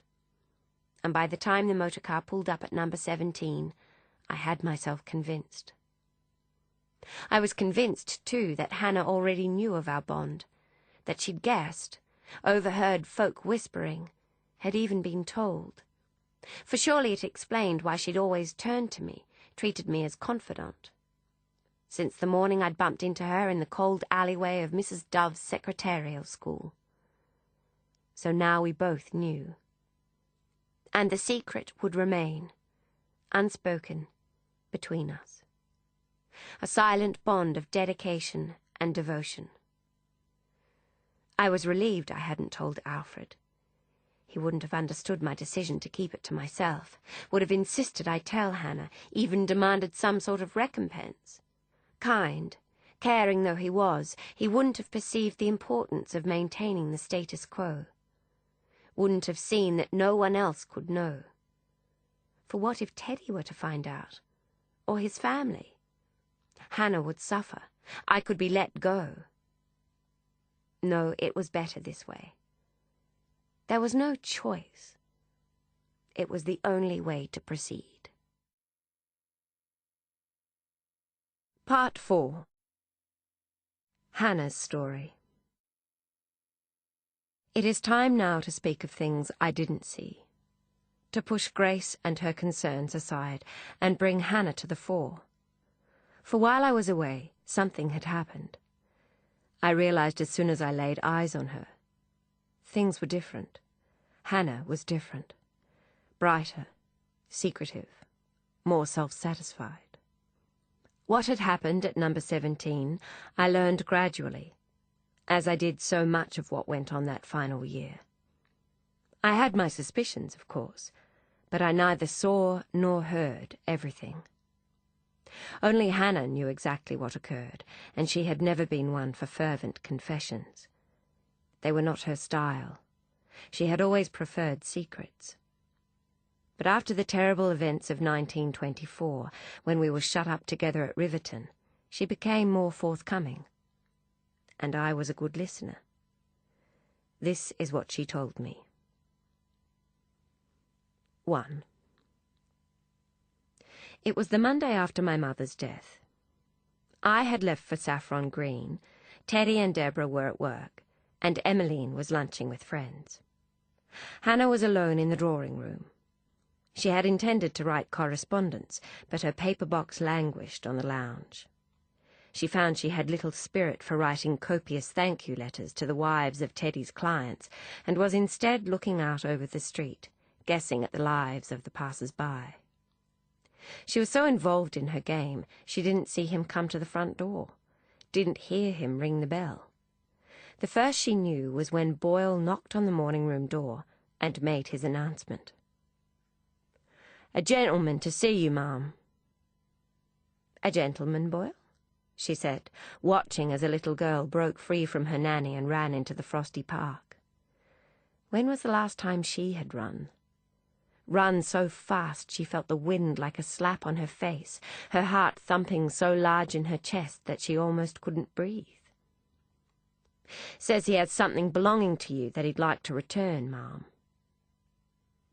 How tiresome it all was. Could he not leave it with you, Boyle? "He says not, ma'am.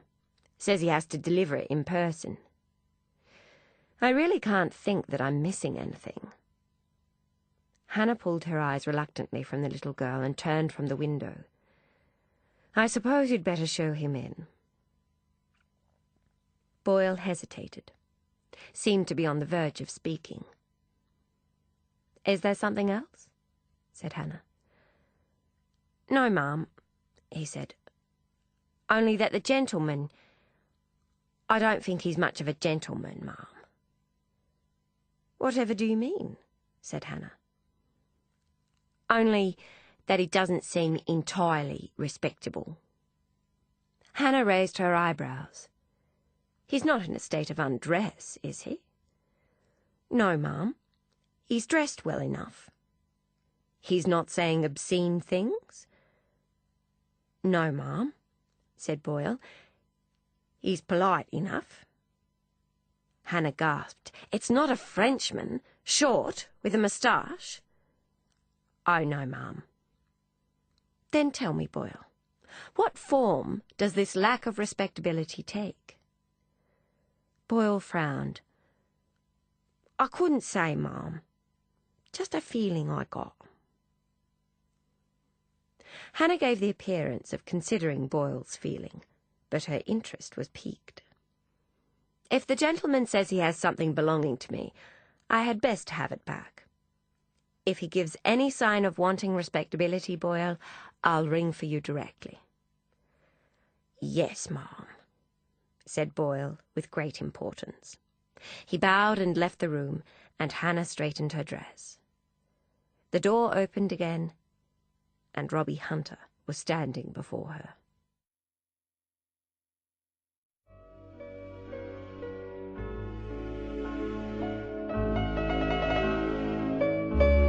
This is the end of CD 12. The book continues on CD 13.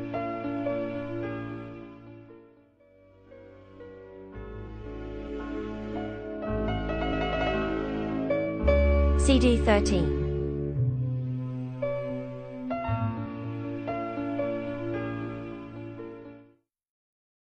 She didn't recognize him at first. She had only known him briefly, after all. One winter, almost a decade before.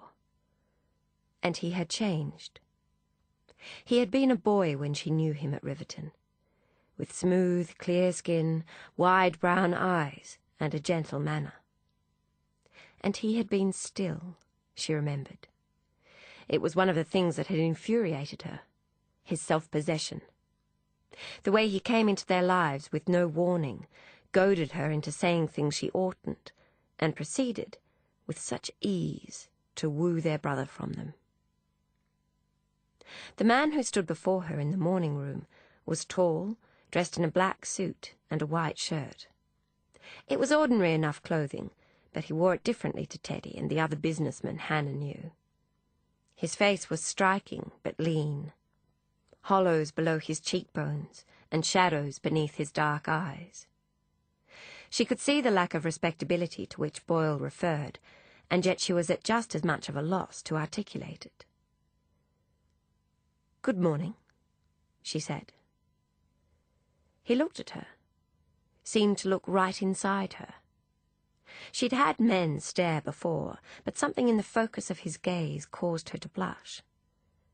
And when she did, he smiled. "You haven't changed." It was then she knew him, recognized his voice.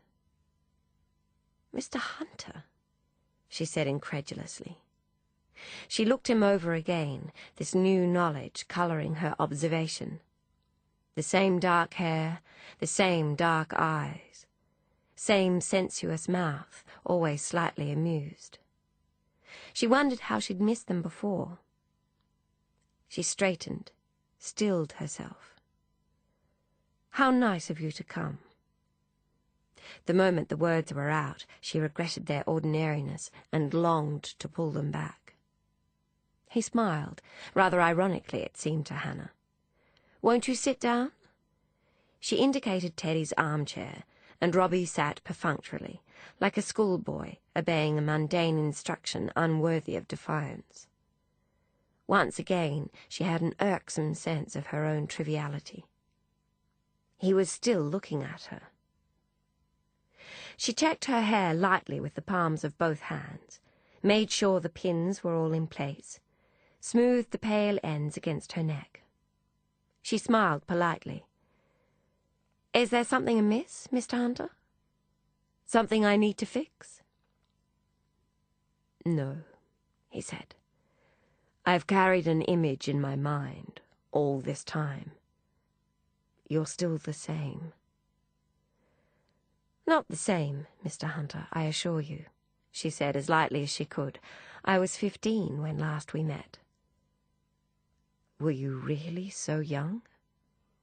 There was that lack of respectability again. Oh, it wasn't so much what he said.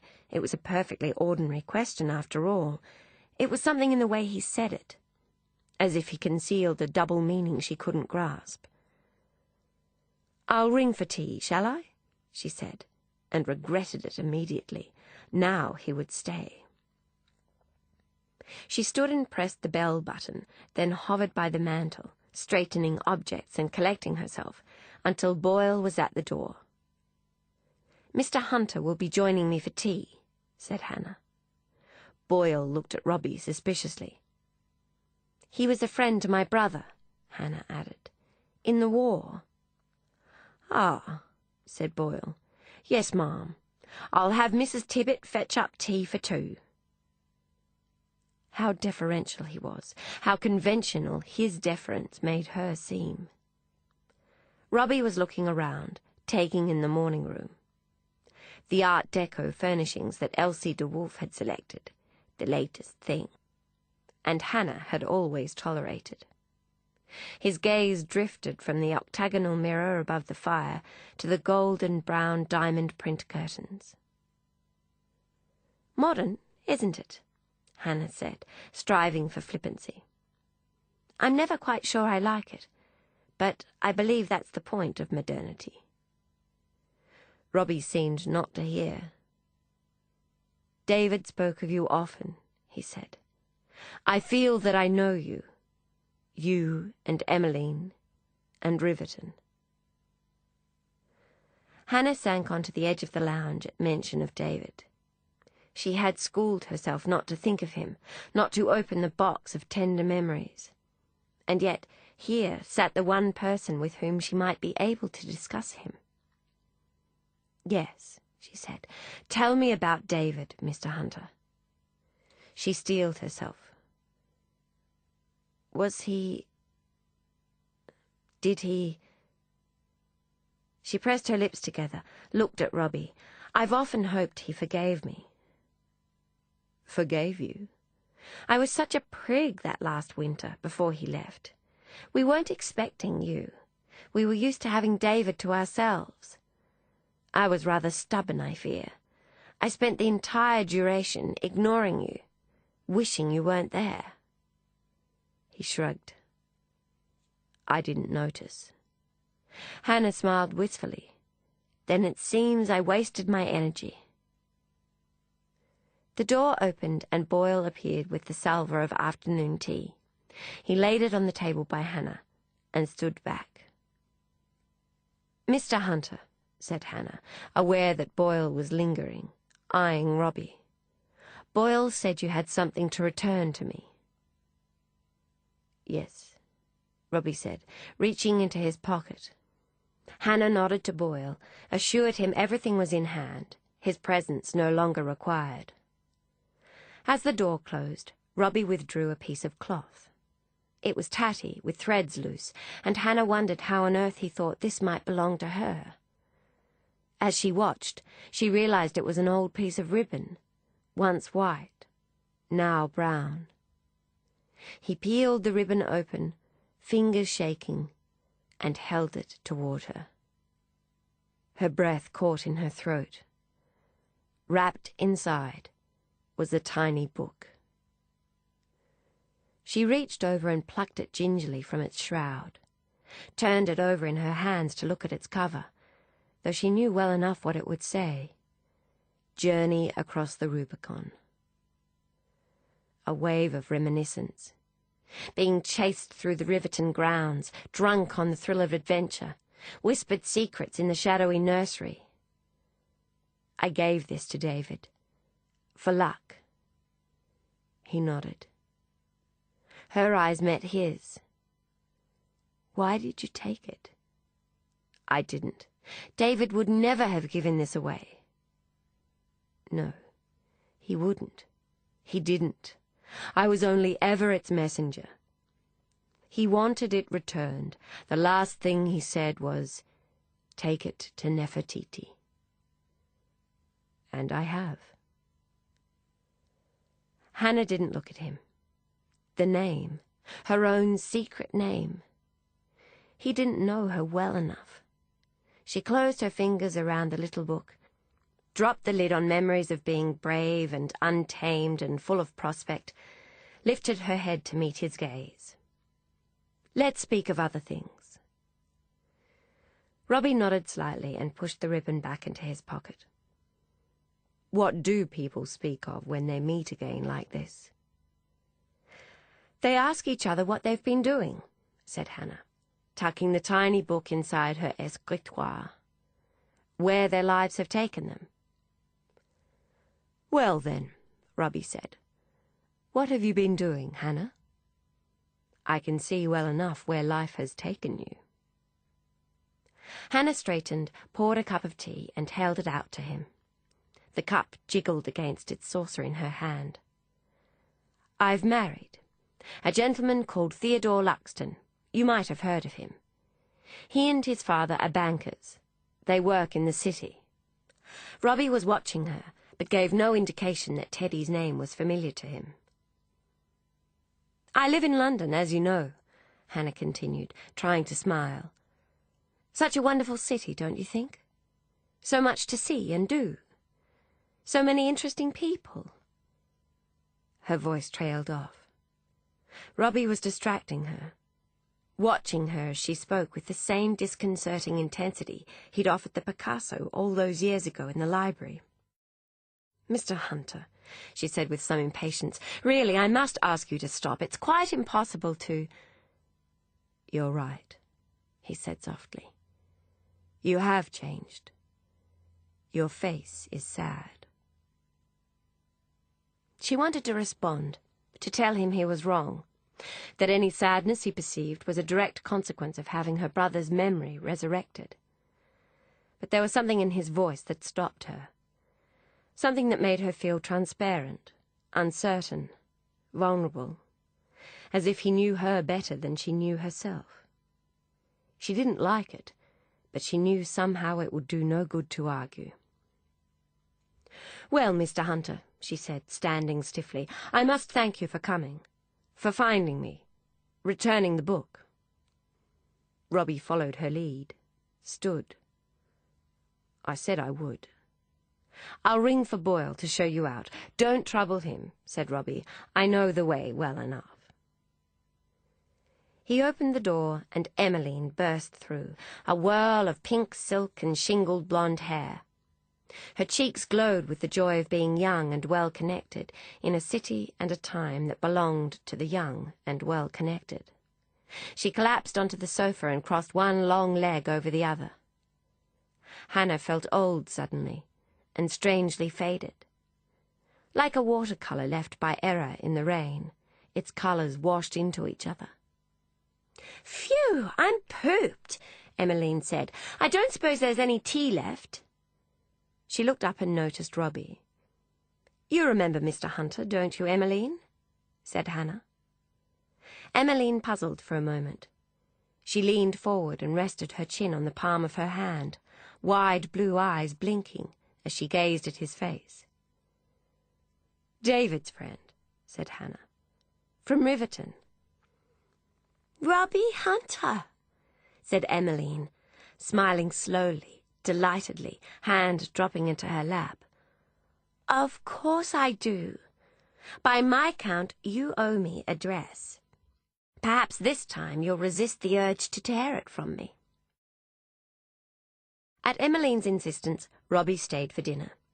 It was unthinkable, she said, that he be allowed to leave when he had only just arrived. So it was, Robbie joined Deborah, Teddy, Emmeline, and Hannah in the dining room of number 17 that night. Hannah sat on one side of the table, Deborah and Emmeline on the other, Robbie the foot to Teddy's head. They made amusing bookends, Hannah thought. Robbie the young bohemian, and Teddy, after 4 years working with his father, a caricature of power and plenty. He was still a handsome man. Hannah had noticed some of his colleagues' young wives making eyes at him. Little use it would do them. But his face was fuller, and his hair was greyer. His cheeks, too, had taken on the blush of bountiful living. He leaned back against his chair. "So, what is it you do for a crust, Mr. Hunter? My wife tells me you're not in business." That an alternative existed no longer occurred to him. "I'm a writer," said Robbie. "Writer, eh?" said Teddy. "Write for the Times, do you?" "I did," said Robbie, "amongst others. Now I write for myself." He smiled. "Foolishly, I thought I'd be easier to please." "How fortunate," said Deborah breezily, "to have the time to give oneself over to one's leisure. I wouldn't recognize myself if I wasn't rushing hither and yon." She began a monologue on her organization of a recent fashion parade, and smiled wolfishly at Robbie. Deborah was flirting, Hannah realized. She looked at Robbie. Yes, he was handsome, in a languid, sensuous sort of way. Not at all Deborah's usual type. "Books, is it?" said Teddy. "Poetry," said Robbie. Teddy raised his eyebrows dramatically. "How dull it is to stop. To rust unburnished rather than to sparkle in use." Hannah winced at the mishandled Tennyson. Robbie met her eye and grinned, as though to breathe were life. "I've always loved Shakespeare," said Teddy. "Your rhymes anything like his?" "I'm afraid I pale by comparison," said Robbie, "but I persist nonetheless. Better to lose oneself in action than to wither in despair." "Quite so," said Teddy.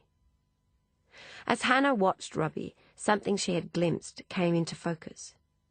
Suddenly she knew who he was. She inhaled. "You're R.S. Hunter." "Who?" said Teddy. He looked between Hannah and Robbie, then to Deborah for clarification. Deborah lifted her shoulders affectedly. "R.S. Hunter," said Hannah, eyes still searching Robbie's. She laughed. She couldn't help it. "I have your collected poems." "First or second?" said Robbie. "Progress and Disintegration," said Hannah. She hadn't realized there was another. "Ah," said Deborah, eyes widening. "Yes, I saw a write-up in the paper. You won that award." "Progress is my second," said Robbie, looking at Hannah. "I should like to read the first," Hannah said. Tell me the name, won't you, Mr. Hunter, so I may purchase it? You can have my copy, said Robbie. I've already read it. Between you and me, I find the author quite a bore. Deborah's lips curled into a smile, and a familiar glint appeared in her eye. She was assessing Robbie's worth, cataloguing the list of people she could impress if she produced him at one of her soirees. By the keen way she rubbed her glossy red lips together, his value was high. Hannah felt a surprising jolt of possession then. "Progress and disintegration," said Teddy, winking at Robbie. "You're not a socialist, are you, Mr. Hunter?" Robbie smiled. "No, sir. I have neither possessions to redistribute nor desire to acquire them." Teddy laughed. "Come now, Mr. Hunter," said Deborah. "I suspect you're having fun at our expense." "I'm having fun. I hope it's not at your expense." Deborah smiled in a way she thought beguiling. "A little birdie tells me you're not quite the stray you'd have us think." Hannah looked at Emmeline, smiling behind her hands. It wasn't difficult to deduce the identity of Deborah's little birdie. "What are you talking about, Deb?" said Teddy. "Out with it." "Our guest has been teasing us," said Deborah, voice rising triumphantly, "for he isn't Mr. Hunter at all. He's Lord Hunter." Teddy lifted his eyebrows. "Eh? What's that?" Robbie twisted his wine-glass by its stem. "It's true enough my father was Lord Hunter, but the title isn't one I use." Teddy eyed Robbie over his plate of roast beef. Denying a title was something he couldn't understand. He and his father had campaigned long and hard for Lloyd George's ennobling. "You sure you're not a socialist?" he said. "Enough politics," said Emmeline suddenly, rolling her eyes. "Of course he's not a socialist. Robbie's one of us, and we didn't invite him so we could bore him to death." She fixed her gaze on Robbie, rested her chin on the palm of her hand. "Tell us where you've been, Robbie." "Most recently," said Robbie, "Spain." Spain. Hannah repeated it to herself. How wonderful. "How primitive," said Deborah, laughing. "What on earth were you doing there?" "Fulfilling a promise made long ago." "Madrid, was it?" said Teddy. "For a time," said Robbie, "on my way to Segovia." Teddy frowned. "What's a fellow to do in Segovia?" "I went to Alcazar." Hannah felt her skin prickle. "That dusty old fort," said Deborah, smiling broadly. "I can't think of anything worse." "Oh, no," said Robbie. "It was remarkable, magical, like stepping into a different world." "Do tell." Robbie hesitated, searching for the right words. "Sometimes I felt that I could glimpse the past. When evening came and I was all alone, I could almost hear the whispers of the dead, ancient secrets swirling by." "How ghoulish," said Deborah. "Why would you ever leave?" said Hannah. "Yes," said Teddy. "What brought you back to London, Mr. Hunter?" Robbie met Hannah's eyes. He smiled, turned to Teddy. "Providence, I suspect." "All that travelling," said Deborah, cranking up her flirtation. "You must have some of the gypsy in you." Robbie smiled, but he didn't answer. "Either that, or our guest has a guilty conscience," said Deborah, leaning toward Robbie and lowering her voice playfully. "Is that it, Mr. Hunter? Are you on the run?" "Only from myself, Miss Luxton," said Robbie. "You'll settle down," said Teddy, "as you get older. I used to have a bit of the travel bug myself. Entertained notions of seeing the world, collecting artifacts and experiences. By the way he ran his flat palms over the tablecloth either side of his plate, Hannah knew he was about to launch a lecture. A man accumulates responsibilities as he gets older, gets set in his ways. Differences that used to thrill when he was younger start to irritate. Take Paris, for instance. I was there recently. I used to adore Paris, but the whole city is going to the dogs. No respect for tradition. The way the women dress. Dear Tiddles, laughed Deborah. So un-chic. I know you're fond of the French and their fabrics, said Teddy, and for you single women it's all a bit of fun. But there is no way a wife of mine would be allowed to gad about like that. Hannah couldn't look at Robbie. She focused attention on her plate, moved her food about, and set her fork to rest. Travelling certainly opens one's eyes to different cultures, Robbie was saying. I came across a tribe in the Far East in which the men carved designs into their wives' faces. Emmeline gasped.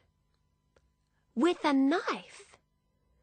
Teddy swallowed a lump of half-masticated beef, enthralled. Why on earth?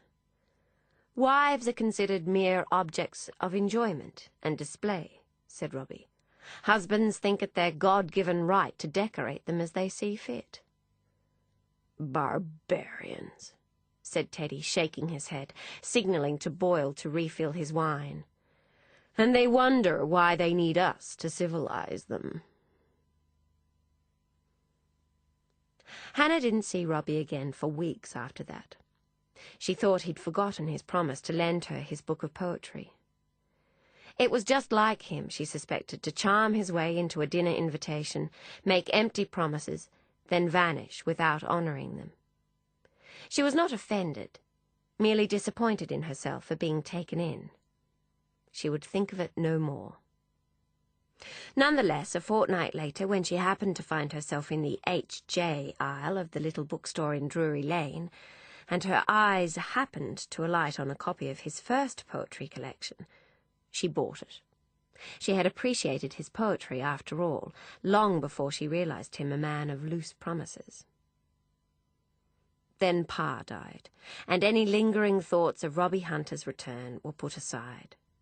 With news of her father's sudden death, Hannah felt as if her anchor had been severed, as if she had been washed from safe waters and was at the whim of tides she neither knew nor trusted. It was ridiculous, of course. She hadn't seen Pa for such a long time. He had refused to see her since her marriage, and she'd been unable to find the words to convince him otherwise. Yet despite it all, while Pa lived, she had been tied to something, to someone large and sturdy. Now she was not. She felt abandoned by him. They had often fought. It was a part of their peculiar relationship, but she had always known he loved her specially. And now, with no word, he was gone.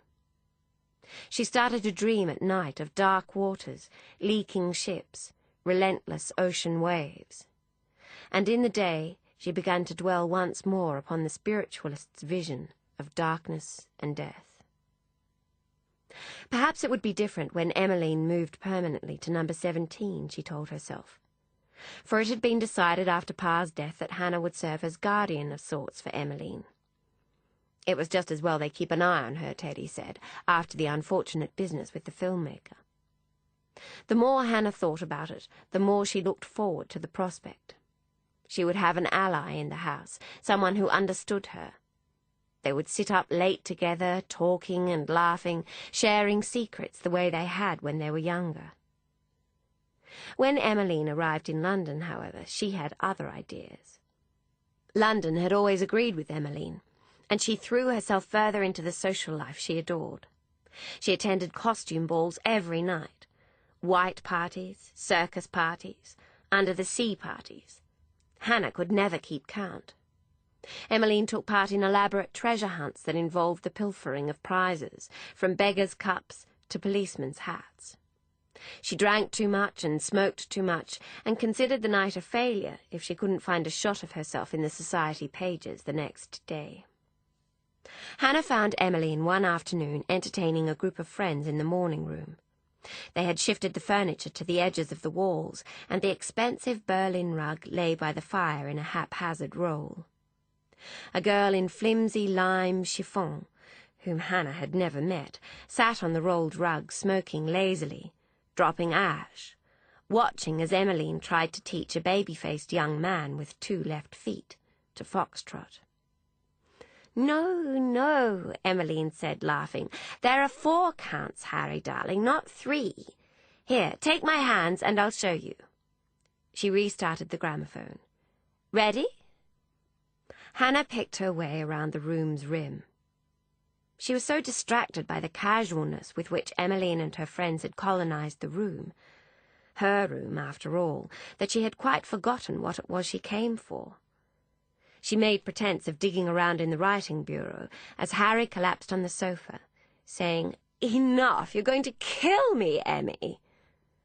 Emmeline fell next to him, threw her arm around his shoulders. "Have it your way, Harry, darling, but you can hardly expect me to dance with you at Clarissa's party if you don't know the steps. The foxtrot is all the rage, and I intend to dance it all night long." All night long was right, thought Hannah. More and more, Emmeline's late nights were becoming early mornings. Not content with dancing the night away at Claridge's, drinking some sort of brandy and Cointreau concoction they called sidecars, she and her friends had taken to continuing the party at someone's house. More often than not, a someone who was unknown to them. Gate-crashing, they called it, touring along Mayfair in evening dress until they found a party to join. Even the servants were beginning to talk. The new housemaid had been clearing the entrance hall when Emmeline swept in at 5:30 the other morning. Emmeline was just lucky that Teddy didn't know, that Hannah made sure he didn't. "Jane says Clarissa's serious this time," said the girl in lime chiffon. "Think she'll actually go through with it?" said Harry. "We'll see tonight," said Emmeline. "Clarissa's been threatening to bob her hair for months." She laughed. "More fool her if she does. With that bone structure she'll look like a German drill sergeant." "Are you taking gin?" said Harry. Emmeline shrugged. "Or wine. Hardly matters. Clarissa intends to throw it all in together so people can dip their cups." A bottle party, thought Hannah. She'd heard of those.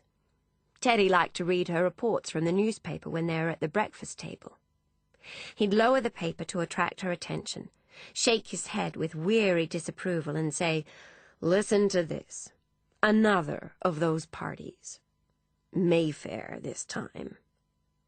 Then he'd read the article, word by word, taking great pleasure, it seemed to Hannah, in describing the uninvited guests, the indecent decorations, the raids by police. Why couldn't young people behave as they had when they were young, he'd say. Have balls with supper, servants pouring wine, dance cards. Hannah was so horrified by Teddy's insinuation that she herself was no longer young, that, although she thought Emmeline's behaviour a little like dancing on the graves of the dead, she never said as much to her. And she made particular care to ensure Teddy didn't know Emmeline attended such parties, much less helped to organise them. Hannah became very good at inventing excuses for Emmeline's nocturnal activities. But that night, when she climbed the stairs to Teddy's study, armed with an ingenious half-truth about Emmeline's dedication to her friend Lady Clarissa, he was not alone. As she neared his closed door, Hannah heard voices, Teddy's and Simeon's. She was about to turn, to come back later, when she heard her father's name. She held her breath and crept toward the door. "You have to feel sorry for him, though," said Teddy. "Whatever you think of the man.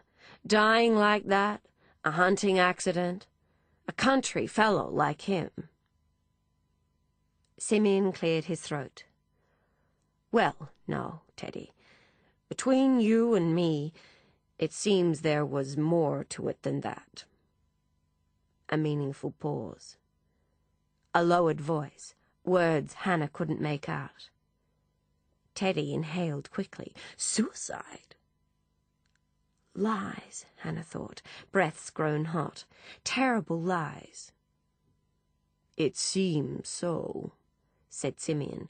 "Lord Gifford tells me one of the servants, the elderly fellow, Hamilton, found him out on the estate. The staff were doing their best to cover the details. I've told you before, there's no servant holds a torch to the British servant in matters of discretion, but Lord Gifford reminded them it was his job to protect the family's reputation, and that he needed the facts to do so." Hannah heard glass scraping against glass, the burbling of sherry being poured. "And what did Gifford say?" Teddy said. "What made him think it was intentional?" Simeon sighed philosophically. "The man had been in a bad way for some time. Not all men are suited to the rough and tumble of business. He'd become morose, gun-happy. The servants had taken to following him when he left the house, just to make sure." He struck a match and the faint waft of cigar smoke reached Hannah.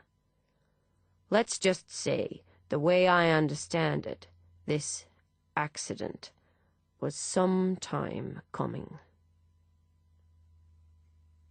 There was a break in conversation as both men pondered this pronouncement.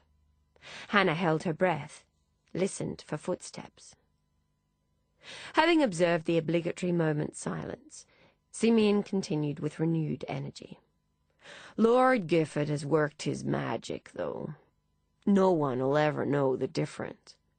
And there's no reason not to seize the silver lining."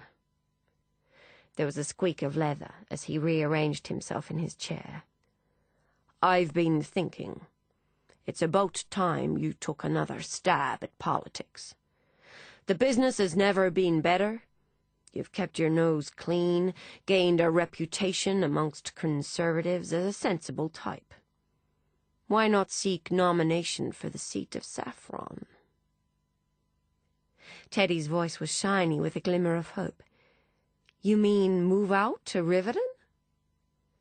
"It's yours now, and country people do love their Lord of the Manor." "Father," Teddy said breathlessly, "you're a genius. I'll call Lord Gifford immediately, see if he'll have a word with the others on my behalf." The telephone cradle rattled. "It's not too late, is it?" "Never too late for business," said Simeon. "Or politics." Hannah pulled away then. She had heard enough. She didn't speak to Teddy that night. In any event, Emmeline was home by the comparatively early hour of 2. Hannah was still awake in bed when Emmeline stumbled along the hall.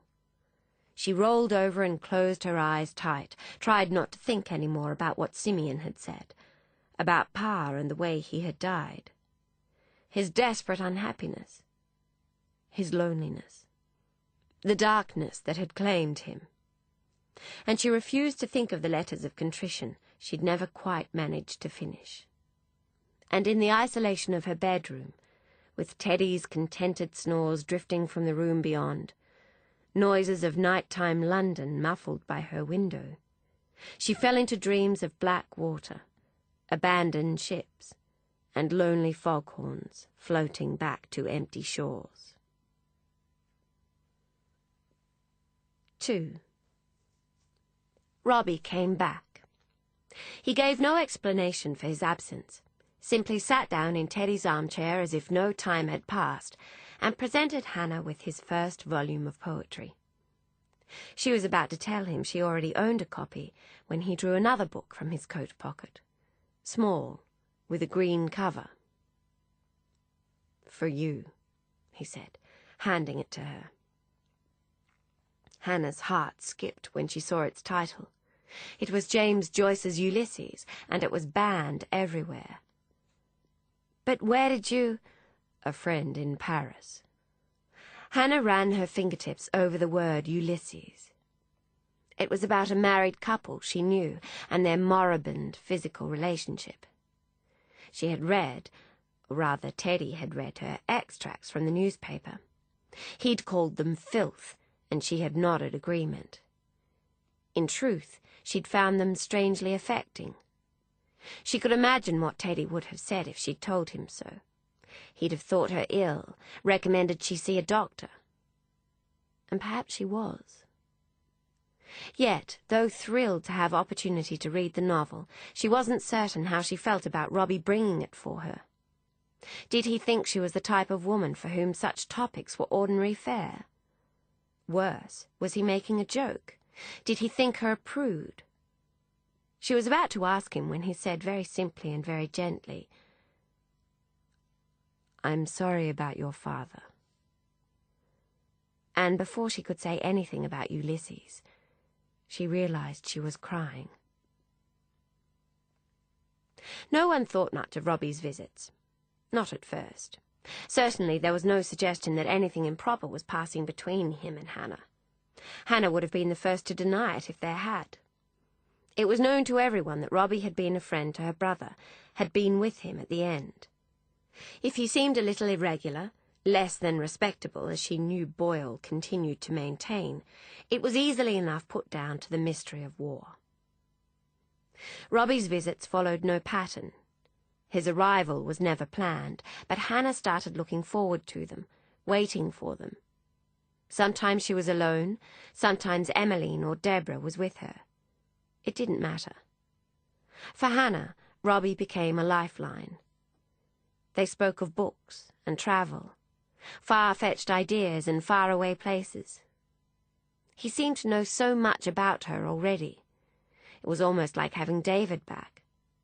She found she longed for his company, became fidgety between times, bored with whatever else she'd been doing. Perhaps if Hannah had been less preoccupied, she would have noticed she was not the only one for whom Robbie's visits had come to hold attraction. May have observed that Deborah was spending more time at home, but she did not. It came as a complete surprise one morning in the drawing-room when Deborah put aside her crossword puzzle and said, "I'm throwing a little soiree to launch the new Chanel fragrance next week, Mr. Hunter, and wouldn't you know it, I've been so busy organizing, I haven't had time even to think about finding myself a partner." She smiled, all white teeth and red lips.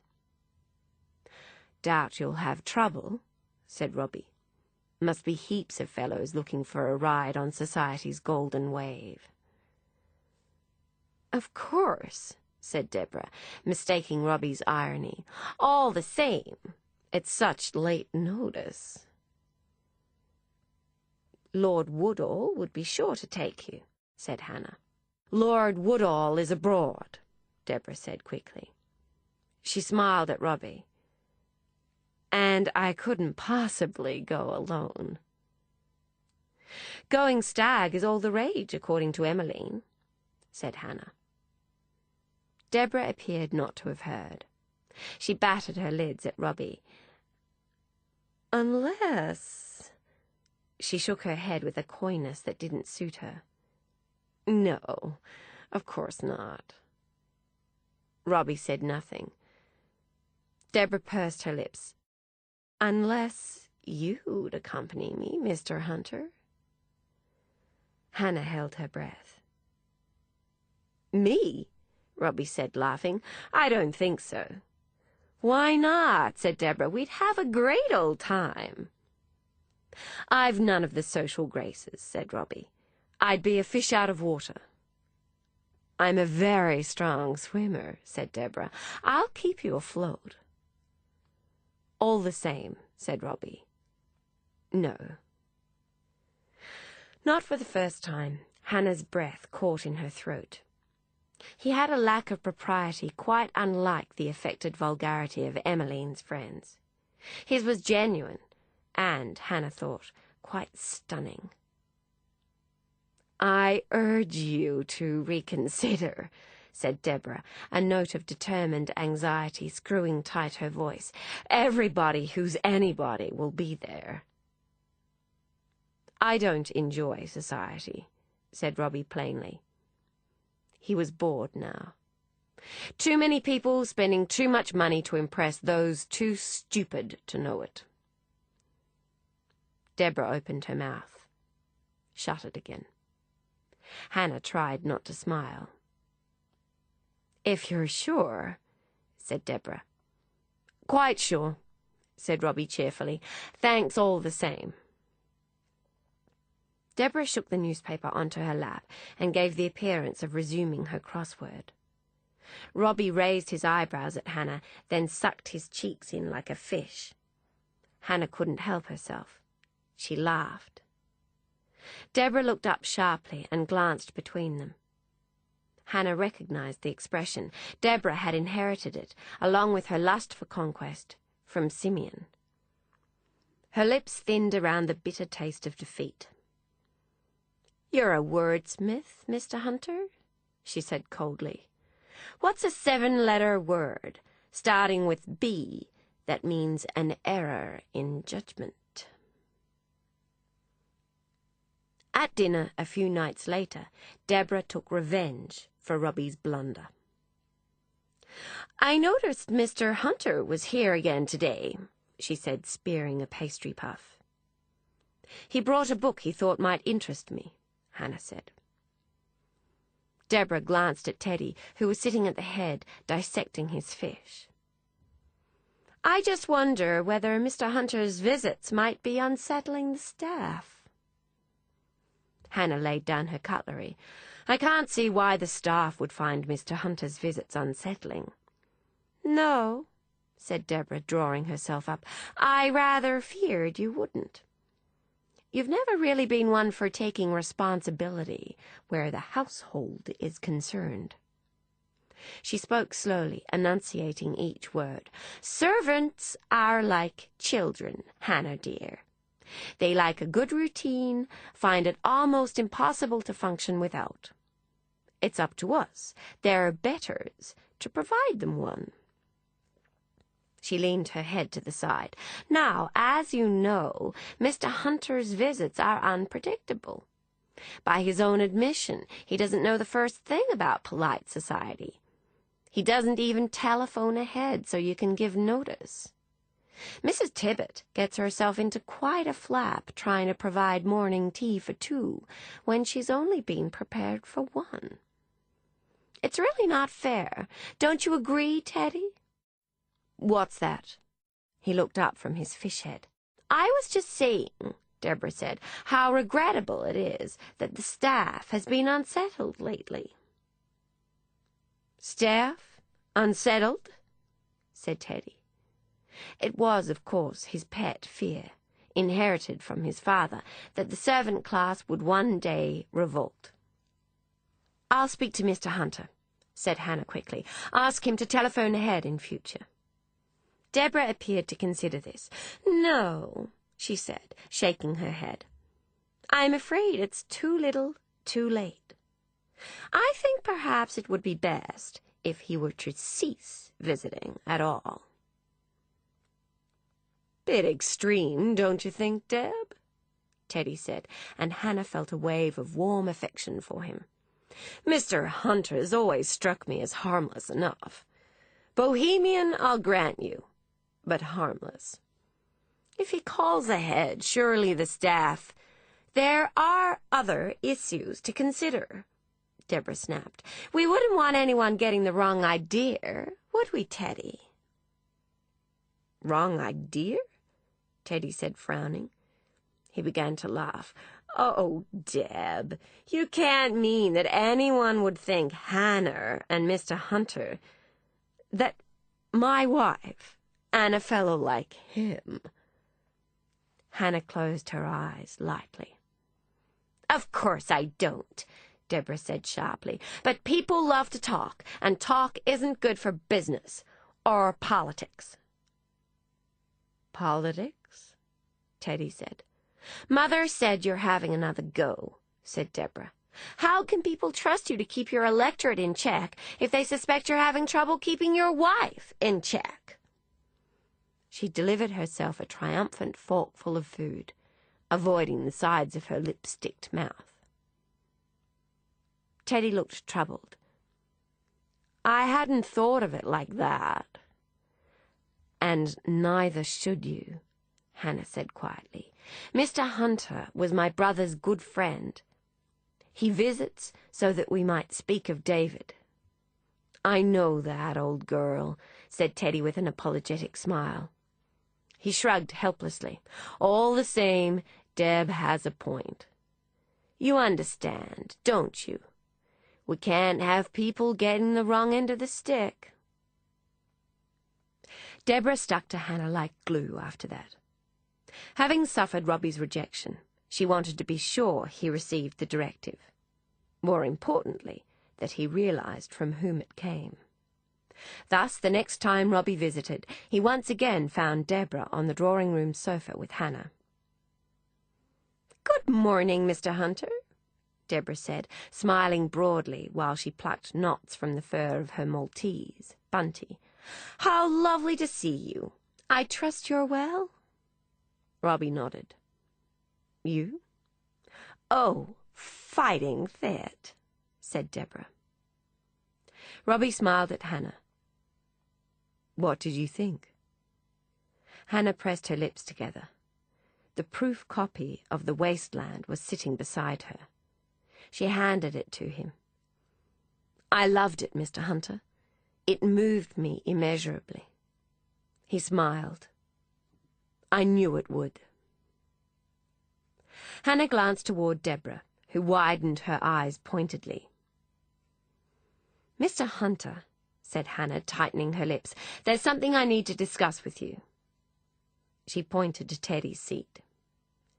Robbie sat, looking at her with those dark eyes. "My husband," began Hannah, but she didn't know how to finish. "My husband—" She looked at Deborah, who cleared her throat and pretended absorption in Bunty's silky head. Hannah watched a moment, transfixed by Deborah's long, thin fingers, her pointed nails.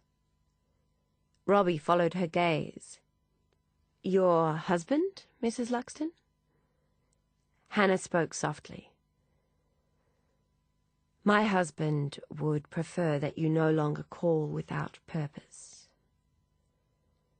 Deborah pushed Bunty off her lap, brushed her dress.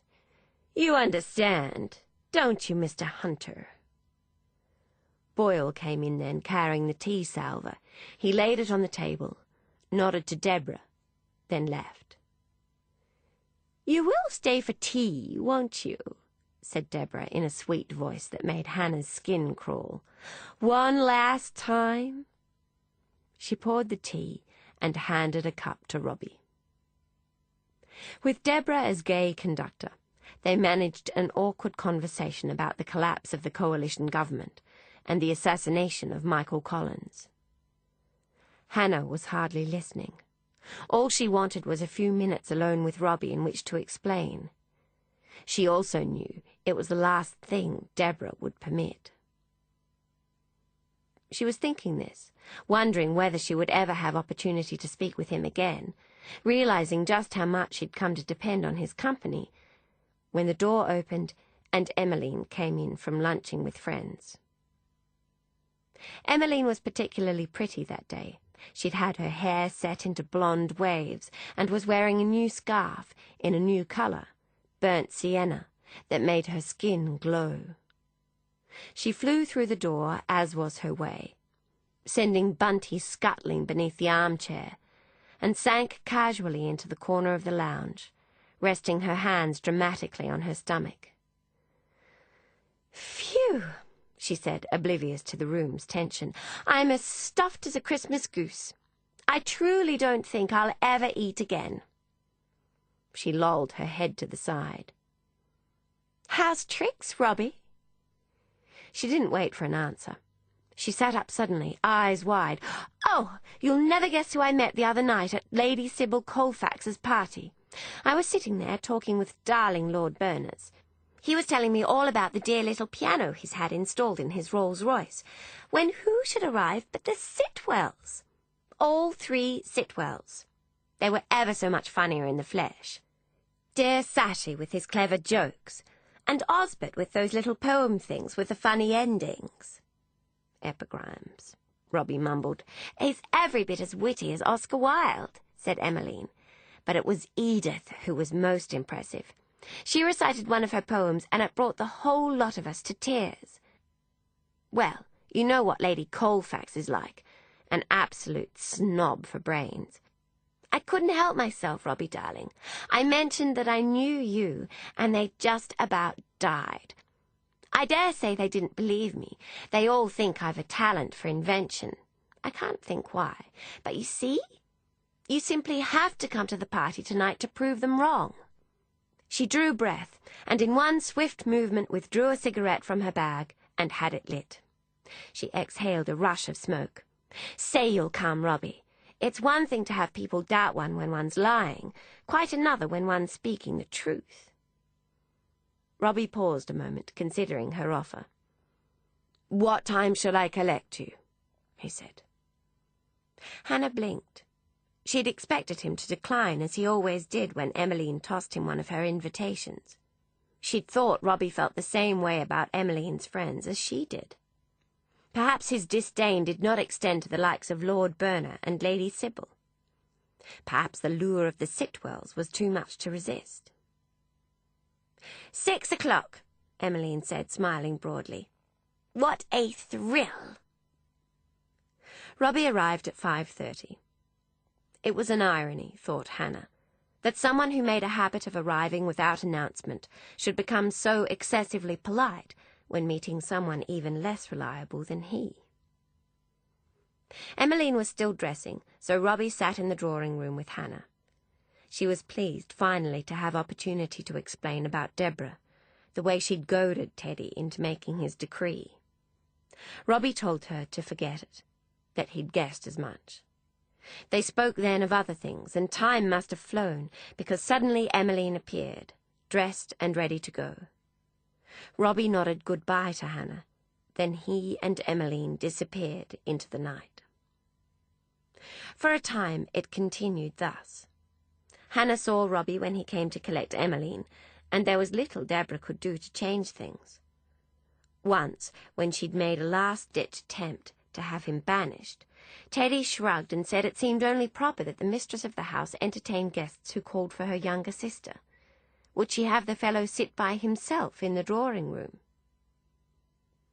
Hannah tried to satisfy herself with precious snatched moments, but found herself thinking about Robbie between times. He'd never been forthcoming about what he did when they weren't together. She didn't even know where he lived. So she started imagining. She'd always been good at games of imagination. She managed, rather conveniently, to ignore the fact that he was spending time with Emmeline. What did it matter, anyway? Emmeline had an enormous group of friends. Robbie was just one more. Then one morning, when she was sitting at the breakfast table with Teddy, he flicked his hand against his open newspaper and said, "What do you think of that sister of yours, eh?" Hannah braced, wondering what disgrace Emmeline had caused this time. She took the paper as Teddy passed it across the table. It was only a small photograph. Robbie and Emmeline leaving a nightclub the previous evening. A good shot of Emmeline, Hannah had to concede. Chin lifted, laughing as she pulled Robbie by the arm. His face was less obvious. He was in shadow, had looked away at the critical moment. Teddy took it back and read the accompanying text aloud. "The Honourable Miss E. Hartford, one of society's most glamorous young ladies, is pictured with a dark stranger. The mystery man is said to be the poet R.S. Hunter. A source says Miss Hartford has hinted an engagement announcement is not too far away." He laid the paper down, took a forkful of devilled egg. "Quite the dark horse, isn't she? Didn't think Emmeline was the sort to keep a secret," he said. "Could be worse, I suppose. Could have set her cap at that Harry Bentley." He dabbed his thumb at the corner of his moustache, wiped away a clot of egg. "You'll talk to him, though, won't you? Make sure everything's above board. I don't need a scandal." When Robbie came to collect Emmeline the following night, Hannah received him as usual. They spoke for a time, as they always did, until finally Hannah could stand it no longer. "Mr. Hunter," she said, walking to the fireplace, "I must ask. Do you have something you wish to speak with me about?" He sat back, smiled at her. "I have. And I thought I was." "Something else, Mr. Hunter?" His smile faltered. "I don't think I follow. Something you wanted to ask me about?" "Perhaps if you told me what it is you think I should be saying," said Robbie. Hannah sighed. She collected the newspaper from the writing bureau and gave it to him. He scanned it and handed it back. "So?" "Mr. Hunter," Hannah said in a quiet voice. She didn't want the servants to hear if they happened to be in the entrance hall. "I am my sister's guardian. If you wish to become engaged, it really would be polite for you to discuss your intentions with me first." Robbie smiled, saw that Hannah was not amused, and coached his lips back into repose. "I'll remember that, Mrs. Luxton." She blinked at him. "Well, Mr. Hunter?" "Well, Mrs. Luxton?" "Is there something you would like to ask me?" "No," said Robbie, laughing. "I have no intention of marrying Emmeline. Not now, not ever. But thank you for asking." "Oh," said Hannah simply. "Does Emmeline know that?" Robbie shrugged. "I don't see why she'd think otherwise. I've never given her reason." "My sister is a romantic," says Hannah. "She forms attachments easily." "Then she'll have to unform them." Hannah felt sympathy for Emmeline then, but she felt something else too. She hated herself as she realized it was relief. "What is it?" Robbie said. He was very close. She wondered when he'd moved to stand so close. "I'm worried about Emmeline," Hannah said, stepping back a little, her leg grazing the sofa. "She imagines your feelings more than they are." "What can I do?" said Robbie. "I've already told her they're not." "You must stop seeing her," said Hannah quietly. "Tell her you're not interested in her parties. It won't be too much of a hardship for you, surely. You've said yourself you have little to speak of with her friends." "I don't." "Then if you don't feel anything for Emmeline, be honest with her. Please, Mr. Hunter. Break it off. She'll come to harm otherwise, and I can't allow that." Robbie looked at her. He reached out and very gently straightened a piece of her hair that had come loose. She was frozen to the spot, was aware of nothing but him. His dark eyes, the warmth coming from his skin, his soft lips. "I would," he said. "This minute." He was very close now. She was aware of his breaths, could hear them, feel them on her neck. He spoke softly. "But how would I ever see you?" Things changed after that. Of course they did. They had to. Something implicit had become explicit. For Hannah, the darkness had started to recede. She was falling in love with him, of course, not that she realized it at first. She'd never been in love, had nothing with which to compare. She'd been attracted to people before, had felt that sudden, inexplicable pull, had felt it once with Teddy. But there is a difference between enjoying someone's company, thinking them attractive, to finding oneself helplessly in love. The occasional meetings she had once looked forward to, snatched while Robbie waited for Emmeline, were no longer enough. Hannah longed to see him elsewhere, alone, somewhere they might speak freely, where there wasn't the constant risk that someone else might join them. Opportunity came one evening in early 1923. Teddy was in America on business, Deborah at a country house weekend, and Emmeline out with friends at one of Robbie's poetry readings. Hannah made a decision. She ate dinner alone in the dining room, sat in the morning room after and sipped coffee, then retired to her bedroom. When I came to dress her for bed, she was in the bathroom, sitting on the edge of the elegant clawfoot tub. She was wearing a delicate satin slip. Teddy had brought it back from one of his trips to the continent. In her hands was something black. "Would you like to take a bath, Ma'am?" I said. It was unusual, but not unheard of, for her to bathe after dinner. "No," said Hannah. "Shall I bring you your nightdress?" "No," she said again. "I'm not going to bed, Grace. I'm going out." I was confused. "Ma'am?" "I'm going out, and I need your help." She didn't want any of the other servants to know.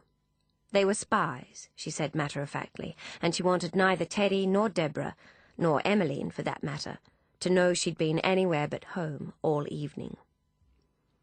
It worried me to think of her out alone at night, keeping such a thing from Teddy. And I wondered where she was going, whether she would tell me. Despite my misgivings, however, I agreed to help. Of course I did. It was what she'd asked of me. Neither of us spoke as I helped her into a dress she'd already chosen, pale blue silk with a fringe that brushed her bare knees. She sat in front of the mirror, watching as I pinned her hair tight against her head, plucking at the fronds of her dress, twirling her locket chain, biting her lip. Then she handed me a wig, black, sleek, and short, something Emmeline had worn months before to a fancy dress party. I was surprised. Wigs were not her habit, but I fitted it, then stepped back to observe. She looked like a different person, like Louise Brooks. She picked up a bottle of perfume, another of Teddy's gifts, Chanel No. 5, brought back from Paris the year before, then changed her mind, returned the bottle to its place, and regarded herself. It was then I saw the piece of notepaper on her bureau. "Robbie's reading," it said. "The Stray Cat, Soho, Saturday, 10 p.m. She grabbed the paper, stuffed it into her clutch purse, and snapped it shut. Then, in the mirror, her eyes met mine. She said nothing. She didn't have to. I wondered why I hadn't guessed. Who else would have her this alert, this jittery, so full of expectation? I went ahead, making sure the servants were all downstairs. And then I told Mr. Boyle I'd noticed a stain on the glass pane in the entrance vestibule. I hadn't, but I couldn't have any of the staff hearing the front door open for no reason. I went back upstairs and signalled to Hannah, standing at the turn of the stairs, that the way was clear. I opened the front door, and through she went. On the other side we stopped. She turned to me, smiled. "Be careful, Ma'am," I said, silencing my rumblings of foreboding. She nodded. "Thank you, Grace, for everything." And she disappeared into the night air, silently, shoes in her hands so as not to make a noise. Hannah found a taxi on a street around the corner and gave the driver the address of the club in which Robbie was reading. She was so excited she could hardly breathe. She had to keep tapping her heels on the floor of the taxi to convince herself it was really happening. The address had been easy enough to obtain. Emmeline kept a journal into which she clipped pamphlets and advertisements and invitations, and it hadn't taken Hannah long to find it. She needn't have bothered, as it turned out. Once she told the taxi driver the name, he needed no further instruction. The Stray Cat was one of Soho's better-known clubs, a meeting spot for artists, drug dealers, business tycoons, and bright young members of the aristocracy, bored and idle, keen to shake off the shackles of their birth. He pulled up the cab and told her to be careful, shook his head as she paid him. She turned to thank him and watched as the club's reflected name slid off his black cab as he disappeared into the night. Hannah had never been to such a place before. She stood where she was, took in the plain brick exterior, the flashing sign, and the crowds of laughing people spilling onto the street outside. So this was what Emmeline meant when she talked about the clubs. This was where she and her friends came to play in the evenings. Hannah shivered into her scarf, kept her head down, and went inside, refusing the valet's offer to take her wrap. It was tiny, little more than a room, and it was warm, full of jostling bodies. The smoky air smelled sweetly of gin. She stayed near the entrance, close to a pillar, and scanned the room, looking for Robbie. He was on stage already, if stage it could be called. A small patch of bare space between the grand piano and the bar. He was sitting on a stool, cigarette on his lips, smoking lazily. His jacket was hanging on the back of a nearby chair, and he wore only his black suit pants and a white shirt. His collar was loose, and so was his hair. He was flicking through a notebook. In front of him, the audience lounged around small round tables. Others had crowded onto bar stools or draped themselves against the edges of the room. Hannah saw Emmeline then, sitting in the middle of a table of friends. Fanny was with her, the old lady of the group. Married life had proven something of a disappointment for Fanny. With the children appropriated by a rather tedious nurse, and a husband who spent his time dreaming up new ailments to suffer, there was little to keep her interest. Who could blame her for seeking adventure at the side of her young friends? They tolerated her, Emmeline had told Hannah, because she was so genuine in her pursuit of fun. And besides, she was older and could get them out of all sorts of trouble. She was especially good at sweet-talking police when they were caught in after-hours raids. They were all drinking cocktails in martini glasses. One of them ran a line of white powder on the table. Ordinarily, Hannah would have worried for Emmeline, but tonight she was in love with the world. Hannah inched closer to the pillar, but she needn't have bothered. They were so engrossed with one another they had little time to look beyond. The fellow with the white powder whispered something to Emmeline, and she laughed wildly, freely, her pale neck exposed. Robbie's hands were shaking. Hannah could see the notebook quivering. He rested his cigarette across an ashtray on the bar beside and began, giving no introduction. A poem about history and mystery and memory. The Shifting Fog. It was one of her favourites. Hannah watched him.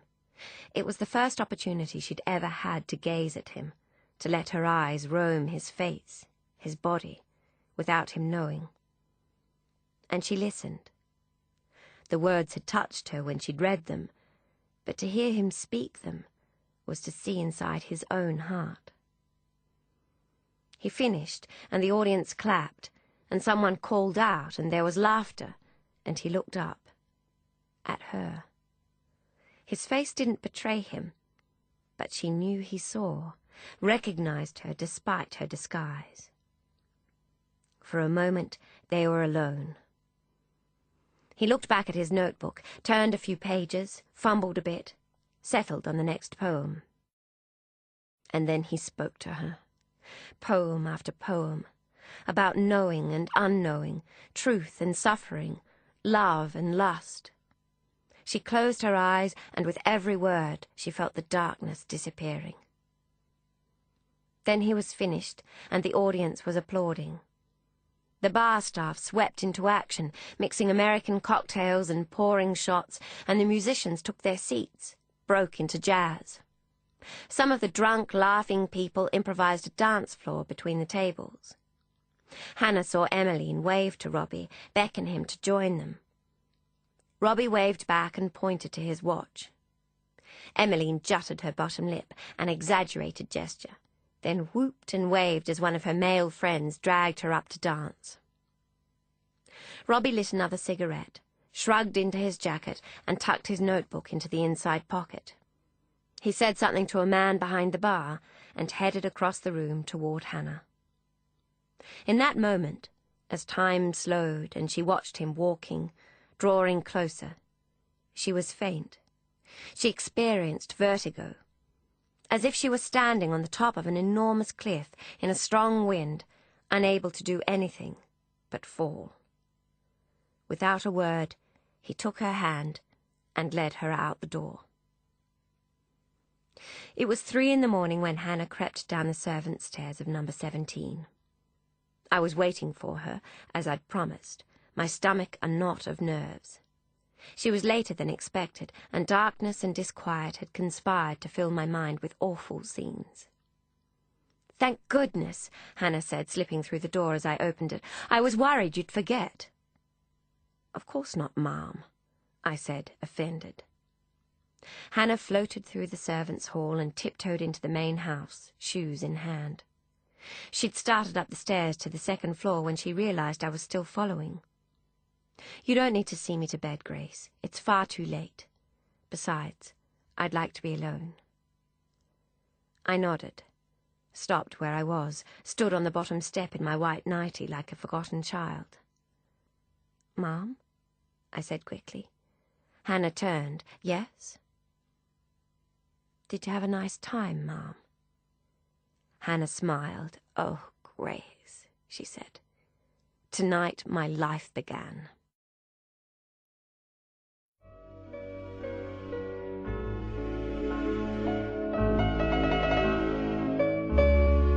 This is the end of CD 13. The book continues on CD 14.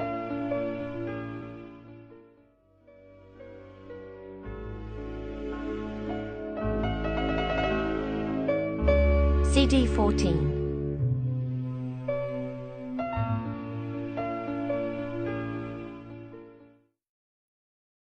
Three. They always met at his place.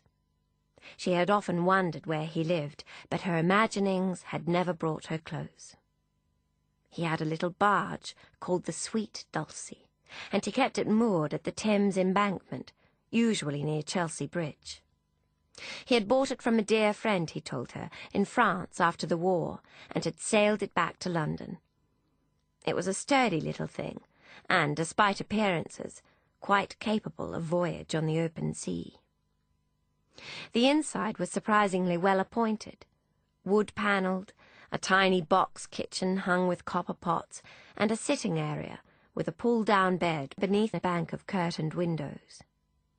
There was even a shower and water closet recess. That he lived somewhere so unusual, so different to anywhere she'd been before, only added to the adventure. There was something delicious, she thought, about captured moments of intimacy in such a secret place. It was easy enough to arrange. Robbie would come to collect Emmeline, and while he waited would slip Hannah a note with a time and a date and the bridge by which he'd be moored. Hannah would scan the note, nod agreement, and they would meet. Sometimes it was impossible. Teddy would require her presence at an event, or Estella would volunteer her for this committee or that. On such occasions she had no way of telling him. It pained her to imagine him waiting in vain. But most of the time she did make it. She would tell the others she was meeting a friend for lunch or going shopping, and she would disappear. She was never gone for long. She was careful about that. Anything beyond a morning or an afternoon was liable to raise suspicions. Illicit love makes people devious, and she soon became adept. Came to think quickly on her feet if she was seen somewhere unexpected, by someone unexpected. One day she ran into Lady Clementine on Oxford Circus. "Where was her driver?" asked Lady Clementine. "She'd come out on foot," said Hannah. "It was such beautiful weather they were having, and she'd felt like a walk." But Lady Clementine hadn't come down in yesterday's shower. She narrowed her eyes and nodded, told Hannah to be sure and be careful as she went. The street had eyes and ears. The street, perhaps, but not the river. At least not the sort of eyes and ears that Hannah had to fear. The Thames was different then, a working waterway full of the bustle and traffic of commerce, coal ferries en route to factories, barges transporting dry goods, fishing boats bearing cargo to market, and along the canal towpaths, great gentle Clydesdales pulling painted longboats, trying to ignore the cheeky, swooping gulls. Hannah loved it on the river. She couldn't believe she'd lived in London for years and never discovered the city's heart. She had strolled across the bridges, of course, some of them at least, been chauffeur-driven to and fro on many occasions, but she had paid scant attention to the seething life below. If she'd ever given the Thames a thought, it was to cast it as an obstacle that must be crossed in order to get to the opera, the art gallery, the museum. And so they met. She would leave number 17 and make her way to whichever bridge his note had named. Sometimes it was an area she knew. Other times it took her to a foreign part of London. She would find the bridge, descend the embankment, and scan the river for his little blue boat. He was always waiting. When she drew near, he would reach out, take her hand in his, and help her aboard. They'd go down into the cabin, away from the busy, noisy world, and into their own. Sometimes they didn't make it inside so quickly. He would hold her steady and kiss her before she could speak. "I've been waiting so long," he would say as they stood together, forehead to forehead. "I thought you'd never get here." And then they would go inside. Sometimes, afterwards, they would lie together, lulled by the gentle rocking of the boat, telling each other about their lives. They spoke, as lovers do, of poetry and music and the places that Robbie had been, and she longed to see. One wintry afternoon, when the sun was low in the sky, they climbed the narrow stairs onto the upper deck and into the wheelhouse. A fog had come in, and with it, the gift of privacy. In the distance, on another reach of the river, something was burning. They could smell the smoke from where they sat, and, as they watched, the flames grew higher and brighter. "It must be a barge," said Robbie. Something exploded as he spoke, and he flinched. A bright shower of sparks filled the air. Hannah watched as a cloud of golden light consumed the fog. "How dreadful," she said, "but how beautiful." It was like one of Turner's paintings, she thought. Robbie seemed to read her mind. "Whistler used to live on the Thames," he said. "He loved to paint the shifting fog, the effects of light. Monet, too, he was here for a while."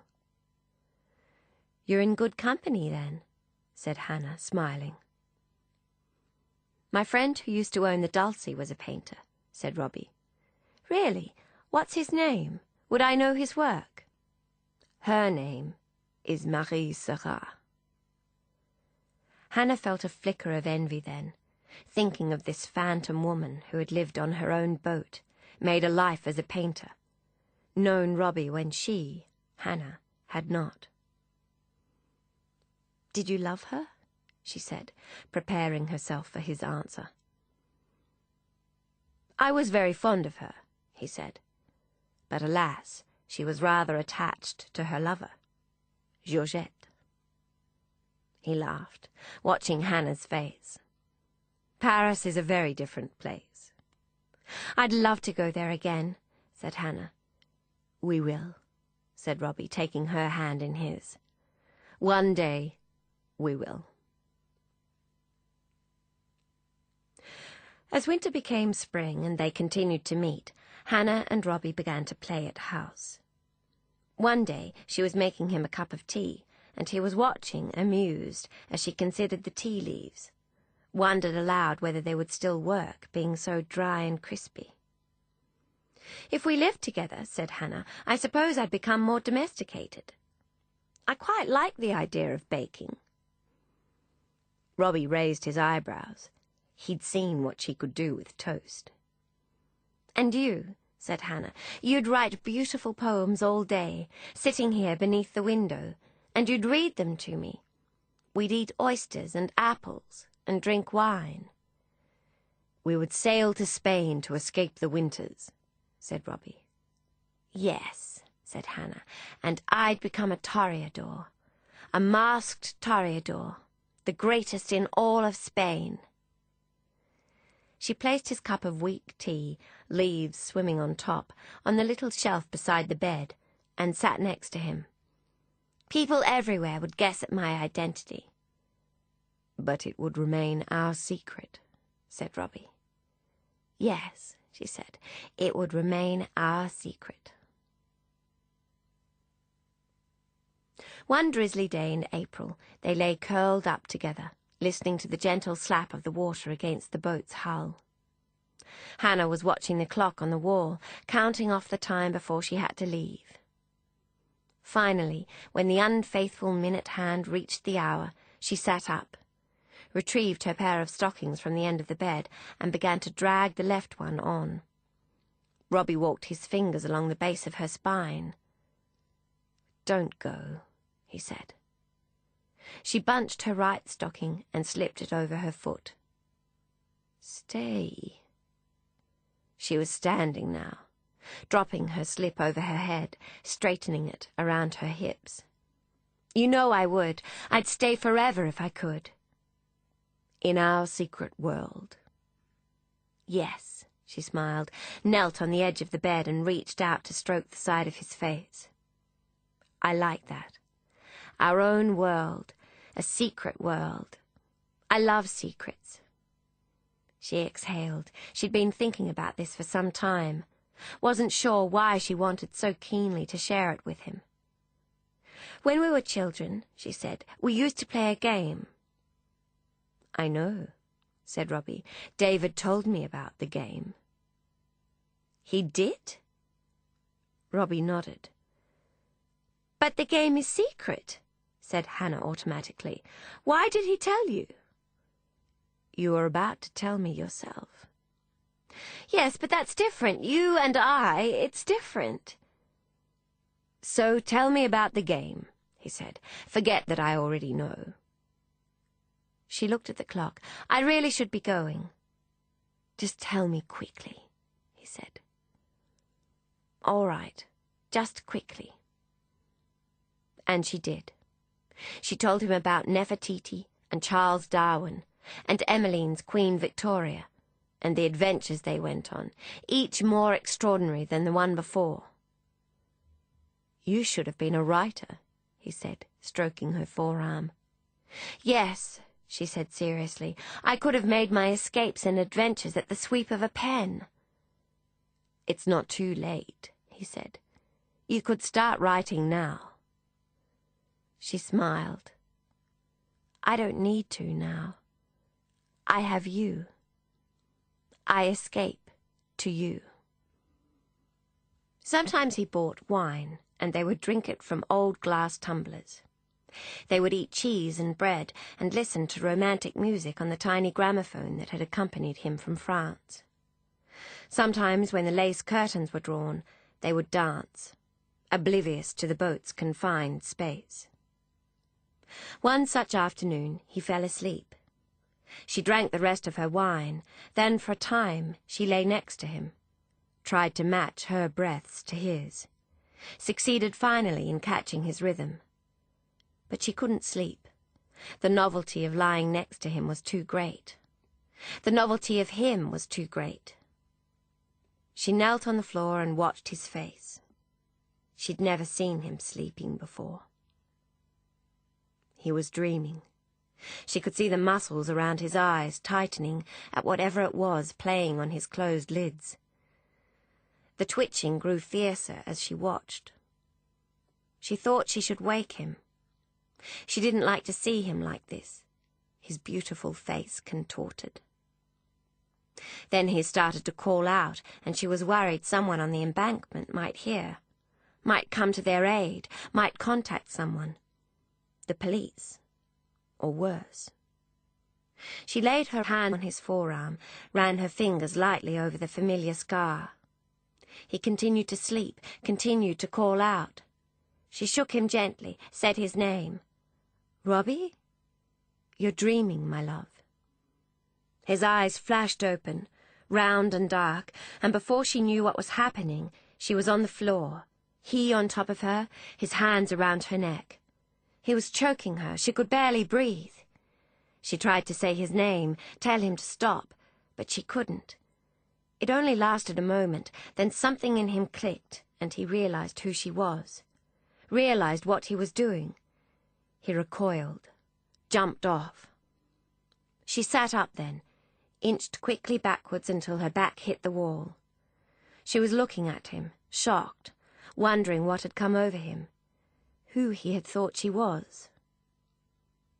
He was standing against the far wall, hands pressed against his face, shoulders curved. "Are you all right?" he said, without looking at her. She nodded, wondered whether she was. "Yes," she said finally. He came to her then, knelt beside her. She must have flinched, for he held his hands up by his shoulders and said, "I won't hurt you." He reached out, lifted her chin to see her throat. "Jesus," he said. "It's all right," she said, more firmly this time. "Are you—" He held a finger to her lips. He was still breathing quickly. He shook his head absently, and she knew he wanted to explain. Couldn't. He cupped the side of her face with his hand. She leaned into his touch, eyes locked with his. Such dark eyes, full of secrets he wouldn't share. She longed to know them all, determined to earn them from him. And when he kissed her throat, oh, so lightly, she swooned as she always did. She had to wear scarves for a week after that. But she didn't mind. In some way it pleased her to have his mark. It made the times between more bearable. A secret reminder that he really did exist, that they existed. Their secret world. She would look at it sometimes in the mirror, the way a new bride looks repeatedly at her wedding ring, reminding herself. She knew he would have been horrified if she'd told him. Love affairs, in their beginnings, are all about the present. But there is a point in each, an event, an exchange, some other unseen trigger, which forces the past and the future back into focus. For Hannah, this was it. There were other sides to him, things she hadn't known before. She'd been too full of the wonderful surprise of him to look beyond immediate happiness. The more she thought about this aspect of him, of which she knew so little, the more frustrated she became, the more determined to know everything. One cool afternoon in September, they were sitting together on the bed, watching the embankment through the window. There were people walking this way and that, and they'd been giving them names and imagined lives.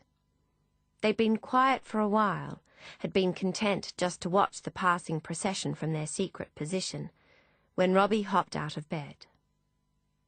She remained where she was, rolled over to watch him, as he sat himself on the kitchen chair, one leg curled beneath him, head bent over his notebook. He was trying to write a poem, had been trying all day. He'd been distracted while he was with her, had been unable to play their game with any enthusiasm. She didn't mind. In some way she couldn't explain, his distraction made him more attractive. She lay on the bed, watching his fingers clutching his pencil, directing it in flowing circles and loops across the page, only to stop, hesitate, then backtrack fiercely across its previous path. He tossed the notebook and pencil onto the table and rubbed his eyes with his hand. She didn't say anything. She knew better than that. This was not the first time she'd seen him like this. He was frustrated, she knew, by his own failure to find the right words. Worse, he was frightened. He hadn't told her, but she knew. She'd watched him, and she had read about it, at the library and in newspapers and journals. It was a trait of what the doctors were calling shell shock, the increased unreliability of memory, the numbing of the brain by traumatic experiences. She longed to make it better, to make him forget. Would give anything to make it stop, his relentless fear that he was losing his mind. He took his hand from across his eyes and reached once more for the pencil and paper. Started to write. Stopped. Scratched it out. She rolled over onto her stomach and watched the people passing outside. And then it was winter again. He set the boat's little firebox against the wall by the kitchen. They sat on the floor, watching the flames flicker and hiss in the grate. Their skin was warm, and they were drowsy with red wine and warmth and each other. Hannah took a sip of wine and said, "Why won't you talk about the war?" He didn't answer. Instead, he lit a cigarette. She'd been reading Freud on repression and had some idea that if she could get Robbie to speak about it, perhaps he would be cured. She held her breath, wondered if she dared to ask. "Is it because you killed somebody?" He looked at her profile, took a drag of his cigarette, exhaled, and shook his head. Then he started to laugh softly, without humour. He reached out to lay his hand gently along the side of her face. "Is that it?" she whispered, still not looking at him. He didn't answer, and she took another tack. "Who is it you dream about?" He removed his hand. "You know the answer to that," he said. "I only ever dream of you." "I hope not," said Hannah. "They're not very nice dreams." He took a drag of his cigarette, exhaled. "Don't ask me," he said. "It's shell shock, isn't it?" she said, turning to him. "I've been reading about it." His eyes met hers. Such dark eyes, like wet paint, full of secrets. "Shell shock," he said. "I've always wondered who came up with that. I suppose they needed a nice name to describe the unspeakable for the nice ladies back home." "Nice ladies like me, you mean?" said Hannah. She was put out, was not in the mood to be fobbed off. She sat up and slipped her petticoat over her head, started to pull her stockings on. He sighed. She knew he didn't want her to leave like this, angry with him. "You've read Darwin?" he said. "Charles Darwin," she said, turning to him. "Of course. But what does Charles Darwin have to do with adaptation? Survival is a matter of successful adaptation. Some of us are better at it than others." "Adaptation to what?" "To war. To living by your wits. The new rules of the game." Hannah thought about this. A large boat went by, setting the barge to rocking. "I'm alive," Robbie said plainly, firelight flickering on his face. "Because some other bugger isn't. Plenty of others." So now she knew. She wondered how she felt about it.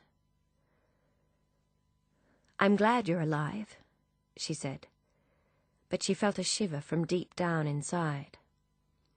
and when his fingers stroked her wrist, she withdrew it, despite herself. "That's why nobody talks about it," he said. "They know that if they do, people will see them for what they really are. Members of the Devil's Party moving amid the regular people, as though they still belong. As if they're not monsters returned from a murderous rampage."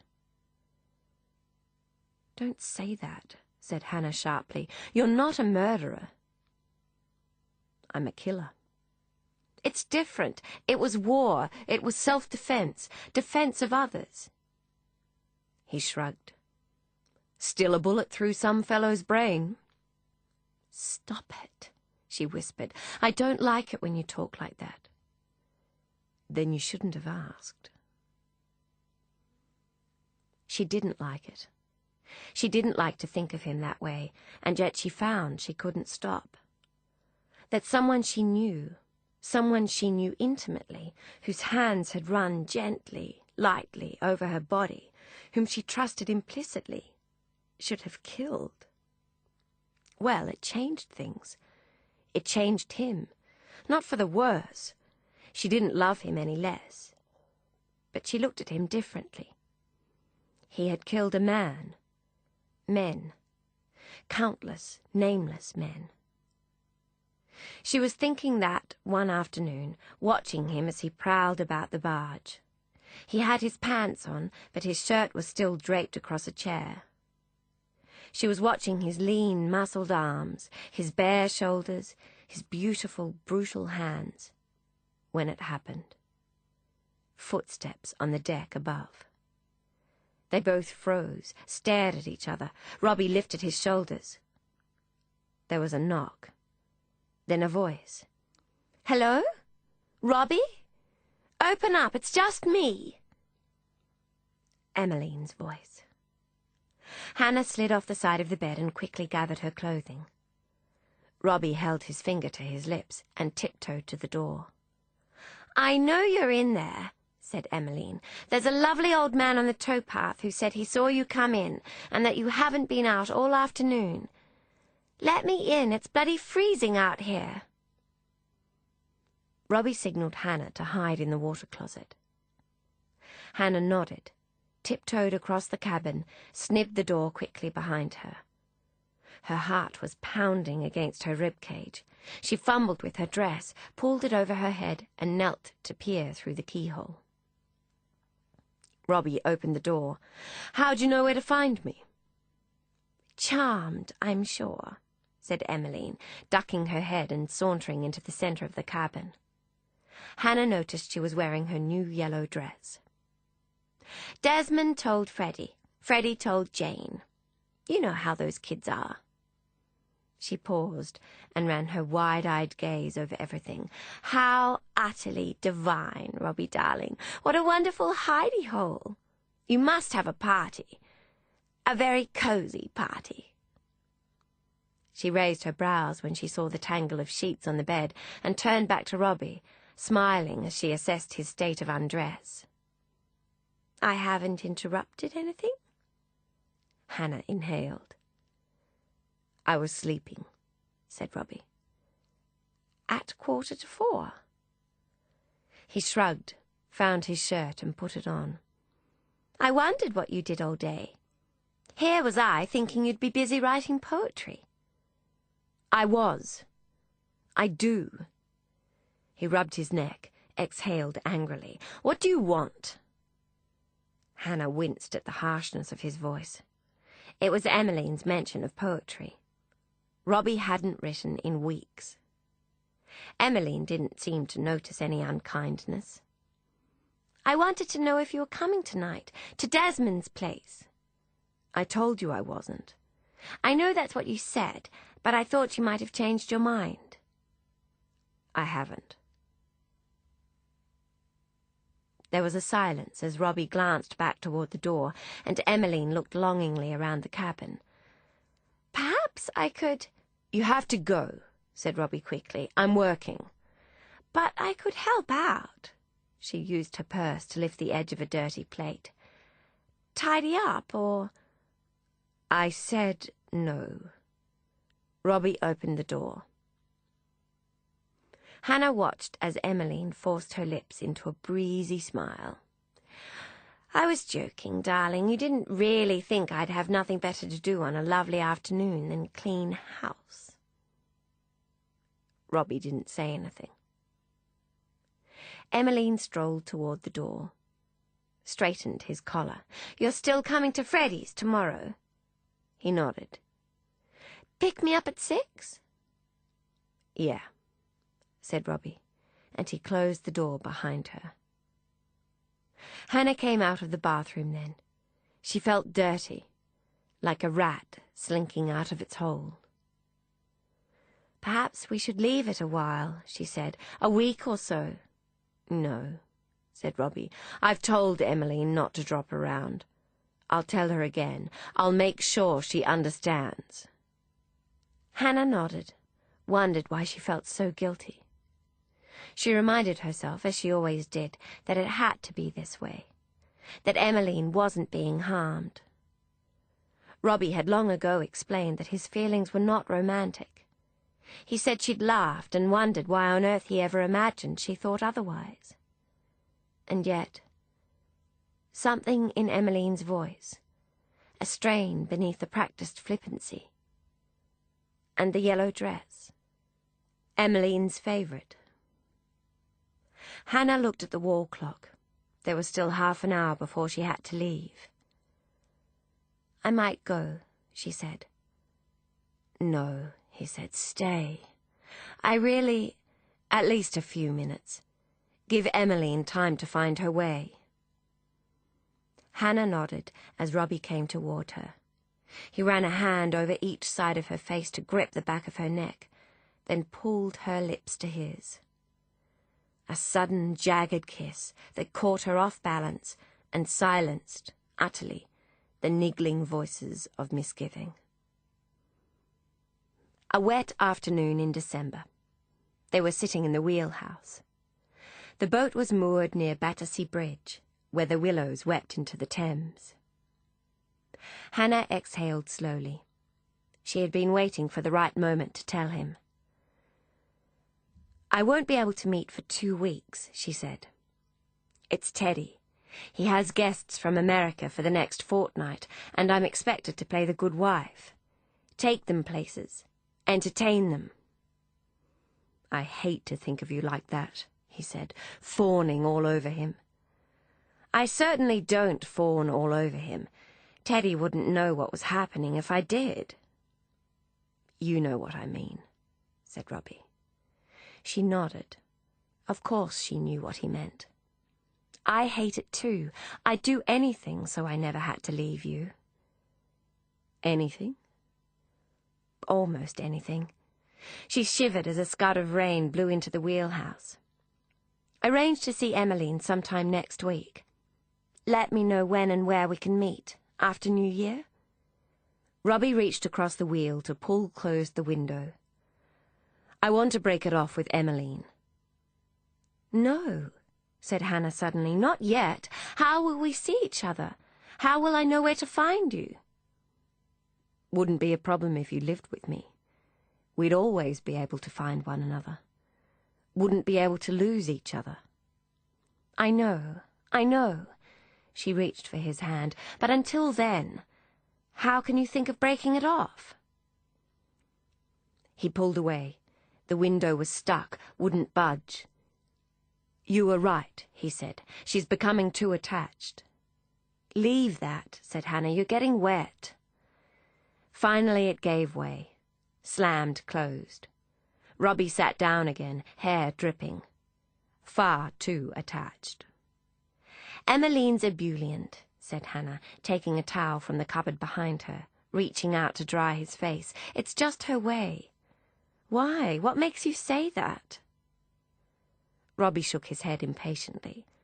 "What is it?" said Hannah. "Nothing," said Robbie. "You're right. It's probably nothing."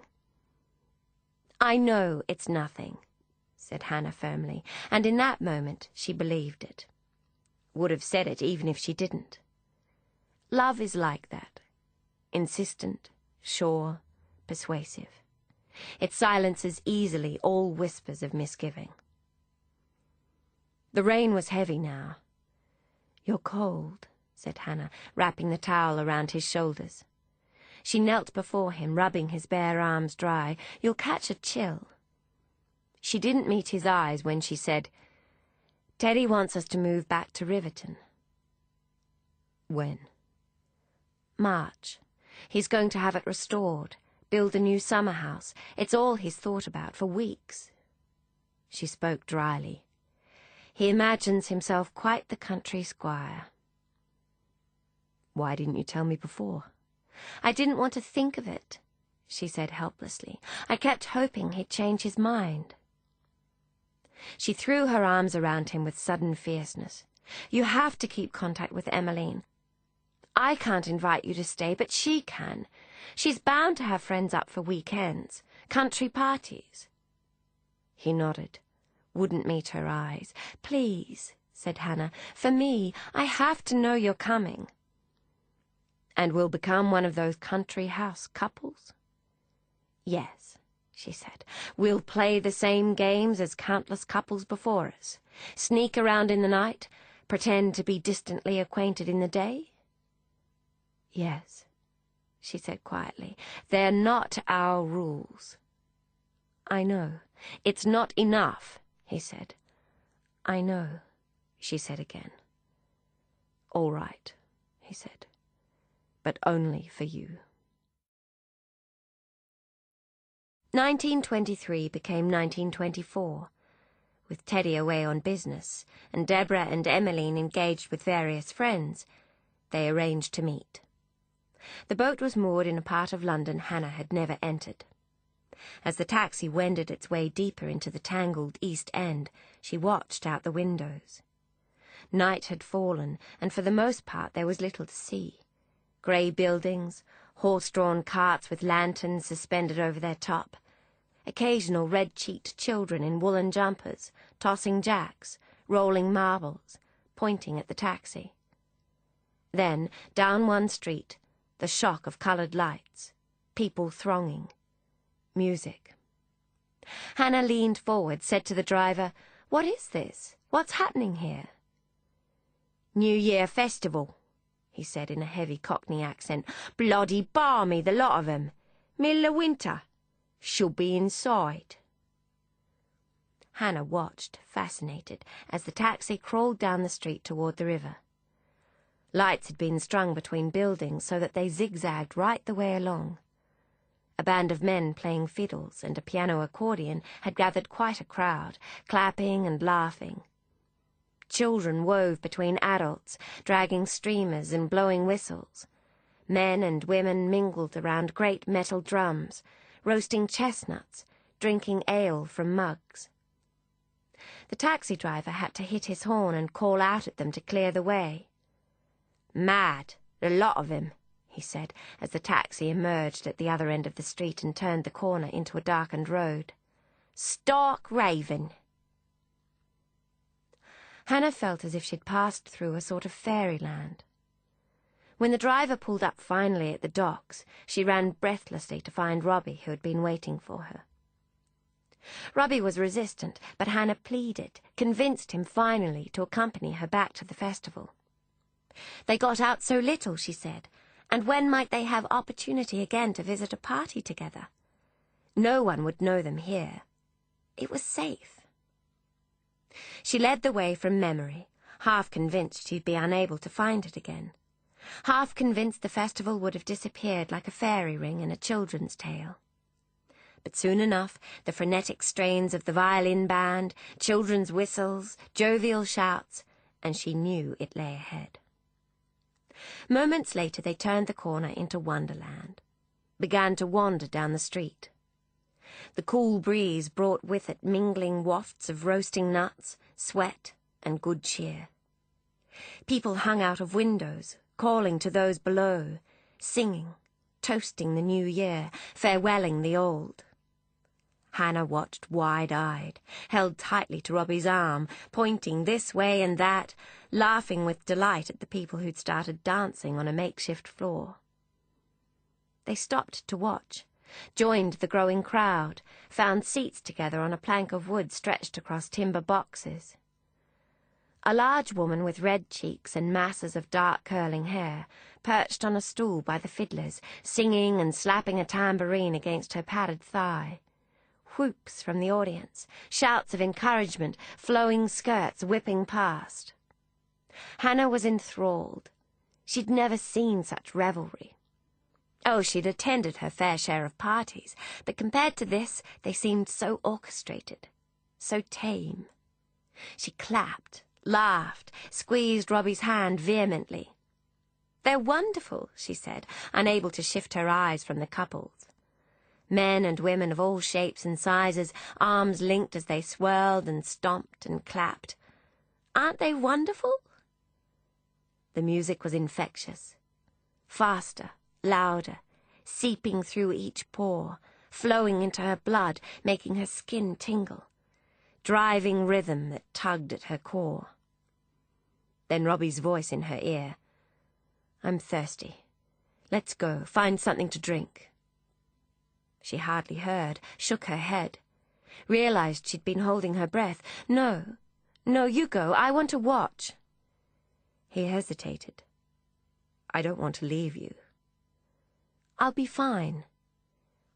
Vaguely aware as his hand held firm a moment, then detached from hers. No time to watch him go. Too much else to see, to hear, to feel. She wondered later whether she should have noticed something in his voice. Whether she should have realized then that the noise, the activity, the crowds were pressing in on him so that he could hardly breathe. But she didn't. She was captivated. Robbie's place was soon filled. Someone else's warm thigh pressed against hers. She glanced sideways. A short, stocky man with red whiskers, a brown felt hat. The man caught her eye, leaned close, cocked his thumb toward the dance floor. "Take a spin?" His breath was tinged with tobacco. His eyes were pale, blue, trained on her. "Oh, no." She smiled at him. "Thank you, I'm with someone." She looked over her shoulder, scanned for Robbie. Thought she saw him through the darkness on the other side of the street, standing by a smoking barrel. He won't be long. The man tilted his face. "Come on, just a little one. Keep the both of us warm." Hannah peered behind again. No sign now of Robbie. Had he said where he was going? How long he would be? "Well?" The man. She turned back to him. Music was everywhere. It reminded her of a street she'd seen in Paris years before, on her honeymoon. She bit her lip. What would it hurt? Just a little dance. What purpose life if not to seize at opportunity? "All right," she said, taking his hand, smiling nervously, "though I'm not sure I know how." The man grinned, pulled her up, dragged her into the center of the swirling crowd. And she was dancing. Somehow, in his strong grip, she knew the steps, knew them well enough. They skipped and turned, swept up in the current of the other couples. Violins sang, boots stomped, hands clapped. The man linked an arm through hers, elbow to elbow, and round they spun. She laughed, couldn't help herself. She'd never felt such rushing freedom. She turned her face toward the night sky, closed her eyes, felt the kiss of cold air on her warm lids, warm cheeks. She opened them again, looked for Robbie as they went, longed to dance with him, be held by him. She stared into the sea of faces. Surely there hadn't been so many before. But she was spinning too fast. They were a blur of eyes and mouths and words. She was out of breath, clapped her hand to her bare neck. "I have to stop now. My friend will be back." She tapped the man's shoulder as he continued to hold her, continued to spin, said right into his ear, "That's enough. Thank you." For a moment, she thought he wasn't going to stop, was going to continue round and round, never letting her go. But then she felt a loss of momentum, a rush of dizziness, and they were near the bench again. It was full now of other spectators. Still no Robbie. "Where's your friend?" said the man. He'd lost his hat in the dance, ran his hand through a mat of red hair. "He'll be here," said Hannah, scanning strange faces, blinking to rid herself of giddiness. "Soon." "No sense sitting out in the meantime," said the man. "You'll catch a chill." "No," said Hannah, "thank you, but I'll wait here." The man gripped her wrist. "Come on, keep a fellow company." "No," said Hannah, firmly this time. "I've had enough." The man's grip loosened. He shrugged, ran his fingers over his whiskers, his neck, turned to leave. Suddenly, out of the darkness, movement, a shadow, upon them. Robbie! An elbow in her shoulder and she was falling. A shout. His? The man's? Hers?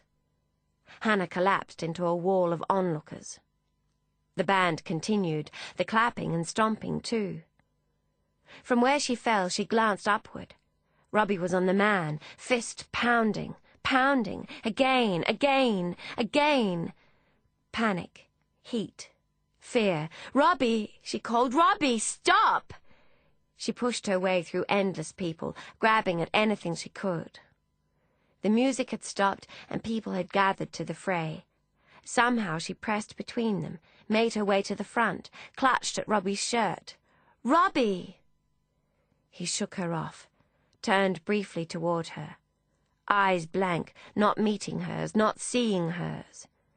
The man's fist met Robbie's face, and he was atop. Blood. Hannah screamed. "No! Let him be! Please, let him be!" She was crying now. "Somebody help!" She was never sure exactly how it ended. Never learned the fellow's name who came to her assistance, to Robbie's assistance. Pulled the whiskered man off, dragged Robbie to the wall, fetched glasses of water, then of whiskey. Told her to take her old man home and put him to bed. Whoever he was, he'd been unsurprised by the evening's events. Had laughed and told them it wouldn't be a Saturday night, or a Friday, or a Thursday, for that matter, if a couple of lads didn't set one against the other. And then he'd shrugged, told them Red Wycliffe wasn't a bad sort. He'd seen a bad war, that was all, hadn't been the same since. Then he'd packed them off, Robbie leaning on Hannah for support. They attracted hardly a glance as they made their way along the street, leaving the dancing, the merriment, the clapping behind them. Later, back at the barge, she washed his face. He sat on a low timber stool, and she knelt before him. He'd said little since they left the festival, and she hadn't wanted to ask. What had overcome him? Why he'd pounced? Where he'd been? She'd guessed he was asking himself the same sorts of questions, and she was right. "What might have happened?" he said eventually. "What might have happened?" "Shh," she said, pressing the damp flannel against his cheekbone. "It's over." Robbie shook his head, closed his eyes. Beneath his thin lids, his thoughts flickered. Hannah barely heard him when he spoke. "I'd have killed him," he whispered. "So help me God, I'd have killed him." They didn't go out again, not after that. Hannah blamed herself, berated herself for not listening to his protestations, for insisting they go. The lights, the noise, the crowds. She had read about shell shock. She should have known better. She resolved to care better for him in future, to remember all he'd been through, to treat him gently, and never to mention it again. It was over. It wouldn't happen again. She'd make sure of it. A week or so later they were lying together, playing their game, imagining they lived in a tiny, isolated village at the top of the Himalayas, when Robbie sat up and said, "I'm tired of this game." Hannah propped herself on one side. "What would you like to do?" "I want it to be real." "So do I," Hannah said. "Imagine if—" "No," Robbie said. "Why can't we make it real?" "Darling," said Hannah gently, running a finger along his right cheekbone, across his recent scar. "I don't know whether the fact had slipped your mind, but I'm already married." She was trying to be light-hearted, to make him laugh, but he didn't.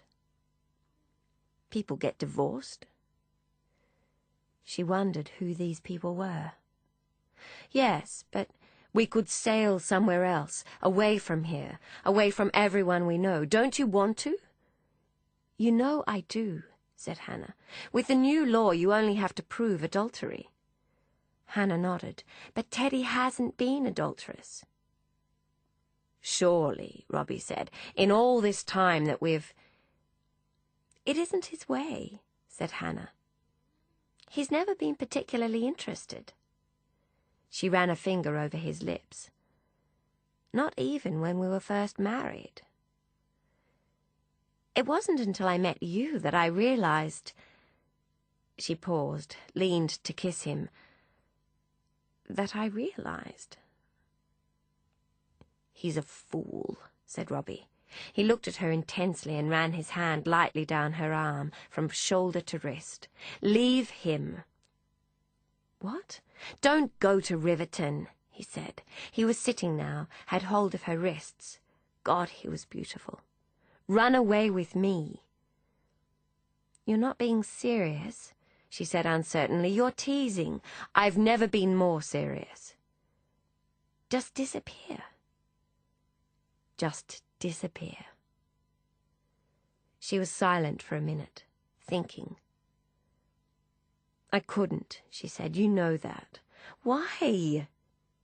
He released her wrists roughly, left the bed and lit a cigarette. "Lots of reasons." She thought about it. "Emmeline? Fuck Emmeline." Hannah flinched. "She needs me." "I need you." And he did. She knew he did, a need both terrifying and intoxicating. "She'll be all right," said Robbie. "She's tougher than you think." He was sitting at the table now, smoking. He looked thinner than she remembered. He was thinner. She wondered why she hadn't noticed before. "Teddy would find me," she said. "His family would." "I wouldn't let them." "You don't know them. They couldn't bear the scandal." "We'd go somewhere they wouldn't think to look. The world's a big place." He looked so fragile, sitting there, alone. She was all he had. She stood by him, cradled him in her arms so that his head rested against her stomach. "I can't live without you," he said. "I'd rather die." He said it so plainly she shivered, disgusted herself by deriving some pleasure from his statement. "Don't say that," she said. "I need to be with you," he said simply. "Let me think about it," said Hannah. She had learned that when Robbie got like this, it was best to go along with him. And so she let him plan it. Their great escape. He'd stopped writing poetry. His notebook only ever pulled out now to sketch escape ideas. She even helped sometimes. It was a game, she told herself, just like the others they'd always played. It made him happy, and besides, she often got swept up in the planning herself. Which faraway places they could live in, what they might see, the adventures they might have. A game. Their own game in their own secret world. She didn't know, couldn't know, where it would all lead. If she had, she told me later, she'd have kissed him one last time, turned and run as fast and as far as she could. The beginning of the end. It hardly needs to be said. Sooner or later, secrets have a way of making themselves known. Hannah and Robbie managed to keep theirs long enough, right through 1923 and into the beginning of 1924. But as with all impossible love affairs, it was destined to end. Downstairs, the servants had started to talk. It was Deborah's new maid, Caroline, who lit the match. She was a snoopy little miss, come from serving at the house of the infamous Lady Penthrop, rumoured to have tangled with half the eligible lords in London. She'd been let go with a glowing recommendation, extracted alongside a pretty sum after catching her mistress in one too many compromising positions. Ironically, she needn't have bothered. She didn't need the reference when she came to us. Her reputation preceded her, and it was her snooping rather than her cleaning that inclined Deborah to employ her.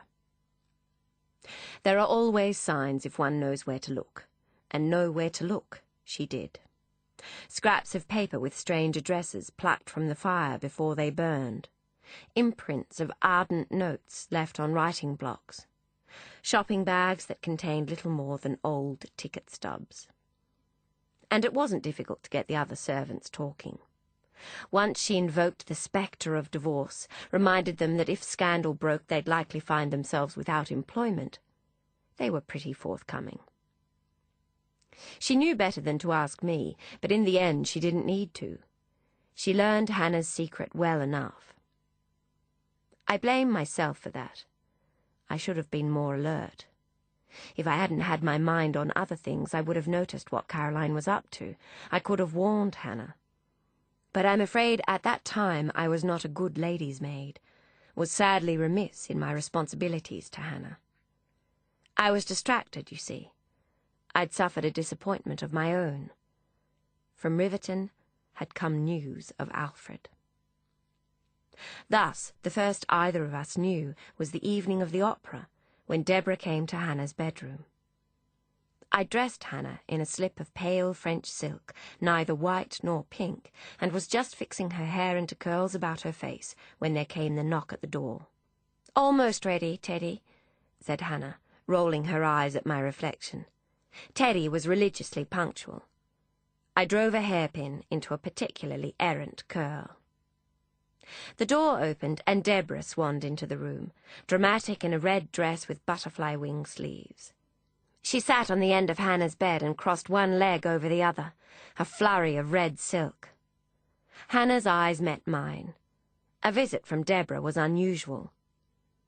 "Looking forward to Tosca?" said Hannah. "Immensely," said Deborah. "I adore Puccini." She withdrew a makeup compact from her purse and flicked it open, arranged her lips so they made a figure 8, and stabbed at the corners for lipstick smears. "So sad, though, lovers torn apart like that." "There aren't many happy endings in opera," said Hannah. "No," said Deborah, "nor in life, I fear." Hannah pressed her lips together, waited. "You realize, don't you," said Deborah, smoothing her brows in the little mirror, "that I don't give a damn who you're sleeping with when my fool of a brother has his back turned." Hannah's eyes met mine. Shock made me fumble the hairpin, drop it on the floor. "It's my father's business I care about." "I didn't realize the business had anything to do with me," said Hannah. Despite her casual voice, I could hear her breaths grown shallow and quick. "Don't play dumb," Deborah said, snapping her compact closed. "You know your part in all of this. People trust us because we represent the best of both worlds. Modern business approaches with the old-fashioned assurance of your family heritage. Progress and tradition, side by side." "Progressive tradition. I always suspected Teddy and I made rather an oxymoronic match," said Hannah. Don't be smart, Deborah said. You and yours benefit from the union of our families just as much as we do. After the mess your father made of his inheritance. My father did his best. Hannah's cheeks flushed hotly. Deborah raised her brows. Is that what you call it? Running his business into the ground? Pa lost his business because of the war. He was unlucky. Of course, Deborah said. Terrible things, wars. So many unlucky people. And your father, such a decent man, so determined to hang on, turn his business around. He was a dreamer, not a realist like you. She laughed lightly, came to stand behind Hannah, forcing me aside. She leaned over Hannah's shoulder and addressed her reflection. It's no secret he didn't want you to marry Teddy. Did you know he came to see my father one night? Oh, yes. Told him he knew what he was up to, and he could forget about it, that you'd never consent. She straightened, smiled with subtle triumph as Hannah looked away. But you did, because you're a smart girl. Broke your poor father's heart, but you knew as well as he that you had little other choice. And you were right. Where would you be now if you hadn't married my brother? She paused, cocked an over-plucked brow. With that poet of yours? Standing against the wardrobe, unable to cross to the door, I wished to be anywhere else. Hannah, I saw, had lost her flush. Her body had taken on the stiffness of one preparing to receive a blow, but with little idea from where. And what of your sister? Said Deborah. What of little Emmeline? Emmeline has nothing to do with this, said Hannah, voice catching. I beg to differ, said Deborah. Where would she be if it weren't for my family?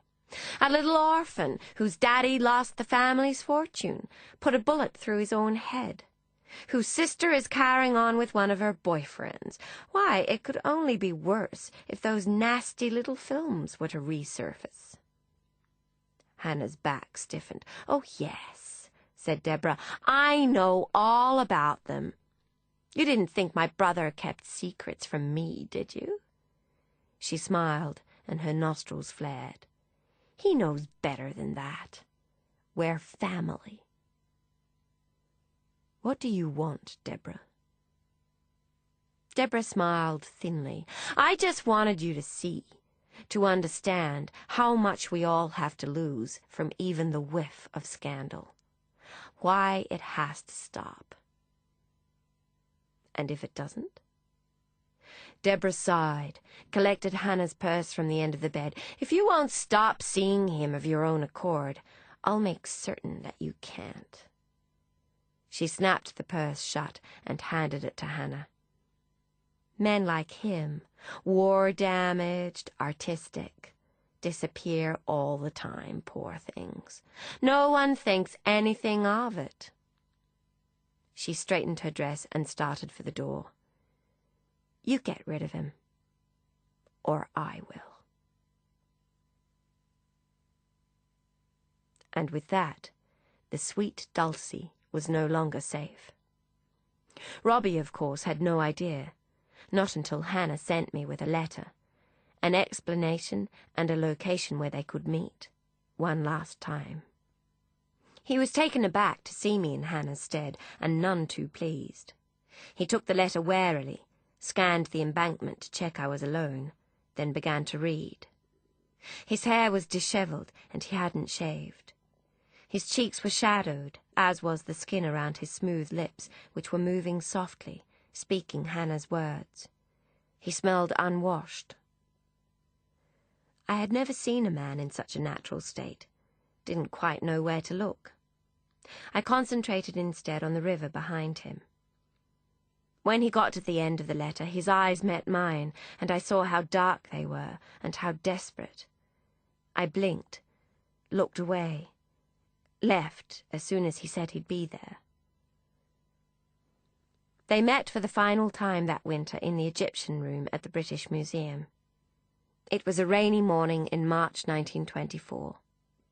I pretended to read articles about Howard Carter, while Hannah and Robbie sat at opposite ends of a bench before the Tutankhamun display, looking for all the world like strangers who shared nothing more than an interest in Egyptology.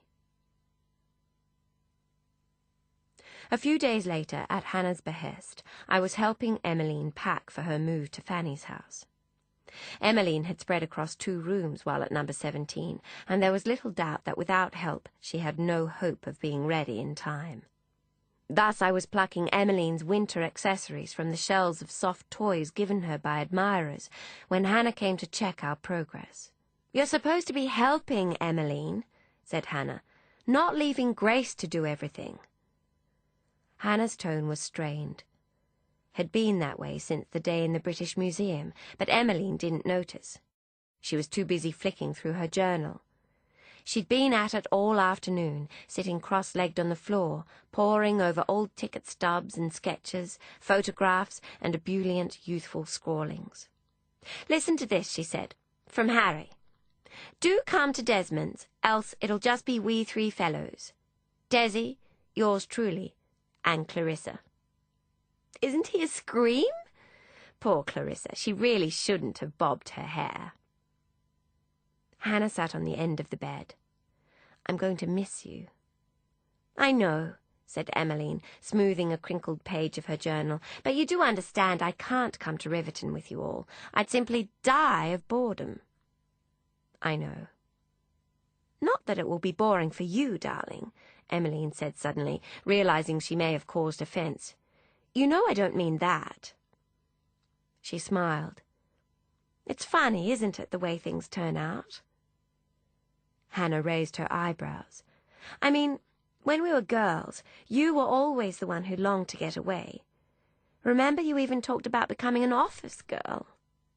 Emmeline laughed. "I forget. Did you ever go so far as to ask Pa's permission?" Hannah shook her head. "I wonder what he would have said," said Emmeline. "Poor old Pa. I seem to remember being awfully angry when you married Teddy and left me with him. I can't quite remember why." She sighed happily. "Things have turned out, haven't they?"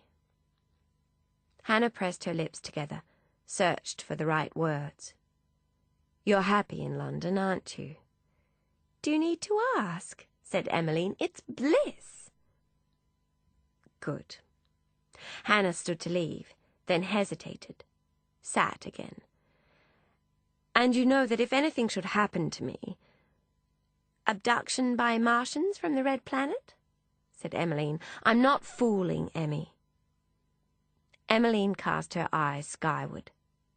"Don't I know it? You've been a sourpuss all week. Lady Clementine and Fanny would always help. You know that, don't you?" "Yes, yes," said Emmeline. "You've said it all before." "I know. It's just leaving you alone in London." "You're not leaving me," said Emmeline. "I'm staying. And I'm not going to be alone. I'll be living with Fanny." She flourished her hand. "I'll be fine." "I know," said Hannah. Her eyes met mine. She pulled them away quickly. "I'll leave you to it, shall I?" Hannah was almost at the door when Emmeline said, "I haven't seen Robbie lately." Hannah stiffened, but she didn't look back. "No," she said. "Now that you mention it, he hasn't been around for days."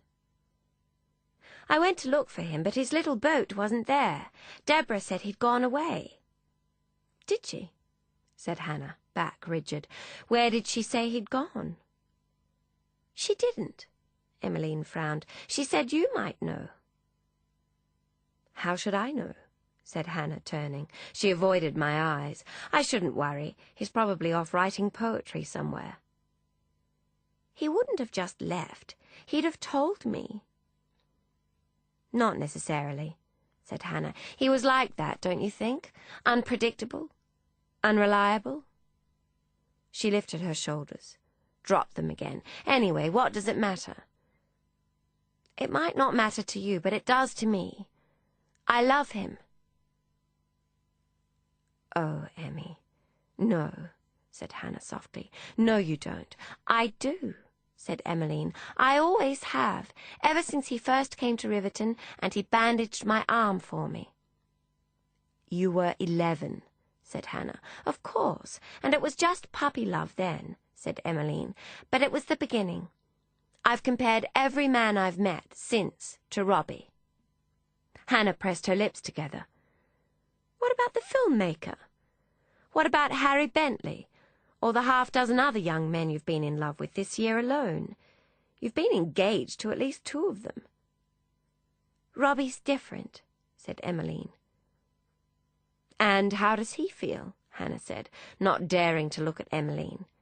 "Has he ever given you reason to believe he might feel the same way?"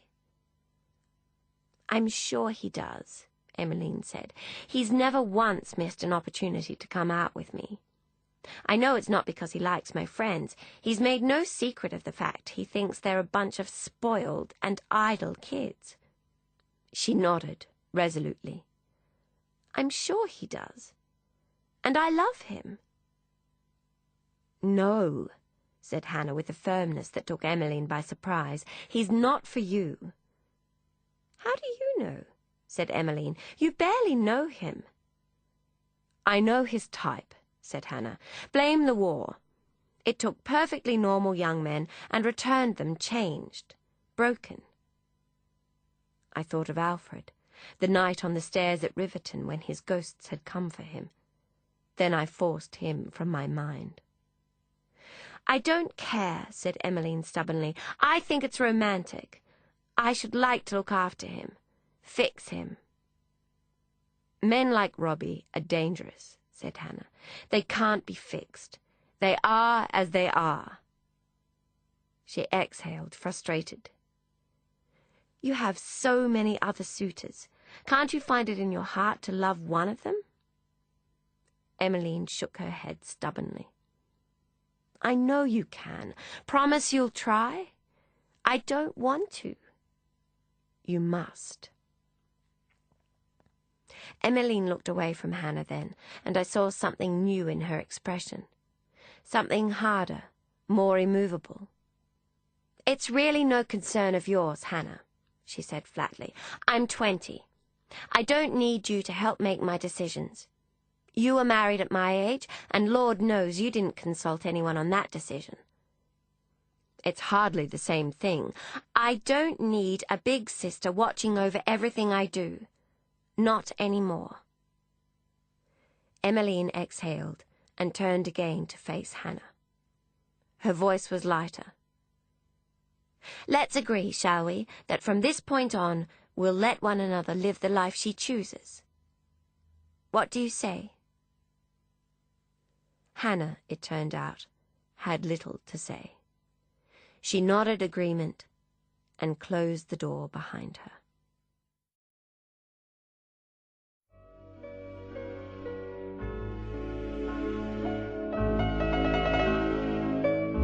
This is the end of CD 14. The book continues on CD 15.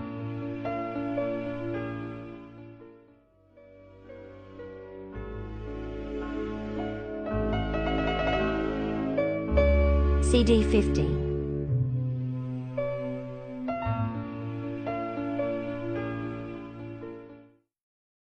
On the eve of our departure for Riverton, I packed the last of Hannah's dresses. She was sitting by the windowsill, watching over the park as the last of the day's light faded. The street lights were just coming on when she turned and said to me, "Have you ever been in love, Grace?" Her question startled me. Its timing. I couldn't say, Mum. I laid her foxtail coat along the base of the steamer trunk. "Oh, you'd know if you had," she said. I avoided her gaze, tried to sound indifferent, hoped that it would cause her to change the subject. In that case, I'd have to say no, Mum. Probably a lucky thing. She turned back to the window. "True love, it's like an illness." An illness, Mum? I certainly felt sick enough then and there. I never understood it before. in books and plays, poems.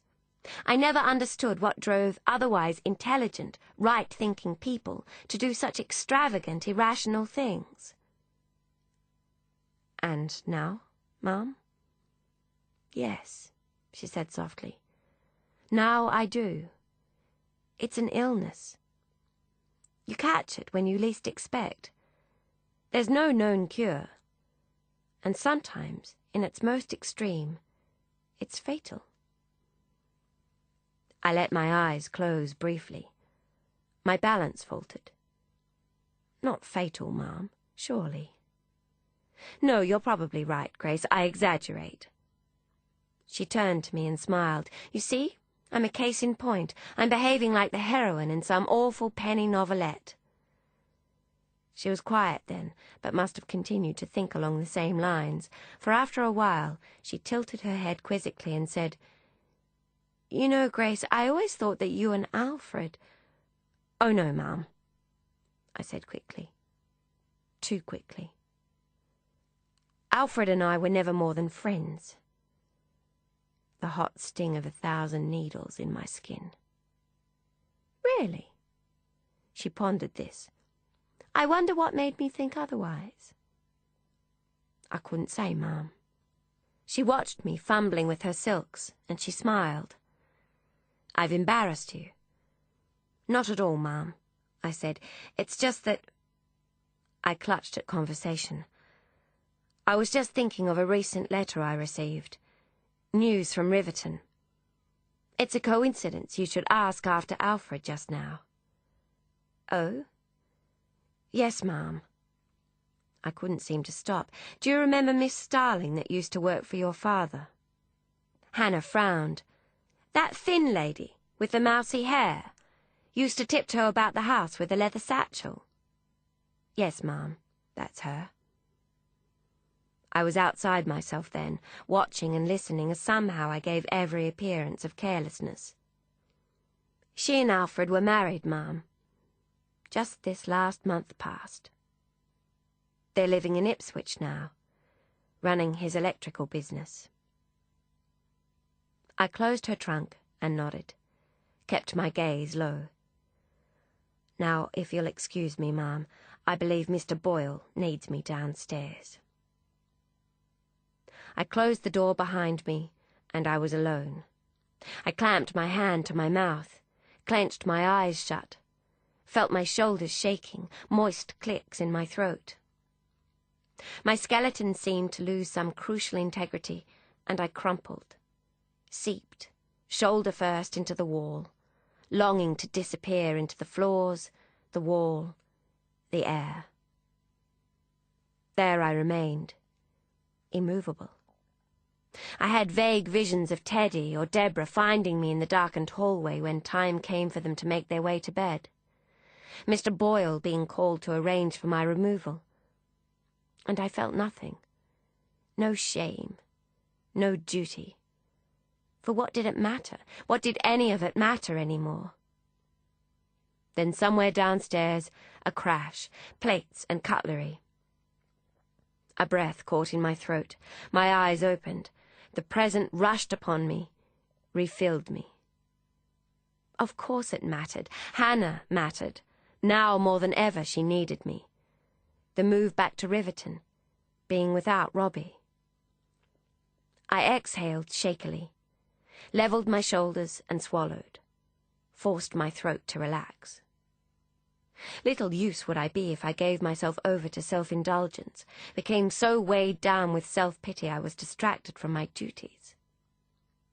I pushed away from the wall, smoothed my skirt, and straightened my cuffs, wiped my eyes.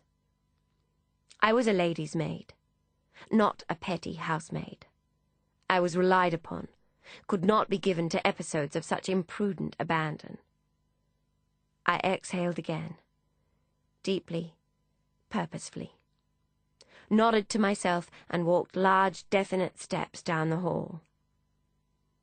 And as I climbed the stairs to my room, I forced closed the horrid door in my mind, through which I'd briefly glimpsed the husband, the hearth, the children I might have had.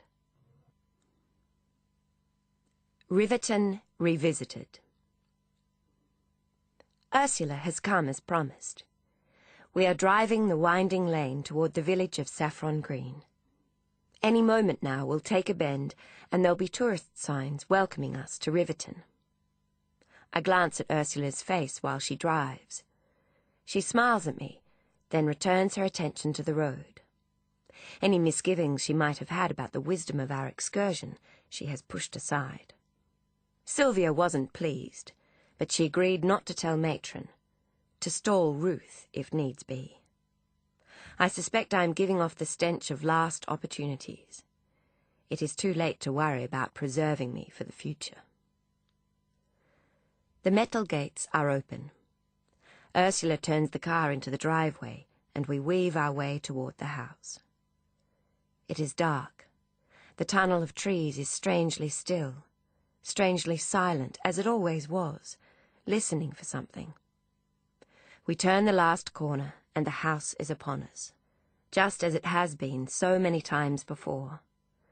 My first day at Riverton, 14 years old and green as a gardener's thumb. The day of the recital, rushing from mother's, full of expectation. The evening of Alfred's proposal. The morning in 1924 when we returned to Riverton from London. Today is a homecoming, of sorts. There is a concrete car parking space nowadays, after the driveway and before the Eros and Psyche fountain. Ursula winds her window down as we approach the toll booth. She has a word with the guard, who waves us through. On account of my obvious frailty, she is given special dispensation to drop me off before finding a parking space. She drives around the turning circle, bitumen now, rather than gravel, and stops the car at the entrance. There is a little iron garden seat by the portico, and Ursula leads me to it, settles me, then returns to the car park.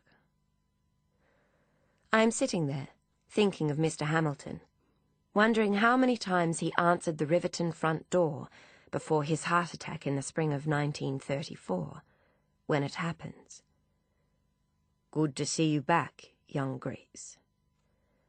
I squint up into the watery sun, or is it my eyes that are watery? And there he stands, on the top step. Mr. Hamilton, I say. I am hallucinating, of course, but it seems churlish to ignore an old comrade, no matter he's been dead 60 years.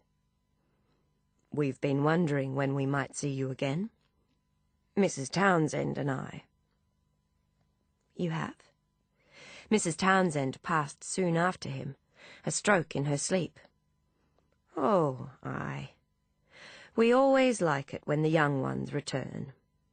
We get a little lonely, just the two of us. No family to serve. Just a lot of hammering and knocking and dirty boots.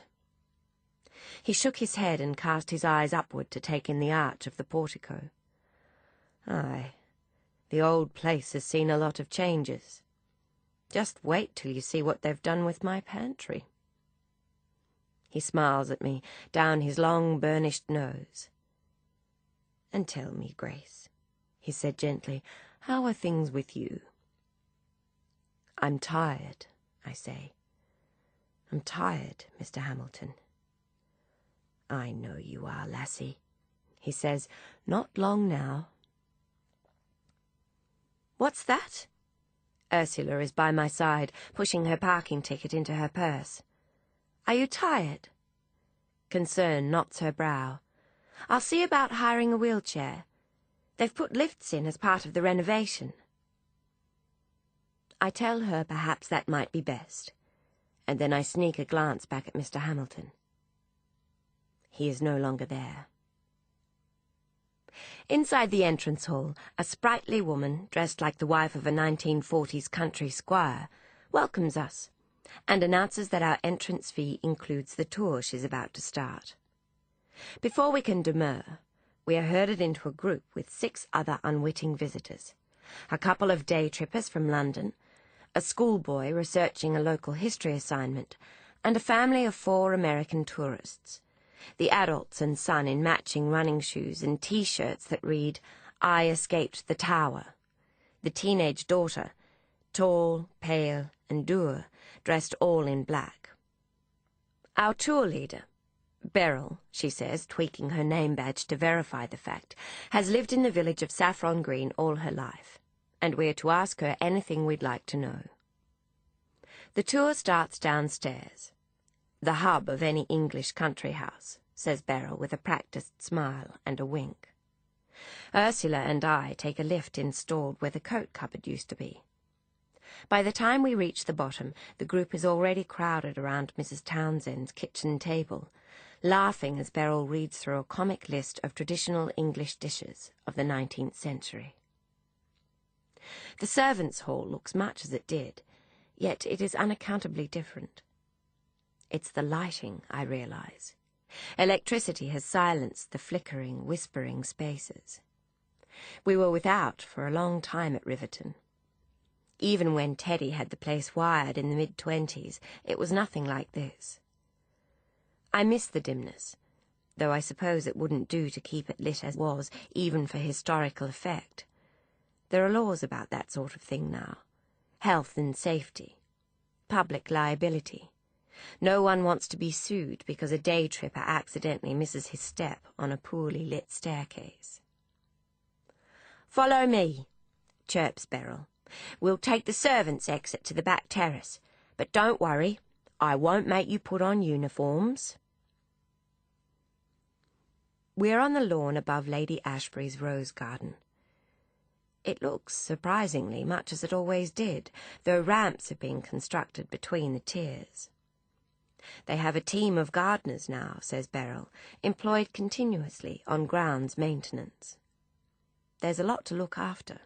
The gardens themselves, the lawns, the fountains, other various estate buildings, the summer house. The summer house was one of the first changes Teddy made when Riverton fell to him in 1923. It was a crime, he said, that such a beautiful lake, the jewel in the estate, had been allowed to fall to disuse. He envisaged boating parties in the summertime, planetary observation parties in the evenings. He had plans drawn immediately, and by the time we came from London in April 1924, it was almost complete. The only hold-ups, a tardy shipment of Italian limestone and some spring rain. It was raining the morning we arrived. Relentless, drenching rain that started as we drove through the outer villages of Essex and didn't let up. The fens were full, the forest soggy, and when the motor cars crawled up the muddy Riverton driveway, the house wasn't there. Not at first glance. So shrouded was it by low-lying fog that it only appeared gradually, as if an apparition. When we drew close enough, I wiped the palm of my hand against the misty motor-car window and peered through the cloud toward the etched glass of the nursery window. I had an almost overwhelming sense that somewhere inside that great dark house, Grace of 5 years ago, was busy preparing the dining room, dressing Hannah and Emmeline, receiving Nancy's latest wisdom. Here and there, then and now, simultaneously, at the capricious whim of time.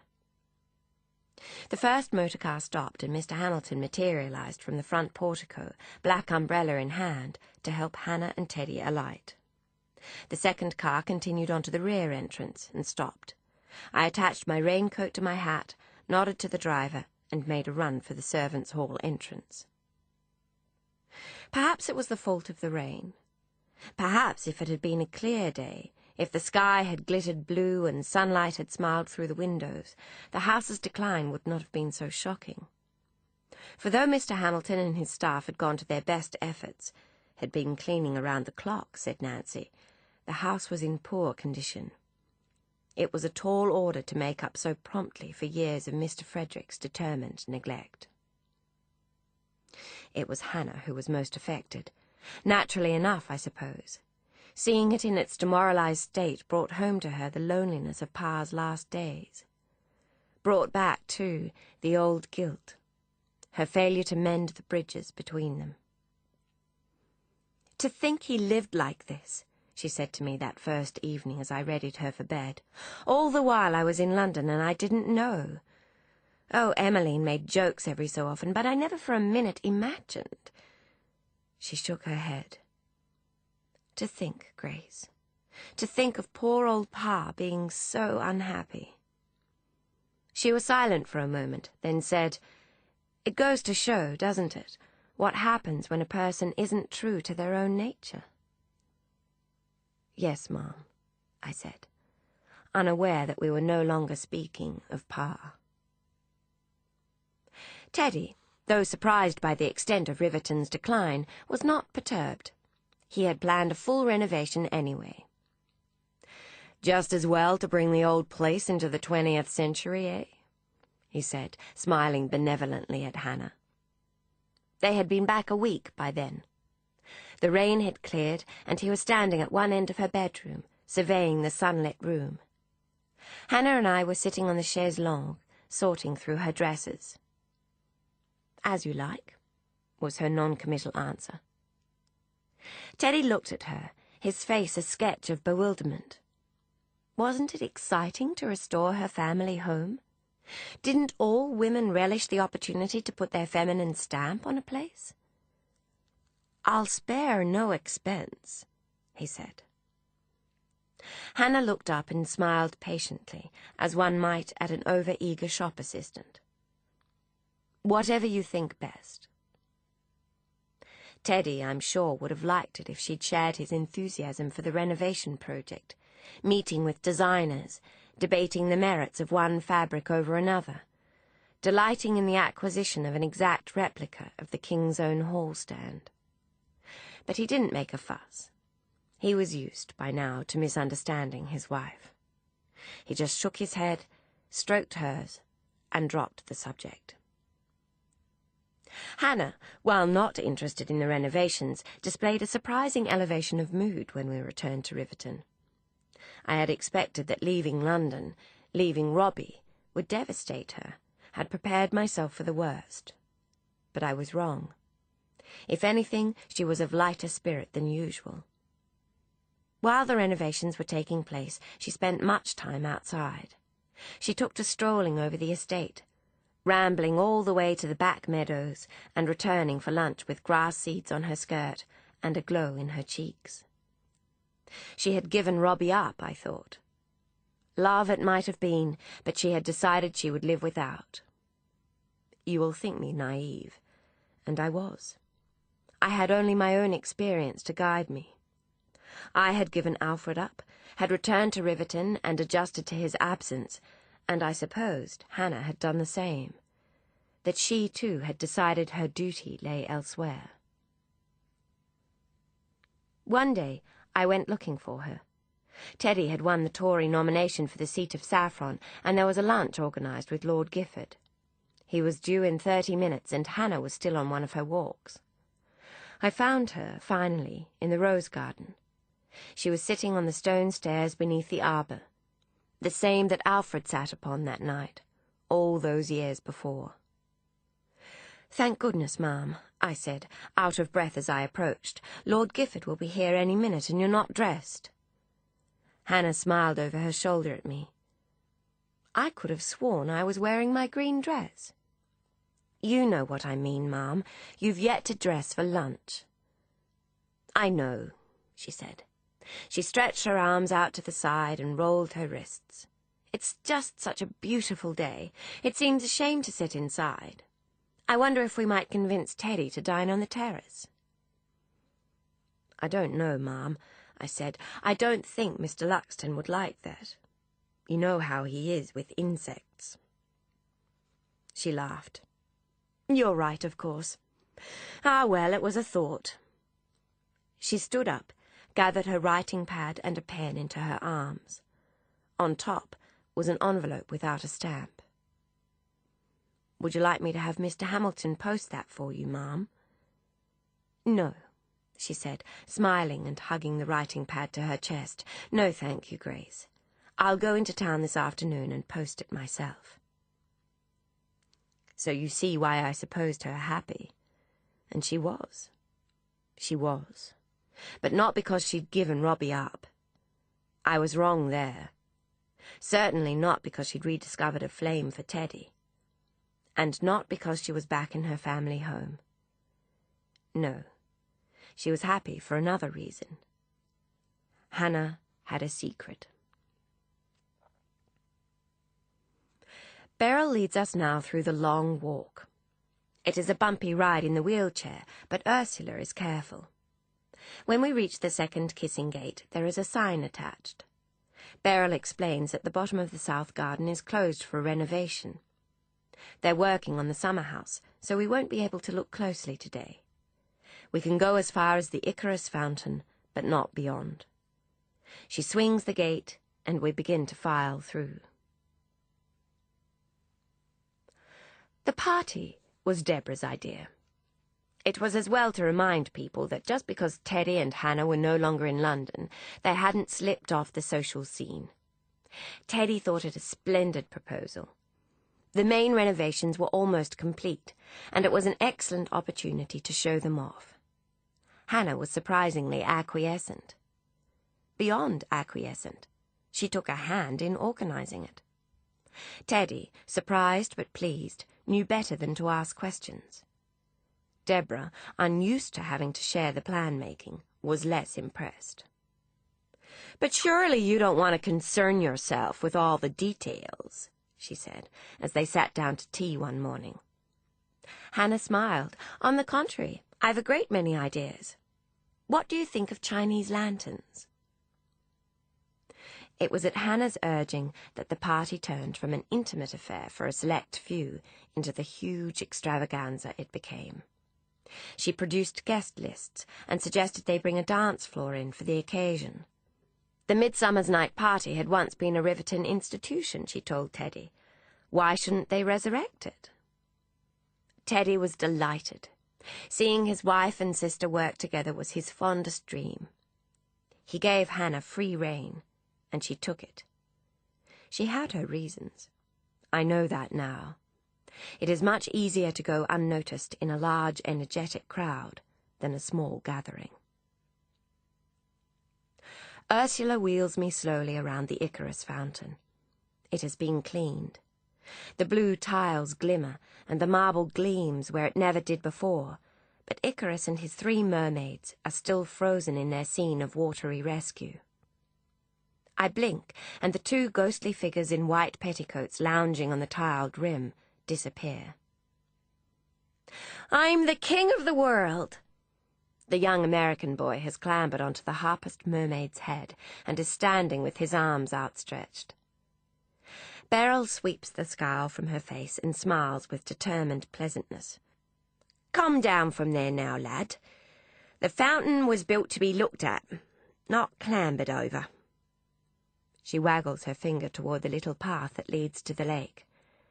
"Take a walk along there. You can't go beyond the barricade, but you'll be able to glimpse our famous lake." The youngster jumps from the fountain rim and lands with a thud at my feet. He shoots me a glance of diffident scorn, then scuttles on his way. His parents and sister follow him down the path. It is too narrow for the wheelchair, but I need to see. It is the same path I followed that night. I ask Ursula to help me walk. She looks at me uncertainly. "Are you sure?" I nod. She wheels me to the entrance of the path, and I lean against her as she hoists me up. We stand a moment as Ursula catches our balance, then we go slowly. Little stones beneath my shoes, long grass reeds brushing along my skirt, dragonflies hovering, then dipping in the warm air. We pause as the American family files back toward the fountain. They are lamenting loudly the restorative process. "Everything in Europe's under scaffold," says the mother. "They should give us a refund," says the father. "The only reason I came on this trip was to see where he died," says the girl in the heavy black boots. Ursula smiles wryly at me, and we proceed. The sound of hammers becomes louder as we go. Finally, after numerous pauses, we reach the barricade where the path terminates. It's in the same place as the other barricade, all those years ago. I hold onto it and look toward the lake. There it is, rippling lightly in the distance. The summer house is hidden, but the sounds of construction are clear. It reminds me of 1924, when the builders rushed to have it finished for the party. Vainly, as it turned out. The limestone had been held up by a shipping dispute in Calais, and much to Teddy's chagrin, did not arrive in time. He had hoped to have his new telescope in place so party guests could come down to the lake and take a look at the night sky. Hannah was the one to reassure him. "Never mind," she said. "Better to wait until it's finished. You can have another party then. A proper observation party." You notice she said you, not we. Already she had ceased to see herself in Teddy's future. "I suppose," said Teddy, sounding rather like a petulant boy. "It's probably for the best," said Hannah. She inclined her head to the side. "In fact, it might not be a bad idea to put barricades along the path to the lake. Stop people from wandering too close. It could be dangerous." Teddy frowned. "Dangerous?" "You know builders," said Hannah. "They're just as likely to have left some other part unfinished. Best to wait until you've had time to give it a proper going over." Oh yes, love can make a person devious. She convinced Teddy easily enough, raised the spectre of lawsuits and ghastly publicity. Teddy had Mr. Boyle arrange for signs and barricades to keep the guests from the lake. He'd have another party in August for his birthday. A luncheon party in the summer house with boats and games and striped canvas tents. Just like the painting by that French fellow, he said. What was his name? He never did have the party, of course. By August 1924, the last thing on anyone's mind, except Emmeline's, was throwing a party. But hers was a particular kind of social exuberance then, a reaction to the horror and the blood, rather than despite it. The blood. So much blood. Who'd have imagined there could be so much? I can see the spot on the lake's bank from here, where they stood, where he stood just before. My head lightens. My legs fail. Ursula's arms grip mine. "Keep me steady." "Are you all right?" she says, dark eyes worried. "You're very pale." My thoughts are swimming. I'm hot, dizzy. "Would you like to go inside for a bit?" I nod. Ursula leads me back along the path, settles me in the wheelchair, and explains to Beryl that she needs to take me to the house. "It's the heat," says Beryl knowingly. "Her mother's just the same. Such unseasonable warmth." She leans toward me and smiles so that her eyes disappear. "That's it, isn't it, doll? The heat." I nod. There is no use arguing. Where to begin explaining? It is not the heat that oppresses me, but the weight of ancient guilt. Ursula takes me to the drawing room. We don't go all the way inside. We can't. They have strung a red cord right the way across, 4 feet from the doorway. I suppose they can't have everyone wandering through, dragging their dirty fingers along the back of the lounge. Ursula parks me against the wall and sits beside on a bench installed for observers. Tourists straggle by, pointing at the elaborate table setting, oohing and ahhing at the tiger skin on the back of the Chesterfield. None of them seems to notice that the room is thick with ghosts. It was in the drawing room that the police held their interviews. Poor Teddy. He was so bewildered. "He was a poet," he told the police, clutching a blanket around his shoulders, still in his dinner suit. "He knew my wife when they were younger. Nice enough fellow. Artistic, but harmless. He went about with my sister-in-law and her group." The police interviewed everyone that night. Everyone except Hannah and Emmeline. Teddy made sure of that. It was unfortunate enough they'd witnessed such a thing, he told the police officers. They didn't need to relive it. Such was the Luxton family's influence, I suppose. The officers acceded. It was of little consequence so far as they were concerned. It was very late at night, and they were anxious to get back to their wives and their warm beds. They'd heard all they needed to. It was not such an unusual story. Deborah had said it herself.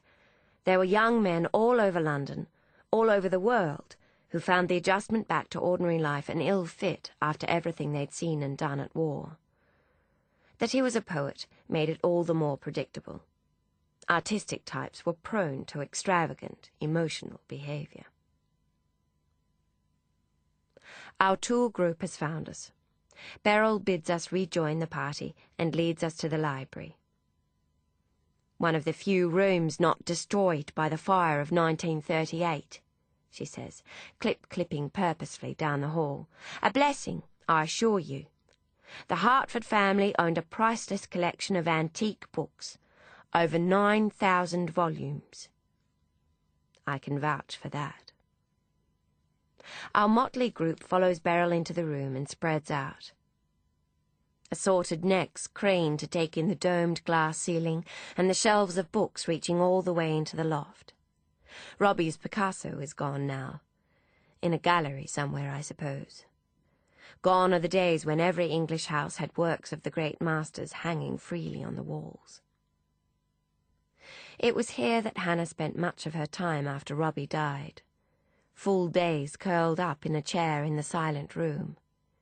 She didn't read, merely sat, reliving the recent past. For a time, I was the only one she'd see. She spoke obsessively, compulsively of Robbie, recounting to me the details of their affair, episode after episode, each account ending with the same lament. I loved him, you know, Grace, she would say, her voice so soft I almost didn't hear. I know you did, Mom. I just couldn't. She would look at me then, eyes glazed. It just wasn't quite enough. Teddy accepted her withdrawal to begin with. It seemed a natural consequence of having seen what she'd seen. But as the weeks passed, her failure to acquire the stiff upper lip that was her nation's renown perplexed him. Everyone had an opinion as to how she should behave, what should be done to restore her spirits. There was a round-table discussion one night, after supper. "She needs a new hobby," said Deborah, lighting a cigarette. "I don't doubt it was a shock to see a man top himself, but life goes on." "What sort of hobby?" said Teddy, frowning. "I was thinking bridge," said Deborah, flicking ash into a dish. "A good game of bridge has the ability to take one's mind off just about anything." Estella, who'd stayed on at Riverton to do her bit, agreed that Hannah needed distraction, but had her own ideas as to what kind. She needed a baby. What woman didn't? Couldn't Teddy see what he could do to give her one? Teddy said he'd do what he could. And, mistaking Hannah's compliance for consensus, he did. To Estella's delight, 3 months later the doctor declared Hannah pregnant. Far from taking her mind off things, however, she seemed to grow more detached. She told me less and less of her affair with Robbie, and eventually stopped calling me to the library at all. I was disappointed, but more than that, worried. I had hoped confession would free her somehow from her self-imposed exile, that by telling me everything about their liaison, she might find her way back to us. But it was not to be. On the contrary, she withdrew from me further. She took to dressing herself, looking at me strangely, almost angrily, if I so much as offered assistance. I tried to talk her round, remind her it wasn't her fault, she couldn't have saved him, but she only looked at me, a bemused expression on her face. as if she didn't know of what I spoke, or worse, doubted my reasons for saying such a thing. She drifted about the house those last months like a ghost. Nancy said it was like having Mr. Frederick back again. Teddy became even more concerned. After all, it wasn't just Hannah at risk now. His baby, his son, the Luxton heir, deserved better. He called in doctor after doctor, all of whom, fresh from the war, diagnosed shock and said it was only natural after what she'd seen. One of them took Teddy aside after his consultation and said, "Shock, all right. Very interesting case, completely out of touch with her environment." "How do we fix it?" said Teddy. The doctor shook his head ruefully. "What I wouldn't pay to know." "Money's no object," said Teddy. The doctor frowned. "There was another witness?" "My wife's sister," said Teddy. "Sister," said the doctor, noting it on his pad. "Good. Close, are they?" "Very," said Teddy. The doctor pointed his finger at Teddy. "Get her here. Talking. That's the way with this sort of hysteria. Wife needs to spend time with someone else who experienced the same shock." Teddy took the doctor's advice, and repeated invitations were sent to Emmeline, but she wouldn't come. She couldn't. She was too busy. "I don't understand," Teddy said to Deborah after dinner one night. "How can she ignore her own sister? After all Hannah's done for her." "I shouldn't worry," said Deborah, raising her eyebrows. "From what I hear, it's as well she stays away. They say she's become quite vulgar. Last to leave every party. Getting about with all the wrong sorts." It was true.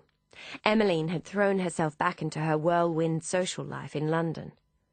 She became the life of the party, starred in a number of films. Love films, horror films. She found her niche, playing the misused femme fatale. It was a shame, society types whispered eagerly, that Hannah couldn't bounce back the same way. Strange that she should take it so much harder than her sister. It was Emmeline, after all, who'd been going around with the fellow. Emmeline took it hard enough, though. Hers was just a different way of coping. She laughed louder and she drank harder.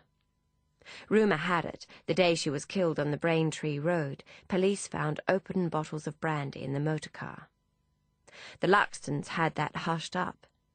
If there was one thing money could buy back in those days, it was the law. Perhaps it still can. I wouldn't know. They didn't tell Hannah at first.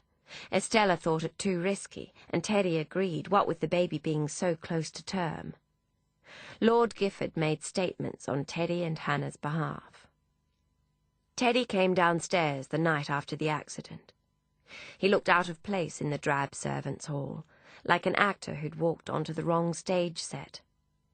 He was so tall he had to duck his head to avoid knocking it on the ceiling beam above the last step. "Mr. Luxton," said Mr. Hamilton, "we didn't expect—" His voice tapered off and he leapt to action, turning to us, clapping silently, then raising his hands and motioning as if conducting an orchestra in a very fast piece of music. Somehow we formed a line and stood, hands behind our backs, waiting to see what Teddy would say. What he said was simple. Emmeline had been involved in an unfortunate motor car accident that had taken her life. Nancy clutched my hand behind my back. Mrs. Townsend shrieked and sank onto her chair, hand across her heart. "The poor dear love," she said. "I'm all a tremble."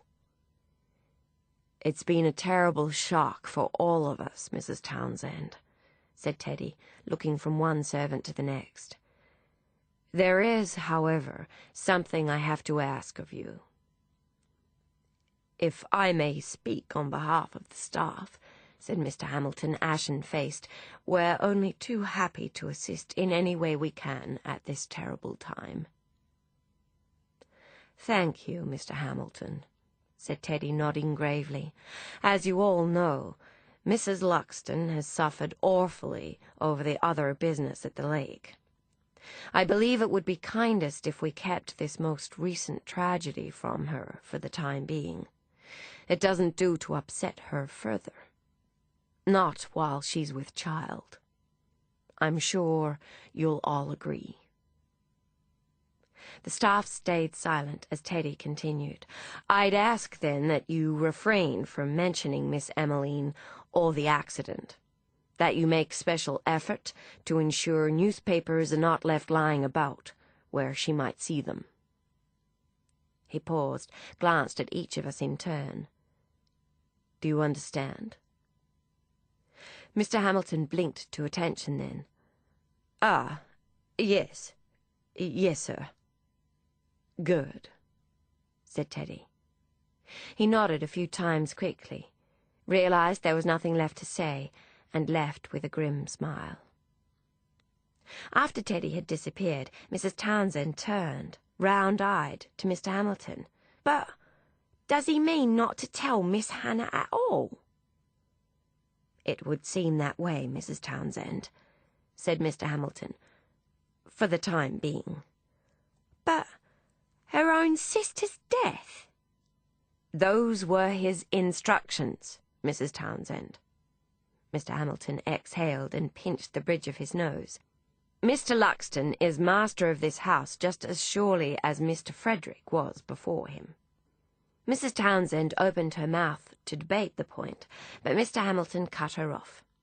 "You know as well as I that the master's instructions must be observed." He removed his glasses and polished them fiercely. "Never matter what we think of them. Or him."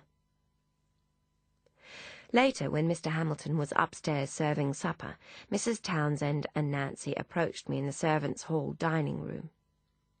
I was at the table mending Hannah's silver dress. Mrs. Townsend sat one side, Nancy the other. Like two guardsmen arrived to accompany me to the gallows. With a glance to the stairs, Nancy said, "You have to tell her." Mrs. Townsend shook her head. "It isn't right. Her own sister. She should know." I wove my needle into the silver thread reel and set my stitching down. "You're her maid," said Nancy. "She's fond of you. You have to tell her." "I know," I said quietly. "I will."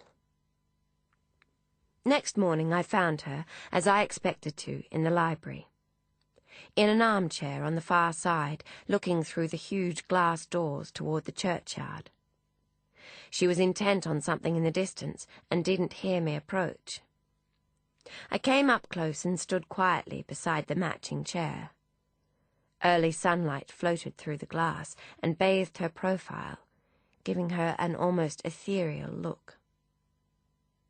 "Mom," I said softly.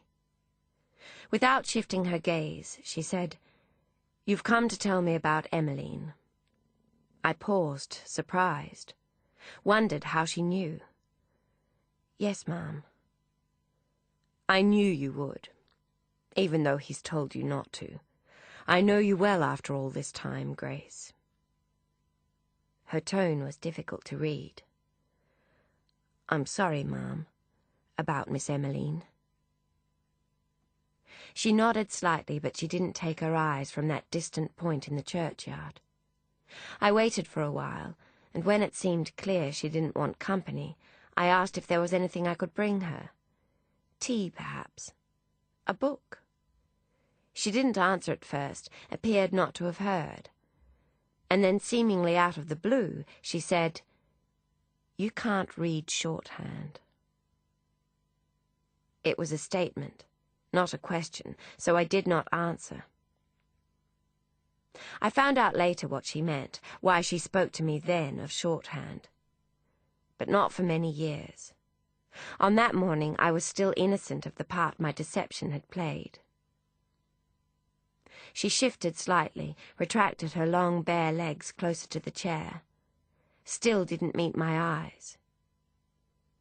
"You may go, Grace," she said. her voice tinged with a coldness that made my eyes sting. There was nothing more I could say. I nodded and left, unaware it was the last conversation I would have with her. Beryl brings us to the room that was Hannah's at the end.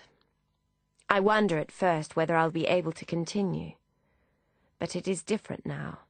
It has been repainted and refurnished with a Victorian suite that was not amongst the original furniture at Riverton. It is not the same bed on which Hannah's baby was born. Most people thought it was the baby that killed her, just like Emmeline's birth had killed their own mother. So sudden, they said, shaking their heads, so sad. But I knew better. It was a convenient excuse. An opportunity. True enough, it wasn't an easy birth, but she had no will left. What happened on the lake, Robbie's death and Emmeline's so soon after, killed her long before the baby got itself stuck in her pelvis. I had started in the room with her, but as the contractions came harder and faster and the baby began to force its way out, she had surrendered more and more to delusion. Had stared at me, fear and anger in her face, shouted at me to leave, that it was all my fault. It was not uncommon for birthing women to lose their grasp, the doctor explained as he bid me do as she asked, to give themselves over to fantasy. But I couldn't leave her, not like that. I retired from her bedside, but not from the room.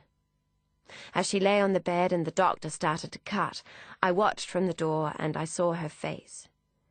As she laid back her head, she breathed a sigh that looked an awful lot like relief. Release. She knew that if she didn't fight it, she could go. It would all be over. No, it wasn't a sudden death. She'd been dying for months. Afterwards, I was broken, bereft. In an odd way, I had lost myself. That is what happens when you give your life and service to another person. You're bound to them. Without Hannah, I was without function. I had no capacity for feeling, was emptied just as surely as if someone had slit me open like a dying fish and scooped out everything inside. I performed perfunctory duties, though with Hannah gone there were few enough of those. I stayed a month like that, steering myself from one interchangeable location to another, until one day I told Teddy I was leaving. He wanted me to stay. When I refused, he begged me to reconsider, for Hannah's sake, if not for his, for her memory. She had been fond of me, didn't I know? Would want me to be part of her daughter's life, of Florence's life. But I couldn't. I had no heart for it. I had no heart. I was blind to Mr. Hamilton's disapproval, Mrs. Townsend's tears, had little concept of my own future, other than to know for certain it didn't lie at Riverton. How indescribably frightening it would have been, leaving Riverton, leaving service, if I'd had any sensation left. Better for me that I hadn't. Fear might have triumphed over grief and tied me forever to the house on the hill. For I knew nothing of life outside service, was panicked by independence, wary of going places, doing the simplest things, making my own decisions. I found a little flat in the Marble Arch, though, and proceeded to live.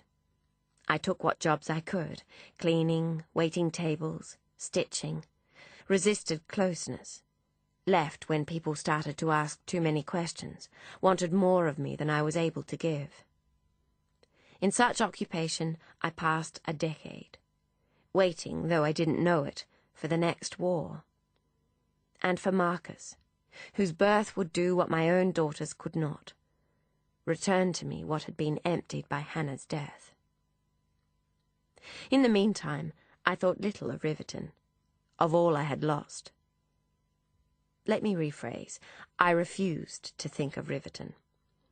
If I found my mind, in a quiet moment of inactivity, roaming the nursery, lingering by the stairs in Lady Ashbury's rose garden, Balancing on the rim of the Icarus fountain, I quickly sought occupation. But I did wonder about that little baby, Florence. My half-niece, I suppose. She was a pretty little thing. Hannah's blonde hair, but not her eyes.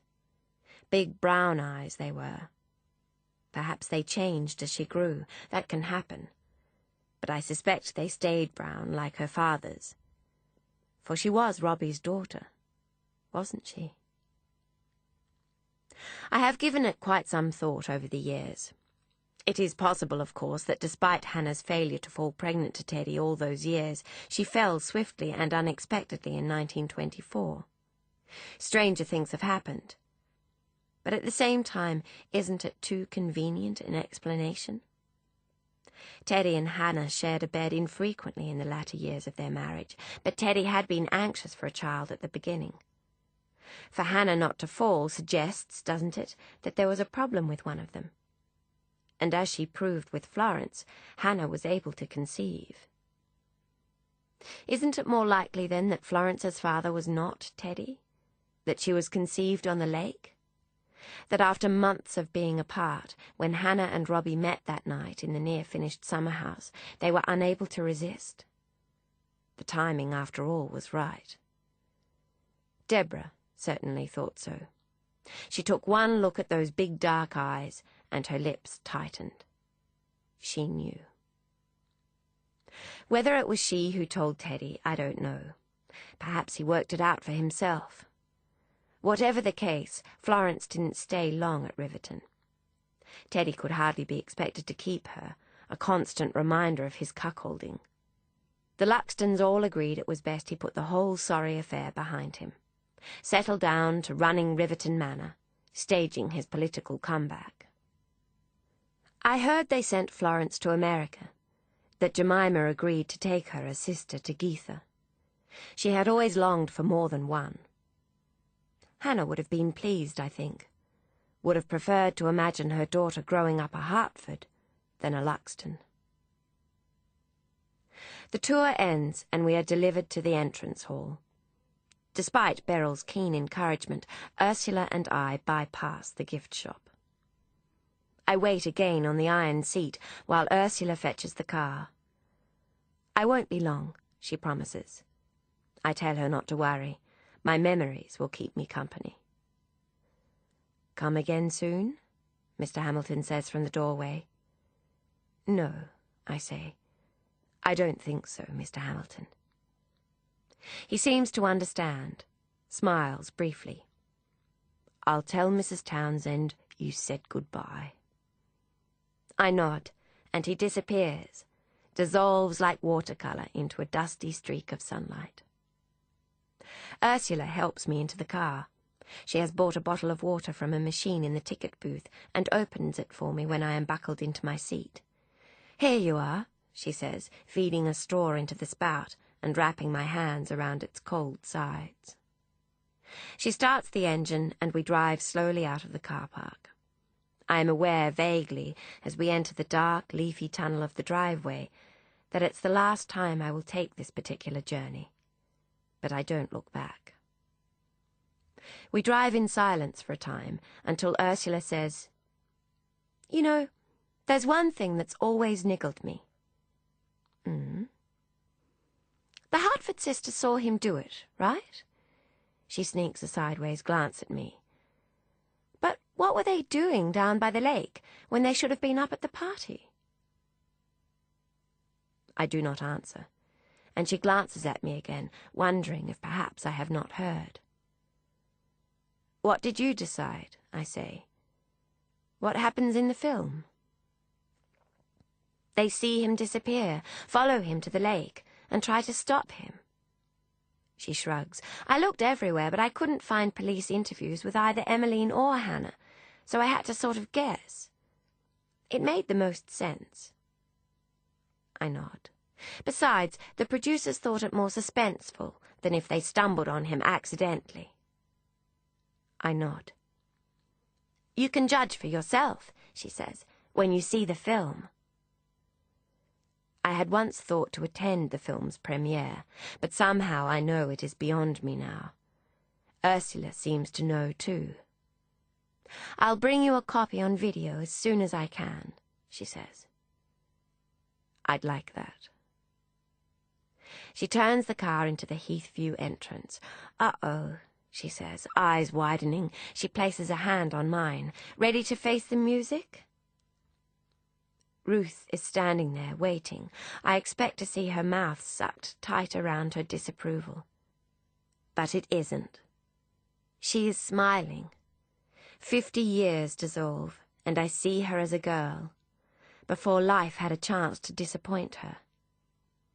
She is holding something, waving it. It is a letter, I realize, and I know who it is from. Slipping out of time. He is here. Marcus has come home. In the past week, he's been to see me every day. Sometimes Ruth comes with him. Sometimes it's just the two of us. We don't always talk. Often he just sits beside me and holds my hand while I doze. I like him to hold my hand. It is the most companionable of gestures, a comfort from infancy to old age. I am beginning to die. Nobody has told me, but I see it in their faces. The pleasant, soft expressions, the sad, smiling eyes, the kind whispers and glances that pass between them. And I feel it myself. A quickening. I am slipping out of time. The demarcations I've observed for a lifetime are suddenly meaningless. Seconds, minutes, hours, days. Mere words. All I have are moments. Marcus brings a photograph. He hands it to me, and I know before my eyes focus which one it is. It was a favourite of mine, is a favourite of mine, taken on an archaeological dig many years before. "Where did you find this?" I say. "I've had it with me," he says sheepishly, running a hand through longish sun-lightened hair. "All the time I was away. I hope you don't mind." "I'm glad," I say. "I wanted a photo of you," he says. "I always loved this one when I was a kid. You look so happy." I was. The very happiest. I look at the photo some more, then hand it back. He positions it on my bedside table so that I can see it whenever I care to look. I wake from dozing, and Marcus is by the window, looking out over the heath. At first I think Ruth is in the room with us, but she is not. It is someone else. Something else. She appeared a little while ago. Has been here ever since. No one else can see her. She is waiting for me, I know, and I am almost ready. Early this morning I taped the last for Marcus. It is all done now, and all said. The promise I made is broken, and he will learn my secret. Marcus senses I have woken. He turns, smiles, his glorious broad smile. Grace. He comes away from the window, stands by me. "Would you like something? A glass of water?" "Yes," I say. I watch him, his lean shape housed in loose clothing. Jeans and a t-shirt, the uniform of today's youth. In his face I see the boy he was, the child who followed me from room to room, asking questions, demanding stories, about the places I'd been, the artifacts I'd unearthed, the big old house on the hill, and the children with their game. I see the young man who delighted me when he said he wanted to be a writer, asked me to read some of his work, tell him what I thought. I see the grown man, caught in grief's web, helpless, unwilling to be helped. I shift slightly, clear my throat. There's something I need to ask him. "Marcus," I say. He looks sideways from beneath a lock of brown hair. "Grace?" I study his eyes, hoping, I suppose, for the truth. How are you? To his credit, he doesn't dismiss me. He sits, props me against my pillows, smooths my hair, and hands me a cup of water. I think I'm going to be all right, he says. There is so much I would like to say, to reassure him, but I am too weak, too tired. I can only nod my head.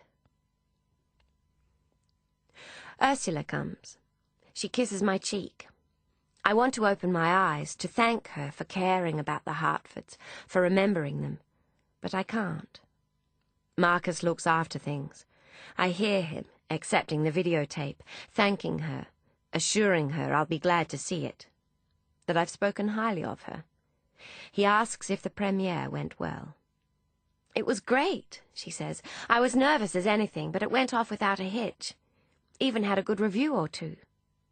I saw that, says Marcus. A very good write-up in The Guardian. Haunting, didn't they say? Subtly beautiful. Congratulations. Thank you, says Ursula, and I can picture her shy, pleased smile. Grace was sorry she couldn't make it. I know, says Ursula. So was I. I'd have loved her to be there. Her voice brightens. My own grandmother came, though, all the way from America. Wow, says Marcus. That's dedication. Poetic, actually, says Ursula. She's the one who got me interested in the story. She's a distant relation to the Hartford sisters. A second cousin, I think. She was born in England, but her mother moved them to the States when she was little, after her father died in the First World War. That's great she was able to come and see what she inspired. Couldn't have stopped her if I'd wanted to, says Ursula, laughing. Grandma Florence has never taken no for an answer. Ursula comes near. I sense her. She picks up the photograph on my bedside table. I haven't seen this before. Doesn't Grace look beautiful? Who's this with her? Marcus smiles. I hear it in his voice. That's Alfred. There is a pause. My grandmother is not a conventional woman, says Marcus, fondness in his voice. Much to my mother's disapproval, at the grand age of 65, she took a lover. Evidently she'd known him years before. He tracked her down. A romantic, says Ursula. Yeah, says Marcus. Alfred was great. They didn't marry, but they were together almost 20 years. Grace used to say she'd let him go once before, and she didn't believe in making the same mistake twice. That sounds like Grace, says Ursula. Alfred used to tease her. He'd say it was just as well she was an archaeologist. The older he got, the more interested in him she became. Ursula laughs. What happened to him? He went in his sleep, Marcus says. 9 years ago. That's when Grace moved in here.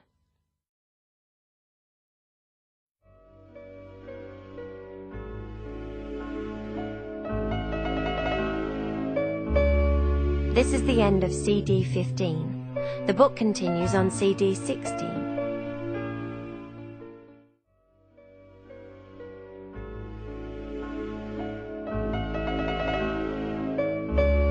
CD 16.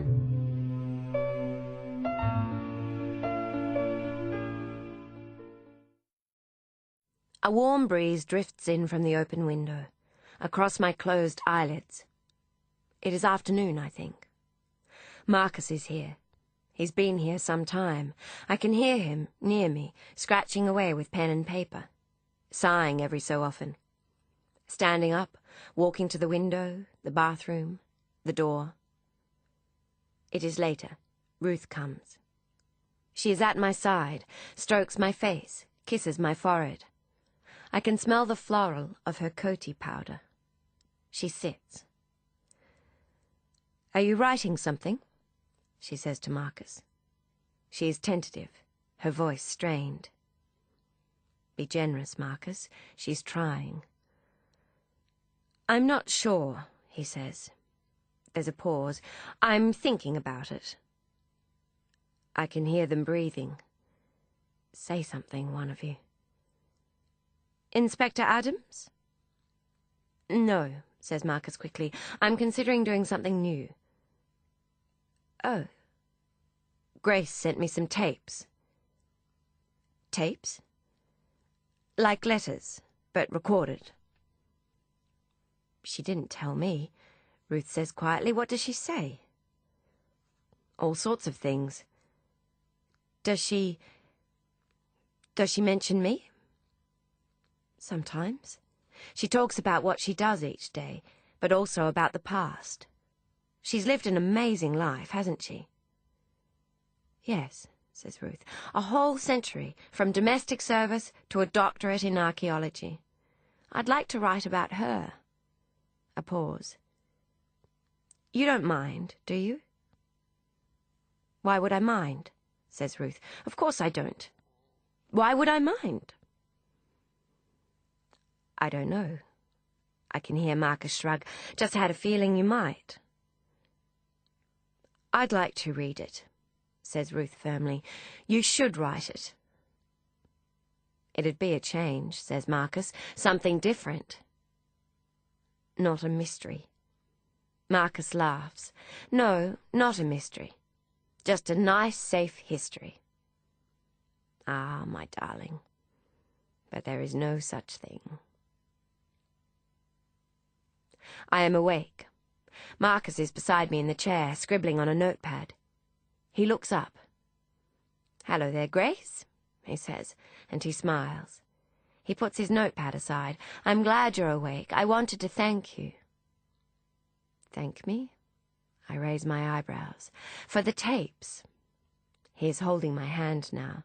The stories you sent. I'd forgotten how much I liked stories. Reading them, listening to them, writing them. Since Rebecca, it was such a shock. I just couldn't. He takes a deep breath, gives me a little smile, begins again.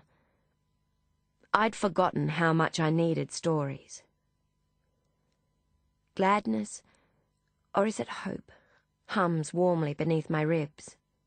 I want to encourage him, make him understand that time is the master of perspective, a dispassionate master, breathtakingly efficient. I must make some attempt, for he says softly, "Don't speak." He lifts a hand, strokes my forehead gently with his thumb. Just rest now, Grace. I close my eyes. How long do I lie like that? Do I sleep? When I open my eyes again, I say, "There is one more." My voice is hoarse from lack of use. One more tape. I point to the chest of drawers, and he goes to look. He finds the cassette stacked by the photographs. This one? I nod. Where's your cassette player? He says. No, I say quickly, not now. For later. He is momentarily surprised. For after, I say. He doesn't say after what. He doesn't need to. He tucks it in his shirt pocket and pats it, smiles at me and comes to stroke my cheek. Thank you, Grace, he says softly. What am I going to do without you? You're going to be all right, I say. Do you promise? I don't make promises, not anymore. But I use all my energy to reach up and clutch his hand. It is dusk. I can tell by the purple light. Ruth is at my bedroom door, a bag under her arm, eyes wide with concern. I'm not too late, am I? Marcus gets up and takes her bag, gives her a hug. No, he says. Not too late. We're going to watch the film, Ursula's film, all of us together. A family event. Ruth and Marcus have organised it, and seeing them together, making plans, I'm not about to interfere. Ruth comes to kiss me, arranges a chair so she can sit by my bed. Another knock at the door. Ursula. Another kiss on my cheek. You made it. This is Marcus. pleased. "I wouldn't miss it," says Ursula. "Thanks for asking me." She sits on my other side. "I'll just drop the blinds," says Marcus. "Ready?" The light dims. Marcus drags a chair to sit beside Ursula, whispers something that makes her laugh. I am enveloped by a welcome sense of conclusion. The music starts and the film begins. Ruth reaches over and squeezes my hand. We are watching a car from a great distance as it winds along a country road. A man and a woman side by side in the front seat, smoking. The woman wears sequins and a feather boa. They reach the Riverton driveway and the car winds its way to the top, and there it is. The house. Huge and cold. She has captured perfectly its bizarre and ruinous glory. A footman comes to greet them, and we're in the servants' hall. I can tell by the floor. The noises, champagne flutes, nervous excitement. Up the stairs, the door opens, across the hall, out onto the terrace. It is uncanny. The party scene. Hannah's Chinese lanterns flickering in the dark. The jazz band, clarinet squealing. Happy people dancing the Charleston. There is a terrible bang, and I am awake. It is the film, the gunshot. I have fallen asleep and missed the ultimate moment. Never mind. I know how this film ends. On the lake of Riverton Manor, witnessed by two beautiful sisters, Robbie Hunter, war veteran and poet, kills himself. And I know, of course, that's not what really happened. The end. Finally, after 99 years, my end has come for me. The final thread that tethered me has released, and the north wind blows me away. I am fading at last to nothing. I can hear them still, am vaguely aware that they are here. Ruth is holding my hand. Marcus is lying across the end of the bed, warm upon my feet. There is someone else in the window. She steps forward, finally, out of the shadow, and I am looking into the most beautiful face. It is Mother, and it is Hannah, and yet it is not. She smiles, holds out her hand, all mercy and forgiveness and peace. I take it. I am by the window. I see myself on the bed, old and frail and white, my fingers rubbing together, my lips moving but finding no words. My chest rises and falls. I rattle. Release. Ruth's breath catches in her throat. Marcus looks up, but I am already gone. I turn around and I don't look back. My end has come for me, and I do not mind at all. The tape. Testing. 1, 2, 3. Tape for Marcus. Number 4. This is the last tape I will make. I am almost at the end, and there is no point going beyond. 22nd of June, 1924. Summer solstice and the day of the Riverton Midsummer's Night Party.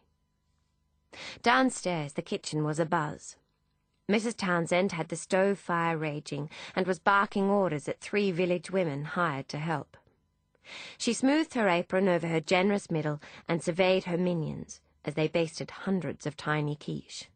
"A party," she said, beaming at me as I hurried by, "and it's about time." She swiped with her wrist at a strand of hair already escaped from her topknot. "Lord Frederick, rest that poor man's soul, wasn't one for parties, and he had his reasons. But in my humble opinion, a house needs a good party once in a while. Remind folks it exists." "Is it true," said the skinniest of the village women, "Prince Edward is coming?" "Everyone that's anyone will be here. said Mrs. Townsend, plucking pointedly a hair off a quiche. "Those that live in this house are known to the very best." By 10 o'clock, Dudley had trimmed and pressed the lawn, and the decorators had arrived. Mr. Hamilton positioned himself mid-terrace, arms swinging like an orchestra conductor. "No, no, Mr. Brown," he said, waving to the left. "The dance floor needs to be assembled on the west side. There's a cool fog blows up from the lake of an evening, and no protection on the east." He stood back, watching, then huffed. "No, no, no. Not there. That's for the ice sculpture. I made that quite clear to your other man." The other man, perched atop a step-ladder stringing Chinese lanterns from the rose arbour to the house, was in no position to defend himself. I spent the morning receiving those guests who'd be staying the weekend. Couldn't help catching their excitement. Jemima, on holiday from America, arrived early with her new husband and baby Geetha in tow. Life in the United States agreed with her. Her skin was brown and her body plump. Lady Clementine and Fanny came together from London, the former glumly resigned to the prospect that an outdoor party in June would almost certainly bring on arthritis. Emmeline arrived after luncheon with a large group of friends and caused quite a stir. They'd driven in convoy from London and tooted their horns all the way up the driveway before turning circles around Eros and Psyche. On one of the car bonnets was perched a woman dressed in bright pink chiffon. Her yellow scarf drifted behind her neck. Nancy, en route to the kitchen with the luncheon trays, stood horrified when she realized it was Emmeline. There was precious little time, however, to be wasted tut-tutting about the decline of the nation's youth. The ice sculpture had come from Ipswich, the florists from Saffron, and Lady Clementine was insisting on high tea in the morning room, for old time's sake. Late afternoon, the band arrived, and Nancy showed them through the servants' hall onto the terrace. "Negroes," said Mrs. Townsend, eyes wide with fearful excitement, "at Riverton Manor. Lady Ashbury will be turning in her grave." "Which Lady Ashbury?" said Mr. Hamilton, inspecting the hired waitstaff. "All of them, I dare say," said Mrs. Townsend, eyes wide. Finally, afternoon tilted on its axis and began its slide toward evening. The air cooled and thickened, and the lanterns began to glow, green and red and yellow, against the dusk. I found Hannah at the burgundy room window.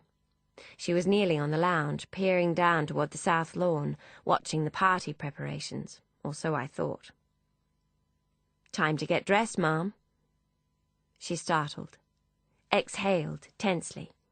She'd been like that all day, jumpy as a kitten, turning her hand first to this task, then to that, never leaving any more complete than she had found it.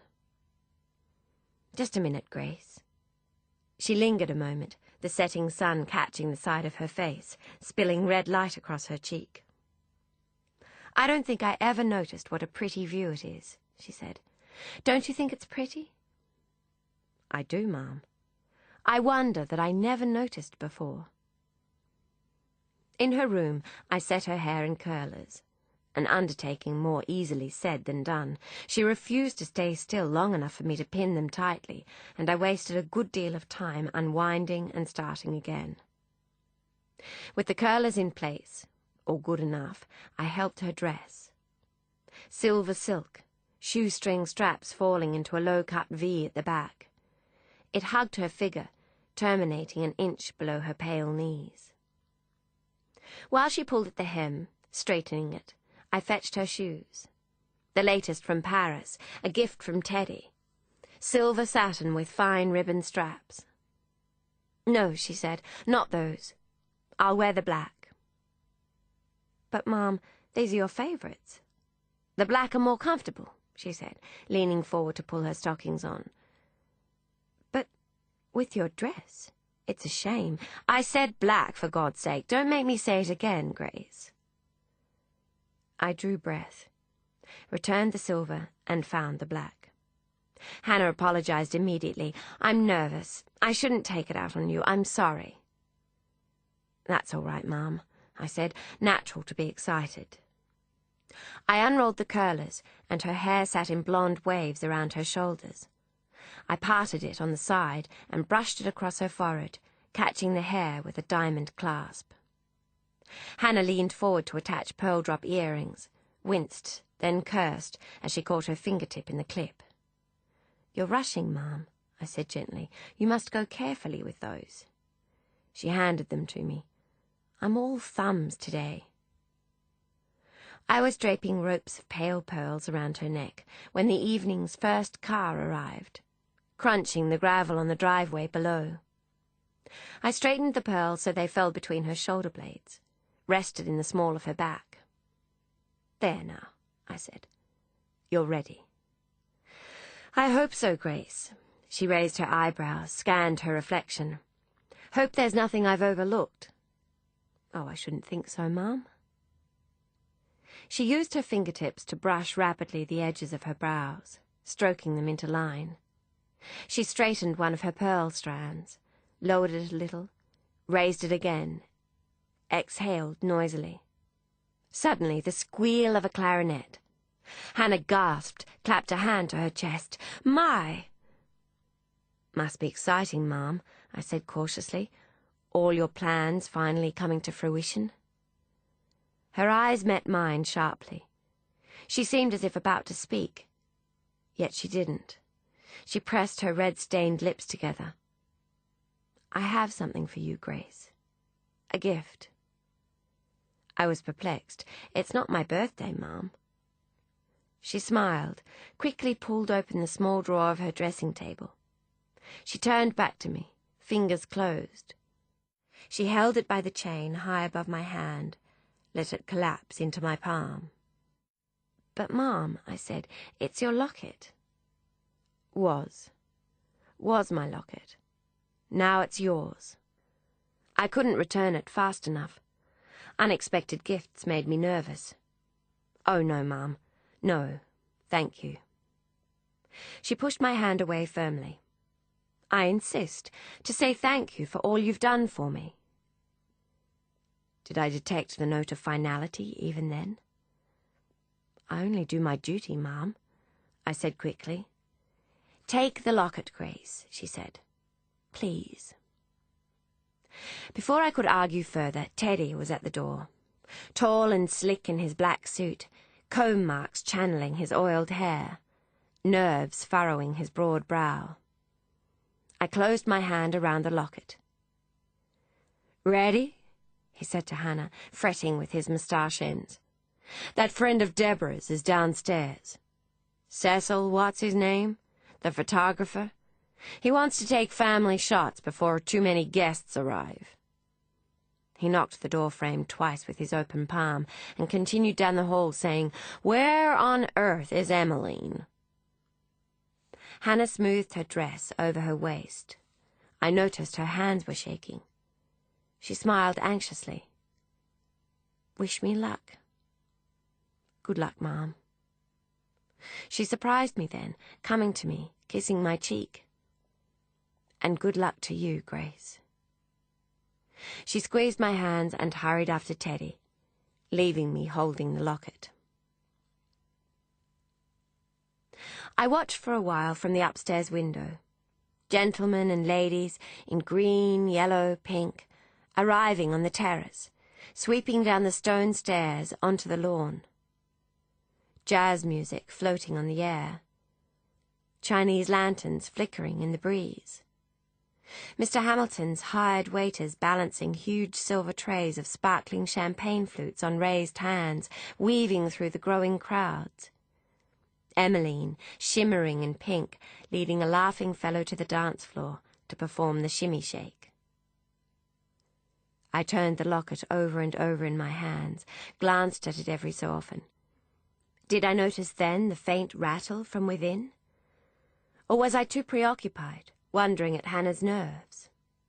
I hadn't seen her that way for a long time, not since the early days in London, after she saw the spiritualist.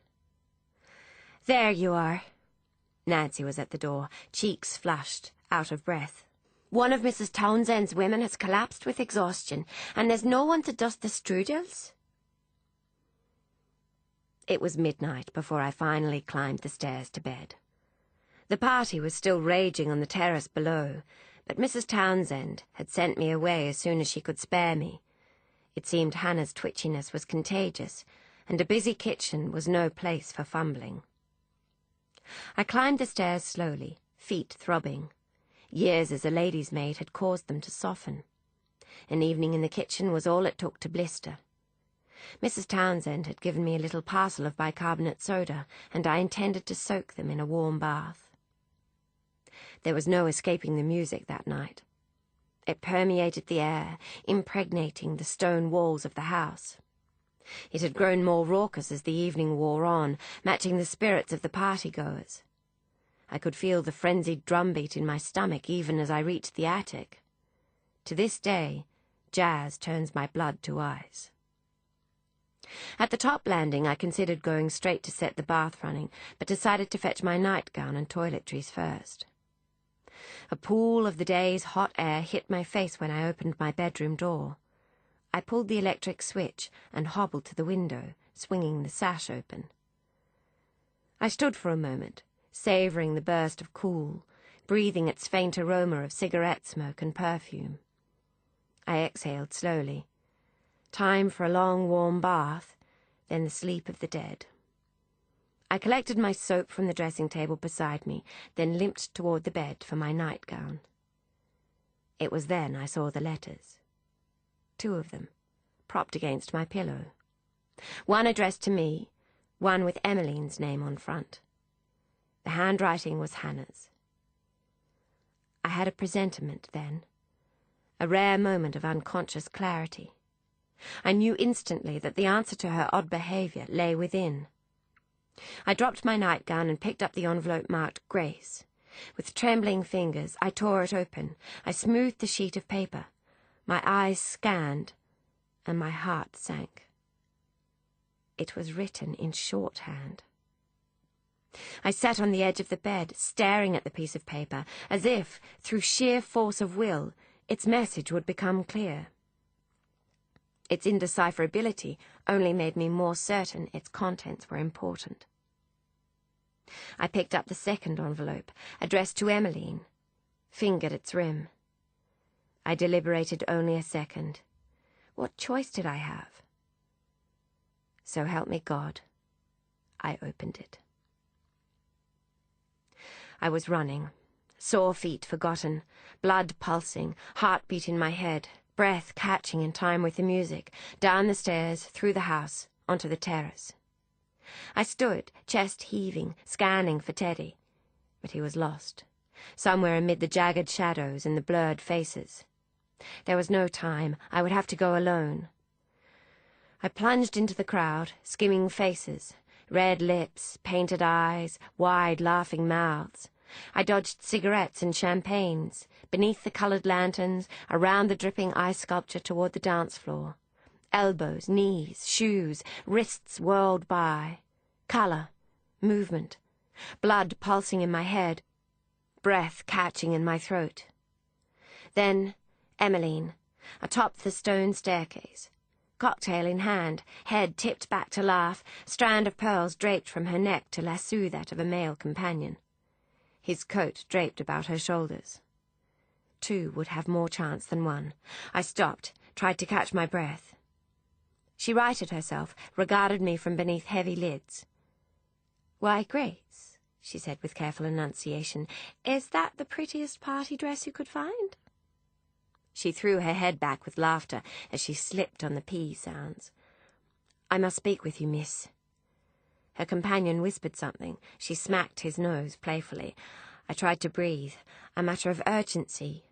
"I'm intrigued. Please," I said, "in private." She sighed dramatically, removed her pearls from the fellow's neck, squeezed his cheeks, and pouted. "Don't go far now, Harry, darling." She tripped on her heel, squealed, then giggled, stumbling the rest of the way down the stairs. "Tell me all about it, Gracie," she slurred as we reached the bottom. "It's Hannah, miss. She's going to do something dreadful at the lake." "No," said Emmeline, leaning so close I could smell respired gin. She's not going to take a midnight swim, is she?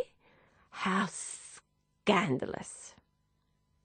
I believe she's going to take her life, miss. That is, I know it's what she intends. Her smile slipped, eyes widened. Huh? I found a note, miss. I handed it to her. She swallowed, swayed, her voice leapt an octave. But have you... Teddy? No time, miss. I took her wrist and dragged her into the long walk. Hedges had grown to meet overhead, and it was pitch black. We ran, stumbled, kept our hands to the side, brushing leaves to find the way. With each turn, the party sounds grew more dreamlike. I remember thinking this was how Alice must have felt, falling down the rabbit hole. We were in the Edgerscove garden when Emmeline's heel snagged and she tumbled. I almost tripped over her, stopped, tried to help her up. She swept my hand aside, clambered to her feet, and continued running. There was a noise then in the garden, and it seemed that one of the sculptures was moving. It giggled, groaned, not a sculpture at all, but a pair of amorous escapees. They ignored us, and we ignored them. The second kissing gate was ajar, and we hurried into the fountain clearing.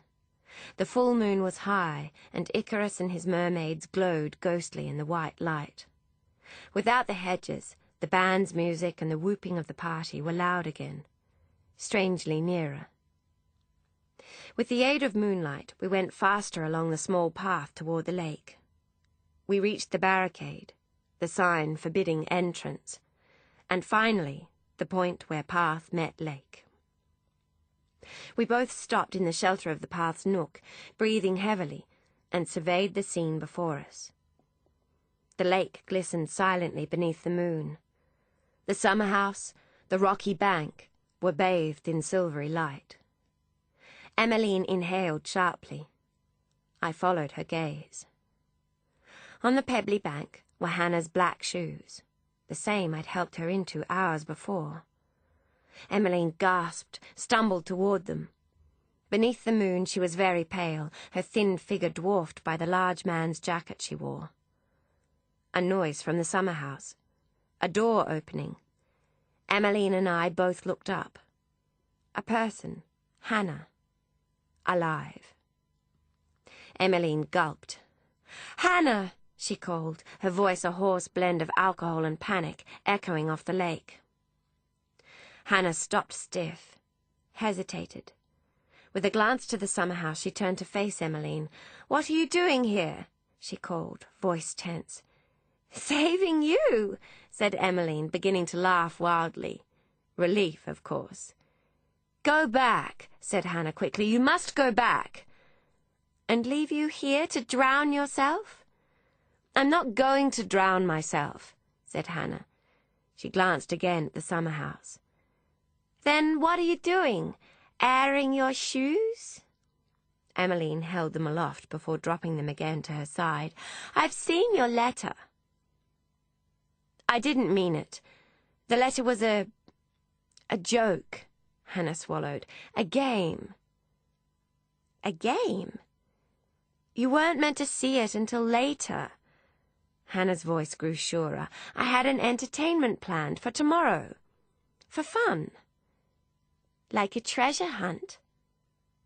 "Sort of." My breath caught in my throat. The note was not in earnest. It was part of an elaborate game. And the one addressed to me? Had Hannah intended me to help? Did that explain her nervous behavior? It wasn't the party, but the game she wanted to go well? "That's what I'm doing now," said Hannah, "hiding clues." Emmeline stood, blinking. Her body jerked as she hiccuped. "A game," she said slowly. "Yes." Emmeline started to laugh hoarsely, dropped the shoes onto the ground. "Why didn't you say so? I adore games. How clever of you, darling." "Go back to the party," said Hannah, "and don't tell anyone you saw me." Emmeline twisted an imaginary button on her lips. She turned on her heel and tripped her way over the stones toward the path. She scowled at me as she got close to my hiding spot. Her makeup had smudged. "I'm sorry, miss," I whispered. "I thought it was real." "You're just lucky you didn't ruin everything." She eased herself onto a large rock, settled the jacket around her. "As it is, I've a swollen ankle, and I'll miss more of the party while I rest. I'd better not miss the fireworks." "I'll wait with you, help you back." "I should think so," said Emmeline. We sat for a minute, the party music reeling on in the distance, interspersed occasionally with a whoop of excited revelry. Emmeline rubbed her ankle, pressed it onto the ground every so often, transferring her weight. Early morning fog had started to gather in the fens, was shifting out toward the lake. There was another hot day coming, but the night was cool. The fog kept it so. Emmeline shivered, held open one side of her companion's coat, rifled through the large inside pocket. In the moonlight, something glistened, black and shiny.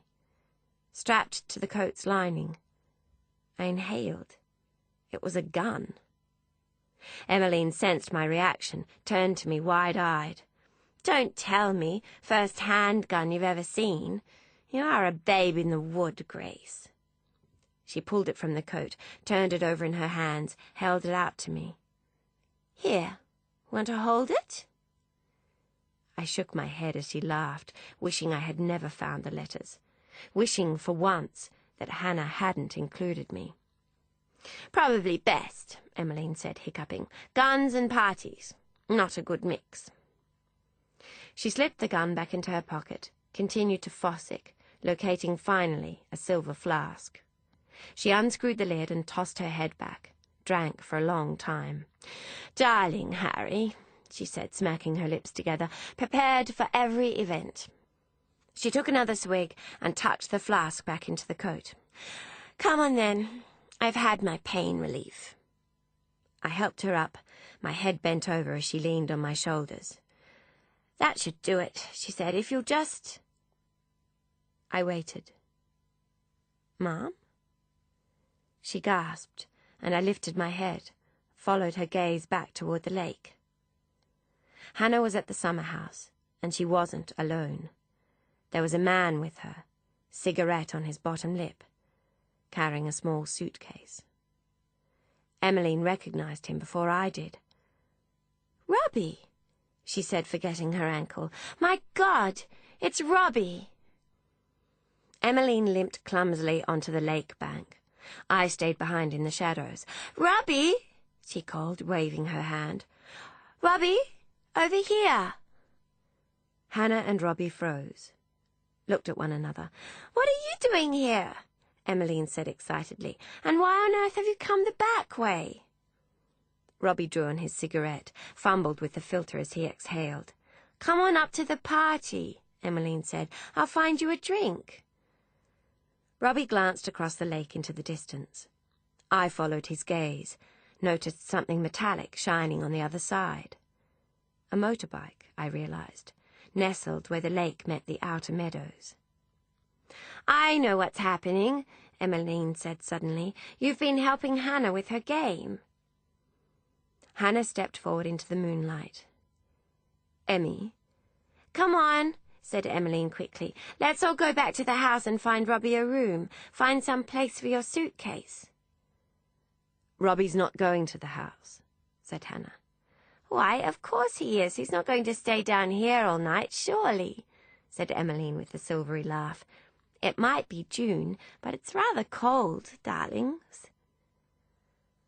Hannah glanced at Robbie, and something passed between them. Emmeline saw it too. In that moment, as the moon shone pale on her face, I watched as excitement slid to confusion, and confusion arrived horribly at realization. The months in London, Robbie's early arrivals at number 17, the way she had been used. "There is no game, is there?" she said softly. "No." "The letter?" "A mistake," Hannah said. "Why'd you write it?" said Emmeline. "I didn't want you to wonder," said Hannah, "where I'd gone." She glanced at Robbie. He nodded slightly. "Where we'd gone." Emmeline was silent. "Come on," said Robbie cagily, picking up the suitcase and starting for the lake. "It's getting late." "Please understand, Emmy," said Hannah. "It's like you said, each of us letting the other live the life they want." She hesitated. Robbie was motioning her to hurry. She started walking backwards. "I can't explain now. There's no time. I'll write. Tell you where we are. You can visit." She turned around and, with one last glance at Emmeline, followed Robbie around the foggy edge of the lake. Emmeline stayed where she was, hands dug into the coat's pockets. She swayed, shuddered as a goose walked over her grave. And then... "No." Emmeline's voice was so quiet I could barely hear. "No." She yelled out, "Stop!" Hannah turned. Robbie tugged her hand, tried to keep her with him. She said something, started back. "I won't let you go," said Emmeline. Hannah was close now. Her voice was low, firm. "You must." Emmeline's hand moved in her coat pocket. She gulped. "I won't." She withdrew her hand. A flash of metal. The gun. Hannah gasped. Robbie started running toward Hannah. My pulse pumped against my skull. "I won't let you take him," said Emmeline, hand wobbling. Hannah's chest moved up and down, pale in the moonlight. "Don't be stupid. Put it away." "I'm not stupid. Put it away." "No, you don't want to use it. I do." "Which of us are you going to shoot?" said Hannah. Robbie was by Hannah now, and Emmeline looked from one to the other, lips trembling. "You're not going to shoot either," said Hannah. "Are you?" Emmeline's face contorted as she started to cry. "No." "Then put the gun down." "No." I gasped as Emmeline lifted a shaky hand, pointing the gun at her own head. "Emmeline," said Hannah. Emmeline was sobbing now, great hulking sobs. "Give it to me," said Hannah. "We'll talk more, sort it out." "How?" Emmeline's voice was thick with tears. "Will you give him back to me? Or will you keep him the way you have all of them? Pa, David, Teddy?" "It's not like that," said Hannah. "It's my turn," said Emmeline. Suddenly there was a huge bang. A firework exploded. Everyone jumped. A red glow sprayed across their faces. Millions of red specks spilled across the lake surface. Robbie covered his face with his hands. Hannah leapt forward, seized the gun from Emmeline's slackened fingers, hurried backwards. Emmeline was running toward her then, face a mess of tears and lipstick. "Give it to me! Give it to me or I'll scream! Don't you leave! I'll tell everyone! I'll tell everyone you've gone, and Teddy will find you, and—" Bang! A green firework exploded. "Teddy won't let you get away. He'll make sure you stay, and you'll never see Robbie again, and—" Bang! Silver. Hannah scrambled onto a higher part of the lake bank. Emmeline followed, crying. Fireworks exploded. Music from the party reverberated off the trees, the lake, the summer house walls. Robbie's shoulders were hunched, hands over his ears, eyes wide, face pale. I didn't hear him at first, but I could see his lips. He was pointing at Emmeline, yelling something at Hannah. Bang! Red. Robbie flinched, face contorted with panic, continued to yell. Hannah hesitated, looked at him uncertainly. She had heard what he was saying. Something in her bearing collapsed. The fireworks stopped. Burning embers rained from the sky. And then I heard him, too. "Shoot her!" he was yelling. "Shoot her!" My blood curdled. Emmeline froze in her tracks, gulped. "Hannah?" Voice like a frightened little girl. Hannah? Shoot her, he said again. She'll ruin everything. He was running toward Hannah. Hannah was staring, uncomprehending. Shoot her! He was frantic. Her hands were shaking. I can't, she said finally. Then give it to me. He was coming closer now, faster. I will. And he would. I knew it. Desperation, determination were loud on his face. Emmeline jolted, realized, started running toward Hannah. I can't, said Hannah. Robbie grabbed for the gun. Hannah pulled her arm away, fell backwards, scrambled further onto the escarpment. Do it, said Robbie, or I will. Hannah reached the highest point. Robbie and Emmeline were converging on her. There was nowhere further to run. She looked between them, and time stood still. 2 points of a triangle, untethered by a third, had pulled further and further apart. The elastic, stretched taut, had reached its limit. I held my breath, but the elastic did not break. In that instant, it retracted. 2 points came crashing back together, a collision of loyalty and blood and ruin. Hannah pointed the gun, and she pulled the trigger. The aftermath. For, oh, there is always an aftermath. People forget that. Blood. Lots of it. Over their dresses, across their faces, in their hair. The gun dropped, hit the stones with a crack, and lay immobile. Hannah stood wavering on the escarpment. Robbie's body lay on the ground below. Where his head had been, a mess of bone and brain and blood. I was frozen, my heart beating in my ears, skin hot and cold at the same time. Suddenly, a surge of vomit. Emmeline stood frozen, eyes tightly closed. She wasn't crying, not any more. She was making a horrible noise, one I've never forgotten. She was cawing as she inhaled, the air catching in her throat on every breath. Moments passed, I don't know how many, and away off, behind me, I heard voices, laughter. "It's just down here, a little further," came the voice on the breeze. "You wait until you see Lord Gifford. The stairs aren't finished. Damn French and their shipping hold-ups, but the rest, I think you'll agree, is pretty impressive." I wiped my mouth, ran from my hiding spot onto the lake edge. "Teddy's coming," I said to no one in particular. I was in shock, of course. We were all in shock. "Teddy's coming."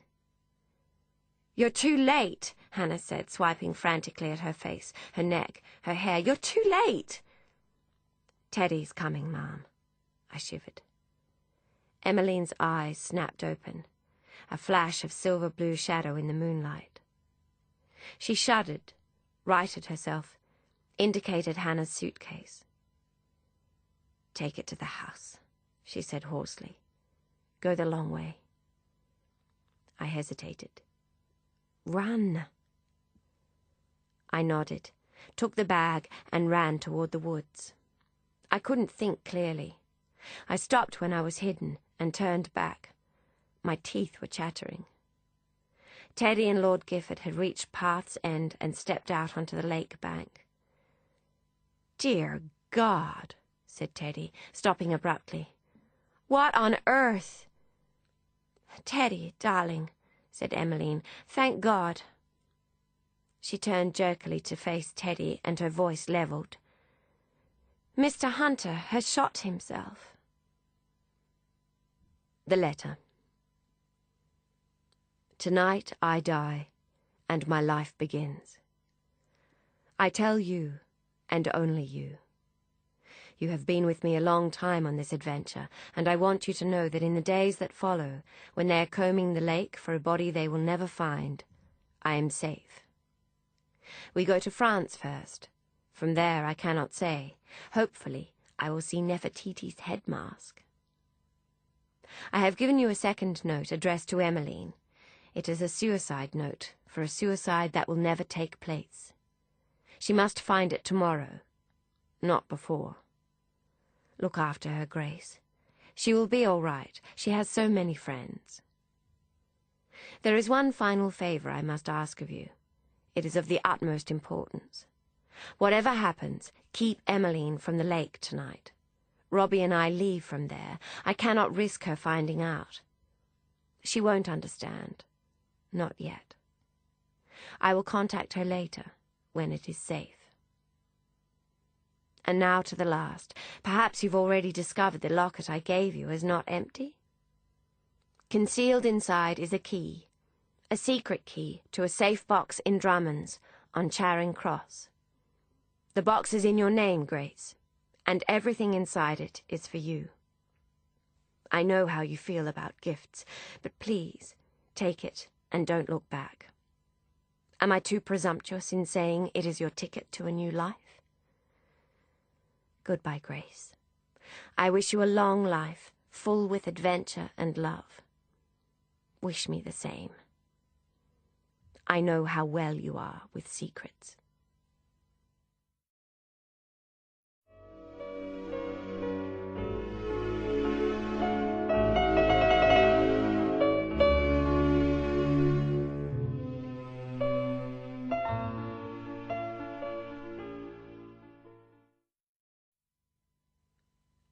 Acknowledgements.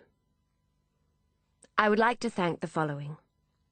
First and foremost, my best friend, Kim Wilkins, without whose encouragement I would never have started, let alone finished.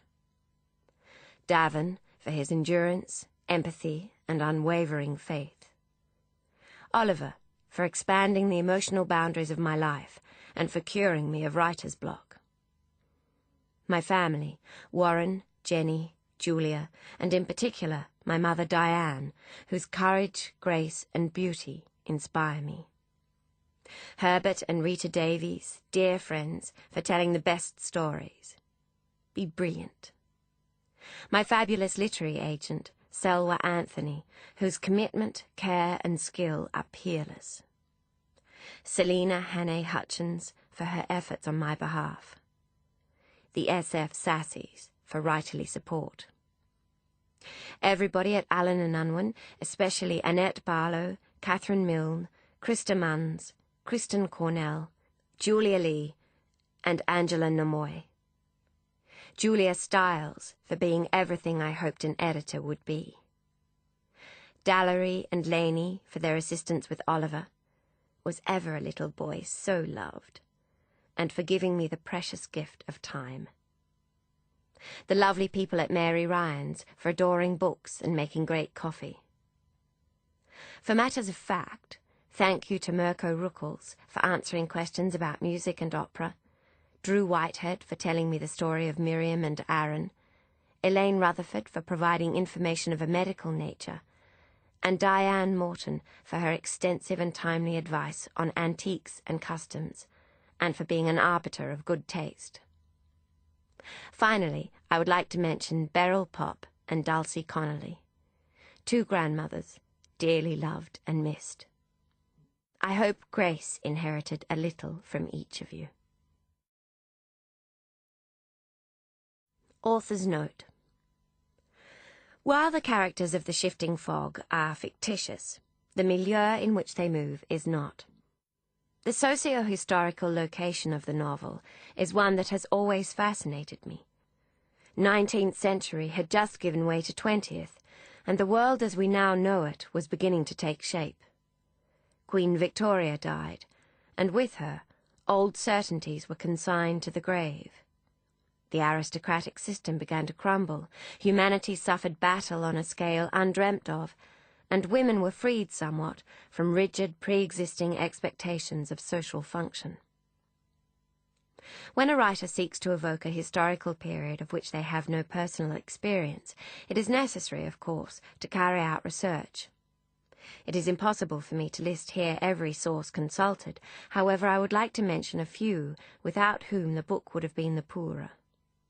Cressida Connolly's The Rare and the Beautiful, Anne de Courcy's 1939, The Last Season, and The Viceroy's Daughters, Victoria Glendinning's Vita, Mary S. Lovell's The Mitford Girls, Laura Thompson's Life in a Cold Climate, and Channel 4's The Edwardian Country House television series provided colourful illustrations of country house life in the early part of the 20th century.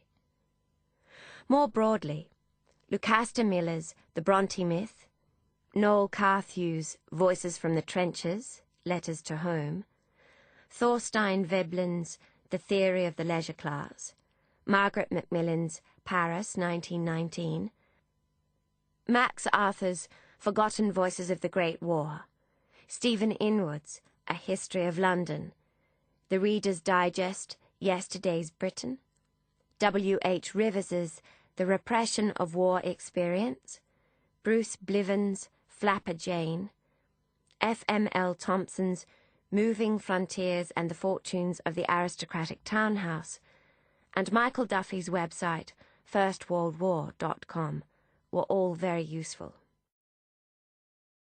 Along with such secondary sources, Beverly Nichols's Sweet and Twenties, Francis Donaldson's Child of the Twenties, Daphne du Maurier's Myself When Young, Punch magazine, and the letters of Nancy Mitford and Evelyn Waugh, edited by Charlotte Mosley, provided rich and textured first-hand accounts of literary lives in the 1920s. I would also like to mention Esther Wesley's account of Life Below Stairs at Gayhurst House, which appears on the Stoke-Goldington Association website. For information on Edwardian etiquette, I turned, as have countless young ladies before me, to The Essential Handbook of Victorian Etiquette by Professor Thomas E. Hill, and to Manners and Rules of Good Society, or Solecisms to be Avoided, published by A Member of the Aristocracy in 1924. I am also indebted to the precious historical information contained and preserved in novels and plays written during the period.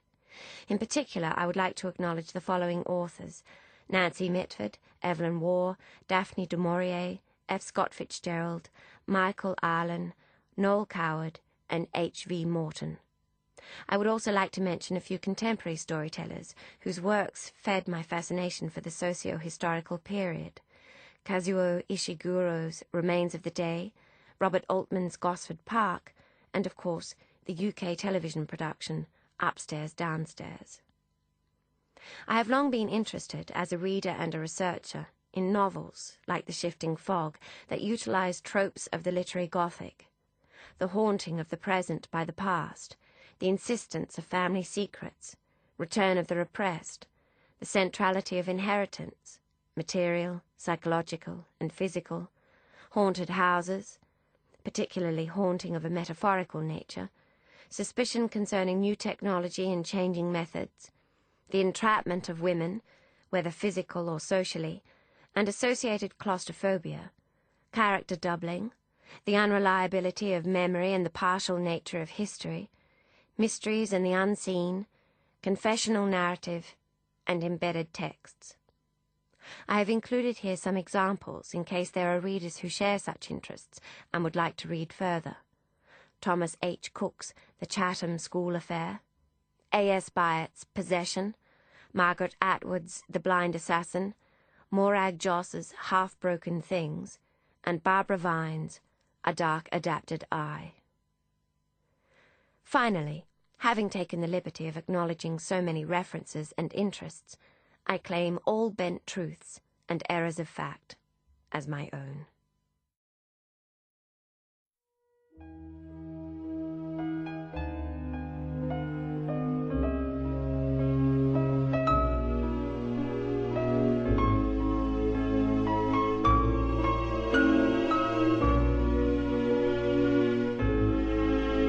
Belinda Audio hopes you enjoyed the reading of The Shifting Fog, written by Kate Morton and read by Caroline Lee.